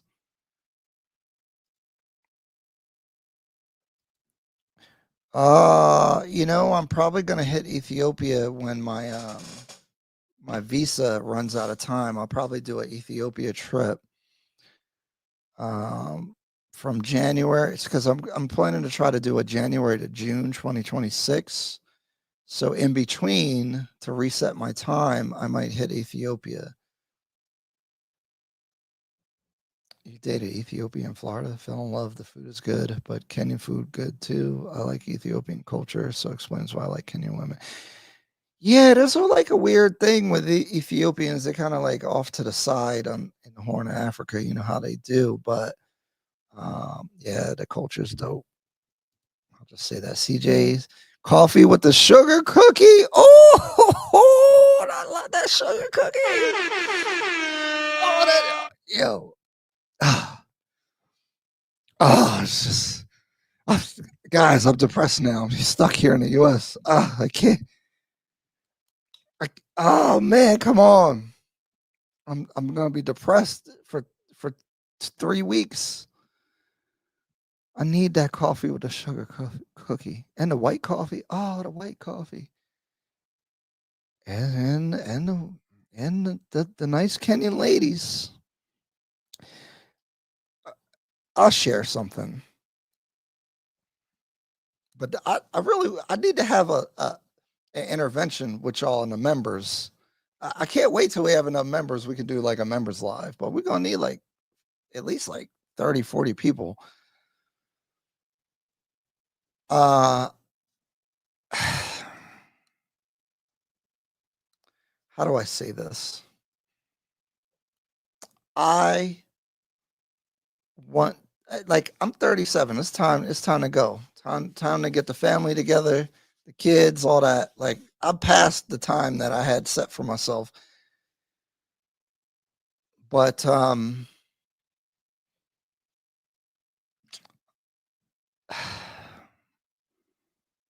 in high demand out there, And like I was saying before, it's very powerful to say no, but it's hard to say no. It's hard. It is. But I also I want to do right. I don't want to hurt nobody's feelings. And there's some amazing Kenyan ladies. And it's like, how do you pick? How do you pick? But I'm gonna have to do something. I'm gonna have to make a decision. But okay, and again, we'll expand on the members, but I'll give you some. Is that like there are a lot like okay, the guys that are just there partying, that's one thing. But when you're trying to be real about something, there's a lot of cultural things come up, and then the distance thing is an issue. So like I'm like, I probably should wait till like I'm more established in country. Because like when I'm here in the US, I'm working hard. I'm not a big phone person, and then people feel neglected and stuff. It's and then then they start acting poorly because now they feel neglected, and I understand how they feel, but if I'm in a train of thought and I'm working, I don't have time to I just don't I don't I can't get distracted. That's a thing that's built in. Maji, we'll definitely link up, bro, because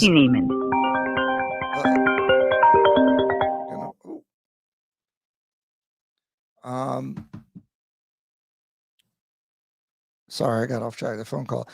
Yeah, I'll be out there around the same time. See you, man. Have a good one. You must eat a lot of chips masala when you are in Kenya. I love some chips. Yes, I do. Every day. Too much. I don't drink coffee. I might have to start back drinking lattes. Used to have them from Starbucks. They're good.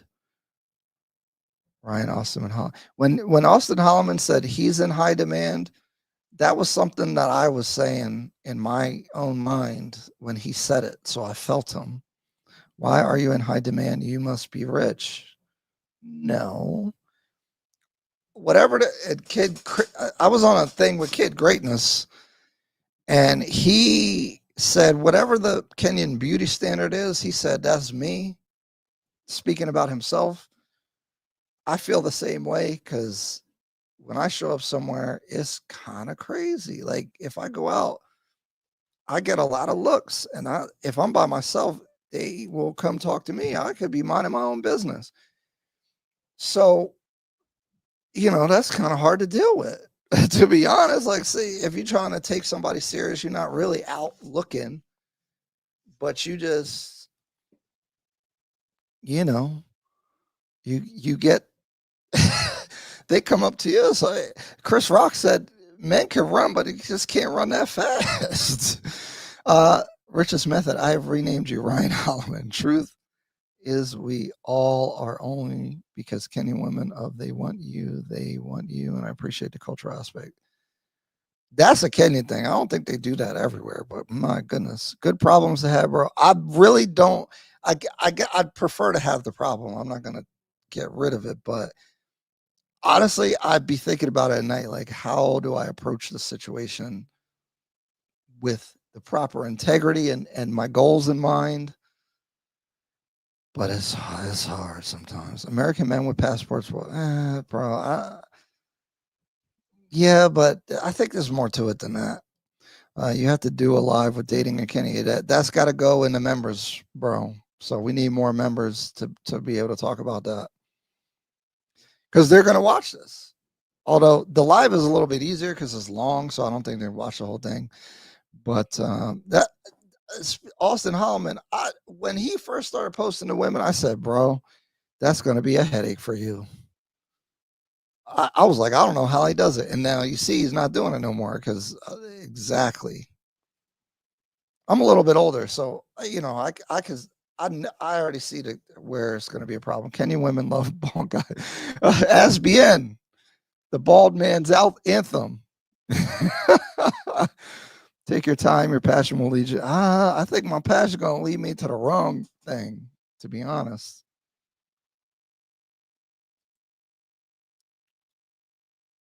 How do you know you have a U.S. passport? That's it. Is there a shortage of Kenyan men or something? There's, I hate saying it like this, but like they, well, first, I do think they like lightness or proximity to whiteness, unfortunately. And I am that, like, it's weird. It benefits me, but I don't like it. Then being a foreigner is always cool because it's different than I think other countries. Like if you go to Europe, being a foreigner is like cool, but it's not the same level of stigma or benefit. In Kenya, it's I guess attractive, and then they complain about the Kenyan men. They're stingy. They don't want to give money, this and that. And I don't really do that either, but probably more than them. And I don't want to kick the back end of Kenyan men because that's not cool. But the women do complain about y'all to me a lot. And I don't ask them to complain. So I don't know. My swipe ratio in Kenya versus South Africa is crazy. They don't know I'm a foreigner from just photos, which are from here in Kenya. So that unmentionable guy. Also, Kenyan men don't have jobs. Bro, yes. I know Kenyan guys that got similar financial situations to me. So that's not true. Now, the majority, maybe, I don't know. Anyone from the U.S. will move up the food chain. Yeah, I mean, yes. It's not about being light-skinned. Nigerian men will say the same, Ryan. Nigerians are controversial. They get certain types of women, but that's because they be spending. That's the reputation. Because I know a lot of Kenyan ladies that are like, nah, I'm not on the Nigerians. Yeah, it should really be members only. This is getting to y'all because y'all here early. Ratio-wise, Kenyan women do outnumber men. Look it up. I'm also dark as Kenyan and get the same response. Well, also, it depends how you present yourself and dress because they could tell if you're a foreigner by how you're dressed. I honestly, Nigerians and Americans can look the same until they start speaking because the clothes and everything can be similar. A black man from Burundi will not attract women. I don't know. Can't speak it to it. Kenyan women love Kenyan men, but we need them to be more progressive. Femicide, domestic violence. Yeah, that's sad. I hear about the domestic violence. Like a lot of ladies have spoken to me about that. It seems very common. I just want to laugh at you. South Africa, men outnumber the women. This is the info I need to know. So as black women don't even consider dating in Nairobi, is that the stance? I can't really speak to the women's experience.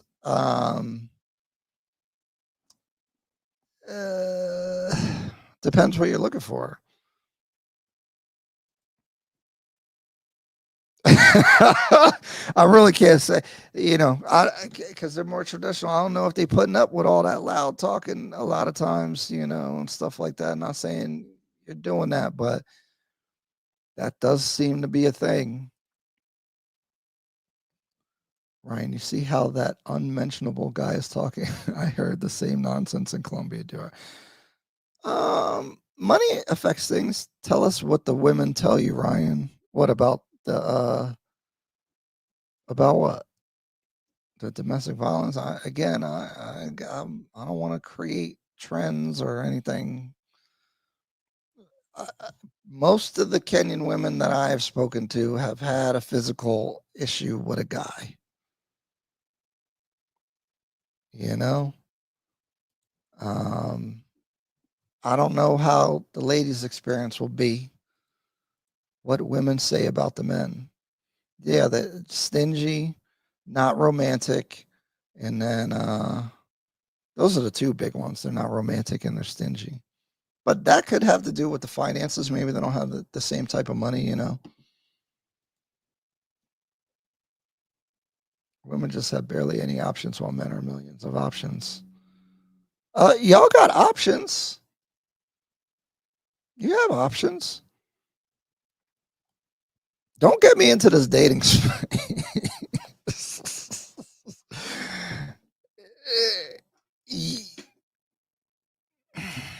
Maybe it's the expectations. Nobody wants a regular guy. It's the same thing with the Kenyan ladies, right? They don't want a regular Kenyan guy. They want a foreigner. He got money. He from here. He got that. He can do this. He can do that. Same thing in the U.S. They only want to date a guy with a Lamborghini, you know? And not only that, then they want them to be emotionally intelligent and soft and sweet and romantic and have a whole bunch of money and be tall. I mean, okay. As soon as they hear your accent, they'll think green card. Yes, this is what I want to hear, what I can't read online. Yeah, I mean, that's what they say. But I'm not, I don't know the women's experience. If you listen to Traverse Culture, she talks about it, and there's a black sit to Africa. But the thing is, and I'm not trying to be mean. These are the facts. They're a little bit older, okay, and they got their ways about them, you know. And I don't think that's that appealing. But for everybody, there's somebody for everybody. See, Griffin, and that's the thing. Like, see, with the ladies, like, you're gonna probably have more money than them, and generally, women want the guy to make more money. So that eliminates 99% of your options coming from the U.S. if you're working and stuff. I don't think it's hard. I think it's hard when you're trying to do everything. Because there's a guy that'll try to just do it all for you, for sure. But you got to let him. And he might do stuff you might not agree with. This can't happen. And most men do not like when the woman is more wealthy than. See, you're reversing it though, because even if you think you would like and respect the guy, if you make more money than him, you're always going to look down on him. It's not the guy. The guys know that already.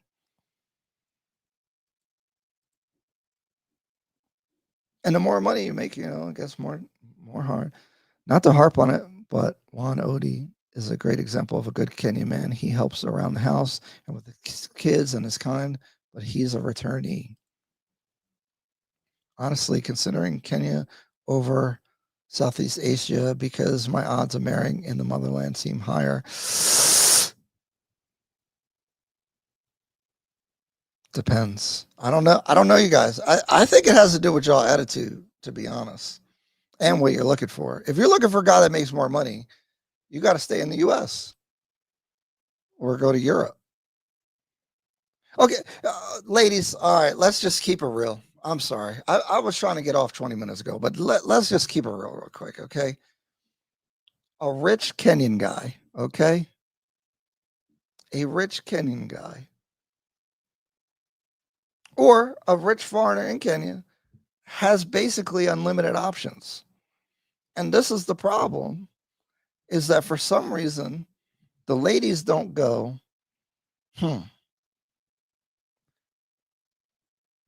how can I stand out and be appealing to him?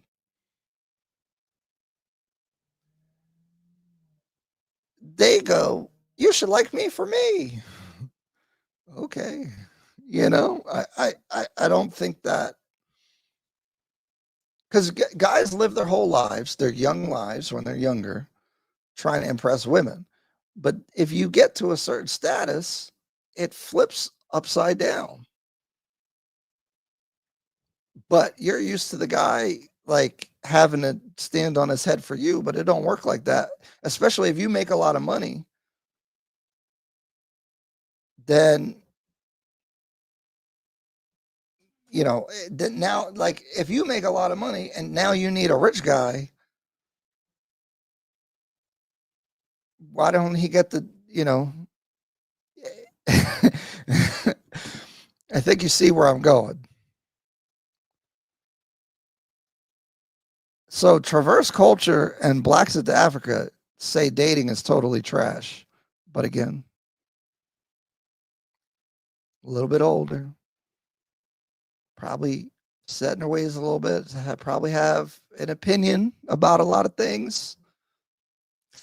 Probably not trying to hear it, to be honest. I'm sorry.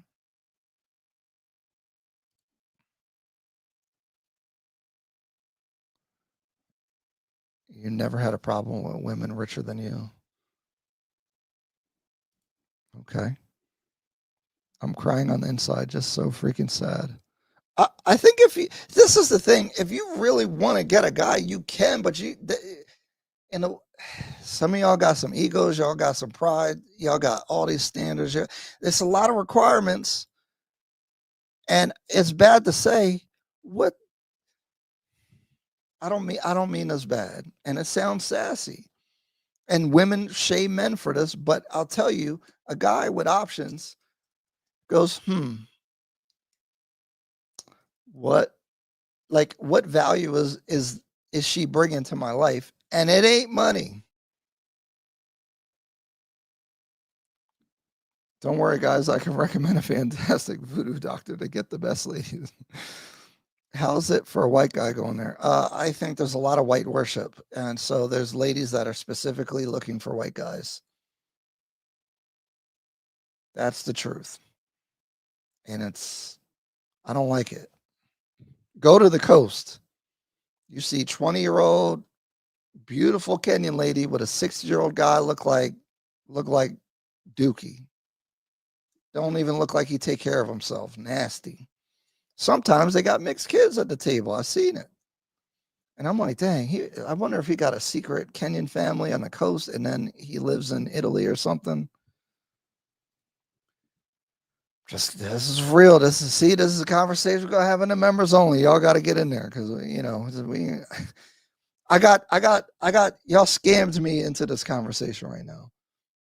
C. Griffin, very few Kenyan men are faithful. Many baby mamas that you'll only find out years later. Yeah, they got polygamy out there. I know Kenyan people that their grandfather has a bunch of wives and they got a lot of siblings and all that. Ryan just nailed it on the head about rich women. They want even a richer guy. Truth, the math is against them because of just the numbers. I'm sorry. Like, I know these are like really common, like red pill talking points, but I think it's also true. I don't know.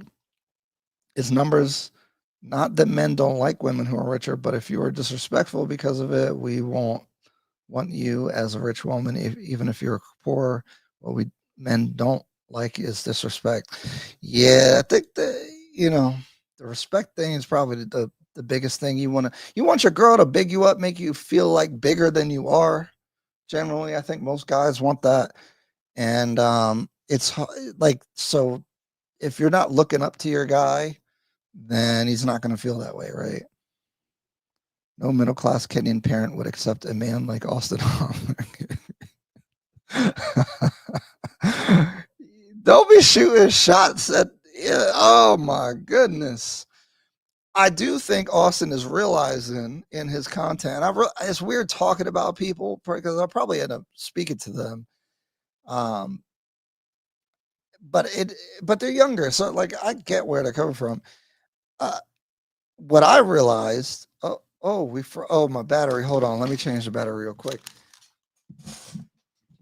I'm coming right back.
Hold on.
What the heck is going on with this thing?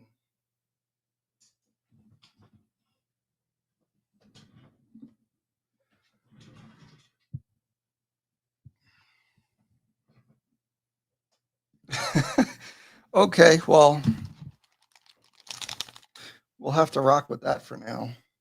It's mad zoomed in. Can you hear me? Okay.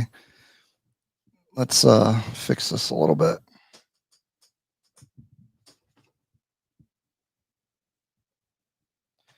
Sorry, I had to use my backup camera. That's weird. This is too much FaceTime. Whatever. Next week in Nairobi. Shay, you're out there next week? Nah, Griffin. You're tripping. You're tripping, dog. You're saying you don't care about money. I promise. I think you do. I think that you do. I guess I'm red pill without knowing because I believe everything I just said. They don't have real jobs. That's important to middle class Kenyans. Okay, I vote to keep discount hub around. KG and Austin catching strays. I'm not trying to shoot. I think, that's what I was saying. So I was about to talk about this. Hold on, let me fix this. I know it's mad zoomed in. It's freaking me out. I have to use my other mic here. I mean, my battery died. Okay. What I've learned is that the first time I was there, going crazy, okay, in high demand. But the Austin thing, okay, that's what I was talking about. The thing with that is that as a foreigner, you can't tell what type of women you're dealing with, but you think you can. Okay, and what I mean is like class, education, where they're coming from, their interests, like all that kind of stuff, because we don't know how to judge people in a different country in the same way that we can judge people. Like if I see a girl with flip-flops and a headscarf on and some dirty sweatpants in Walmart, I know what that's about. In Kenya, it looks a different way. So to find like a quality, like just our detector of people is different, if that makes any sense. And so it took a while to figure that out. Oh, Shay, $10 super chat. Hey. Thank you. I like this right here. You are the man. I like this right here. Wait, where's this conversation going? All right, hold on. Let me catch back up because I was out of here. Are you disturbed by this really close shot and the white balance is off? Hypergamy always wins. Austin and KG not have any traditional jobs, I'm not really sure, but they make more than Kenyans. The middle class in Kenya is not big, but they have paid off houses and land and believe in professional careers. Yeah, very conservative. I totally agree. And so if you're trying to get involved, like they're not going for somebody that seems unstable or something, right? Like, I think that's for sure. Is it often that Kenyan family will not accept a black foreigner, Mzungu, as a spouse for the loved one, son or daughter? I feel accepted. I don't think it's a bad thing, but we would need some Kenyan ladies in here to answer that. But from my experience, I haven't had any negativity around that. But somehow these guys are richer than the 2000. Oh, God, yeah, I got you. I'm hoping more black women will stand in solidarity against the worst cultural practices, including polygamy. You think that's bad? I think polygamy probably gets a bad rap. I think polygamy exists because, like, sometimes there's more women than men, and then women back in the day needed, like, a guy to, like, watch over them, right? Like, especially a long time back in the day. They'll accept a Mzungu before a black American? Probably.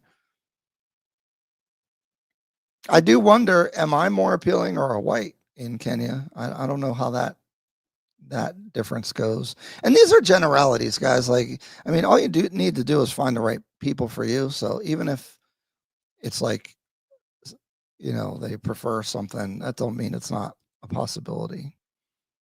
628. Oh, okay. I'll see you out there too. Manji's going out there. Dang, there's a lot of people going out there right now. Ryan, I care to some degree, but I'm asking a man to make more than me. If living in Kenya, I would be setting myself up for failure. But I think just generally, when you want to go out and he hesitates because he don't have the money, then how does that make you feel? Then you're going to talk to him funny. And you're going to be sad that you have to stay home and eat chapati. Richest method. It's not just about how much a guy earns, but also the respectability of how he earns his money. True. Discount Hub, you're right on the money. Ozzy comes from the British colonial system. Elaborate. Tuka Pamoja, Makini.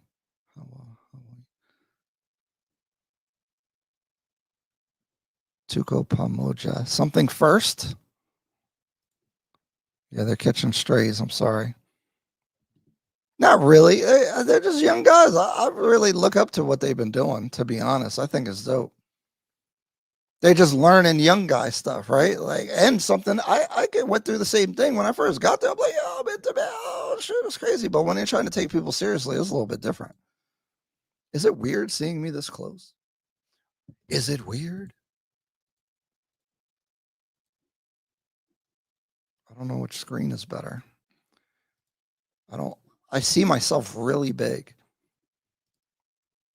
Payne who flipped. What's it saying? Oh, wait. The British just made them accept British norms and systems, including you, Discount Hub. You love it. I'm surprised you didn't like join, I don't know, British Guard or something because of how much you love it. I'm joking. All right, so richest method. I hear you. The Swahili. I can't. Oh, like polygamy. I don't think I would do it, but I have no issue. It was tribal. Who are Westerners to say it's bad? Unfortunately, there are still many black women who will entertain those things. So as long as a man will finance her lifestyle, personally, I'm not down for those things. Yes, you're setting yourself up for failure. Now I'm exploring Ethiopia. I think Ethiopia is even more conservative from my understanding. I wanted the truth and was afraid this was often true. Curious as to why. Discount Hub. What are you worried about? All for kicks? If you're a richer Kenyan woman, my question to you is, why are you not able to get along with the richer Kenyan men here? Oh, I see them here all the time. I see they're all married. That's the thing. Stay home and eat chapati. Sorry, I didn't get you. What do you mean? They view Mzungus as being more financially stable, richer, better educated, and more serious with life. Yeah, I agree. I think that is the general view of the whites. Yes, not everything Kenyan traditional is good without polygamy and its acceptance. I think Kenyan HR, polygamy fosters a mentality. I don't think the practice is the same anymore, but who knows? Discount home. So you're saying if there's two men, one is Black American and the other is a white guy, both have their stuff together, they would go for the white guy. I kind of think so. I think, yeah, I agree with that. I think that's true. Not to a big degree, though. I don't think it's like, I think you'll be fine. Like I said, I'm in high demand, so I don't know what the whites are doing, but I do see that. Dang, this view is crazy. I just want to see the answer to this question. And it looks like people are hopping off. We'll probably bring it to a wrap, especially because my camera went down. If you are indeed a woman and a Kenyan woman living here, I'm serious. I would like to know. I think you are using. No, she's not Kenyan. She's from the U.S. It as an excuse because I'm judging around money first, hypergamy.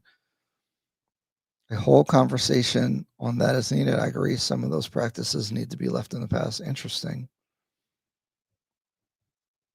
I mean, I just wonder how you take care of all them kids, you know? I don't know how it goes. But I'm not going to lie. It's like I'm in high demand. I don't know what to do. How do you pick? I love everybody. No, I'm just kidding. I'm kidding. I'm kidding. But there's things I like and don't like about everyone that I would meet. And I don't know how to rank it. Plus, yeah, getting to know people. And then are they just doing that? Because I'm not a dummy. Like, do they like you because you're a foreigner? Do they like you for you? Do they like you because they think you got money? Do they like you that you're new and novel and interesting at the time and fun? And you're visiting, so you like to go out and do more things. Like, what happens when you're in the country longer and you're not going out and doing as much stuff or exploring and being as interesting, and then they get used to you and all that kind of stuff, and the novelty of having a foreigner wears off. I wonder about all these things. These are real serious concerns if you're trying to date overseas, and then how do you put your lives together? I'm still got business in the U.S. and then I got to come back and go back and forth. These are all problems. You won't have a problem over there, Ozzy. See, Griffin, if you're a good-looking, sweet, a great person, younger, childless, you should not be having an issue. That's true. Having fewer kids. Black Americans are viewed through Hollywood and movies, and that negative perception of them being maybe for the older folks. I think the younger people love the look at this gray hair I got. That's crazy. Getting old. Fufu and water. Oh yeah. Kenyan women want them mixed babies. KG and Austin swear that there is no white worshiping. No, they do say there is. I think it's more than how they say it. Okay, all things equal. What about a local Kenyan man? Yeah, he ain't got no chance, Ozzy. I don't think. They have a negative perception of. I don't think that's true that they have a negative perception. I personally met a woman here in Nairobi. She's a doctor. Met her at Alchemist. Did not know she was a doc. Passed her up because she was a single divorced mom. Preference. She was skinny, smart. Don't have expectations. Shay is got a girl / getting married or something. So he might be a subject matter expert for some of us here. Depends on the Kenyan man's class and tribe. Just do sampling and take your time. Yeah, but you could sample forever, dog. Like, that's the problem. When do you stop? I'm getting old. I ain't going to be around I ain't trying to be any older. I ain't trying to be the old man. I'm already going to be old with kids, but I'll be even older. See, Griffin, you should come visit and see the scene. Would love to hear it. Yeah, you got to come out. We'll see what your experience is like. Great concerns, Ryan. Yeah, man. That's the thing. It gets real. Like, it's fun and all. Like, if you go to the club, like, it's a whole thing. But if you're trying to take life serious, you're trying to, really have a proper family and make sure the kids are taken care of and have a stable situation and all of that, I think there's some real complications that come into play. But I also want to keep it real. Like, you didn't work this hard your whole life. Like, cause I saved money. I didn't do nothing. I stayed at home. I was in the military. People thought I was weird because I didn't go out and spend all my money and buy a Hellcat or a Ford Mustang at the time at 12% interest. And I saved my money and I bought property, rented the property out, kept saving, bought more property, got my real estate license, worked hard, had multiple jobs, stayed down, didn't go on vacation for 10, 15 years.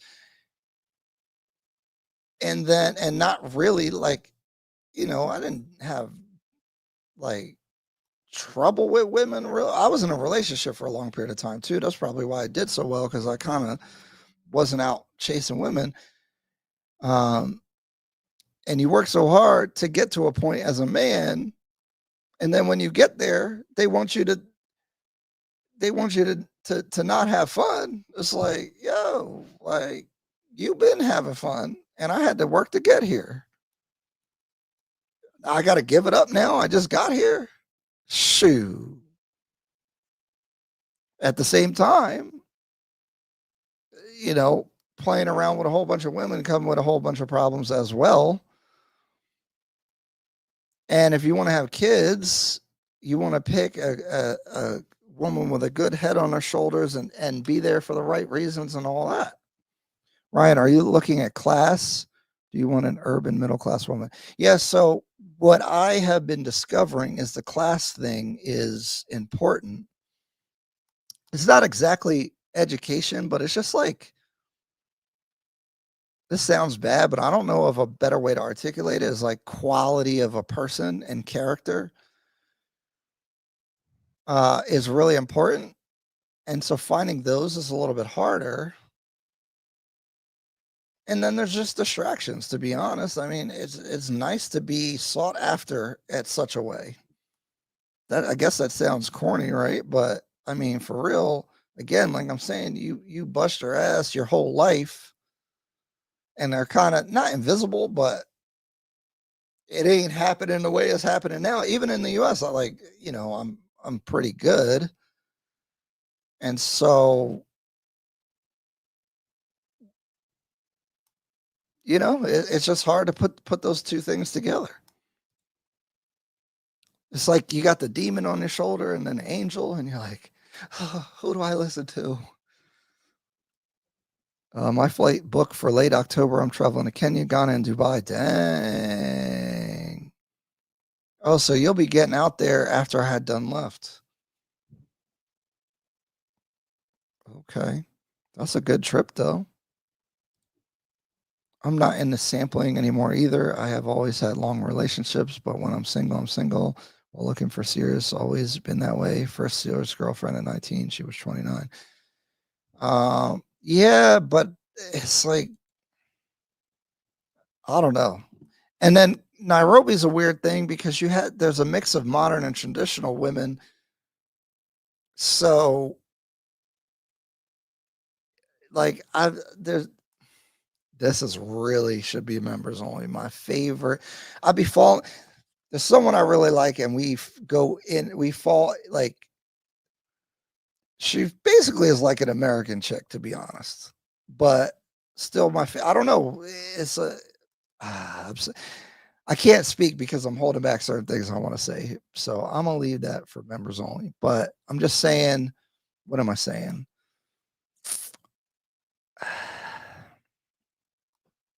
How should I say? There's this mix of traditional and modern attitudes towards things is hard to put together.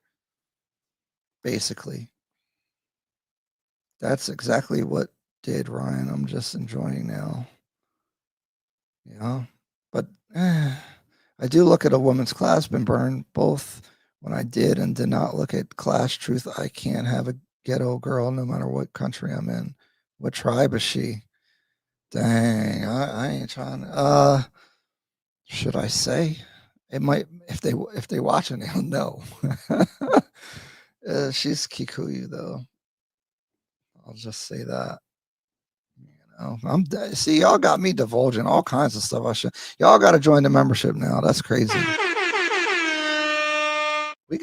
I might have to chop the end of this video off. That's crazy. We'll probably meet in January. Yeah, Griffin, I'm curious what's going on with you. I don't know what's up.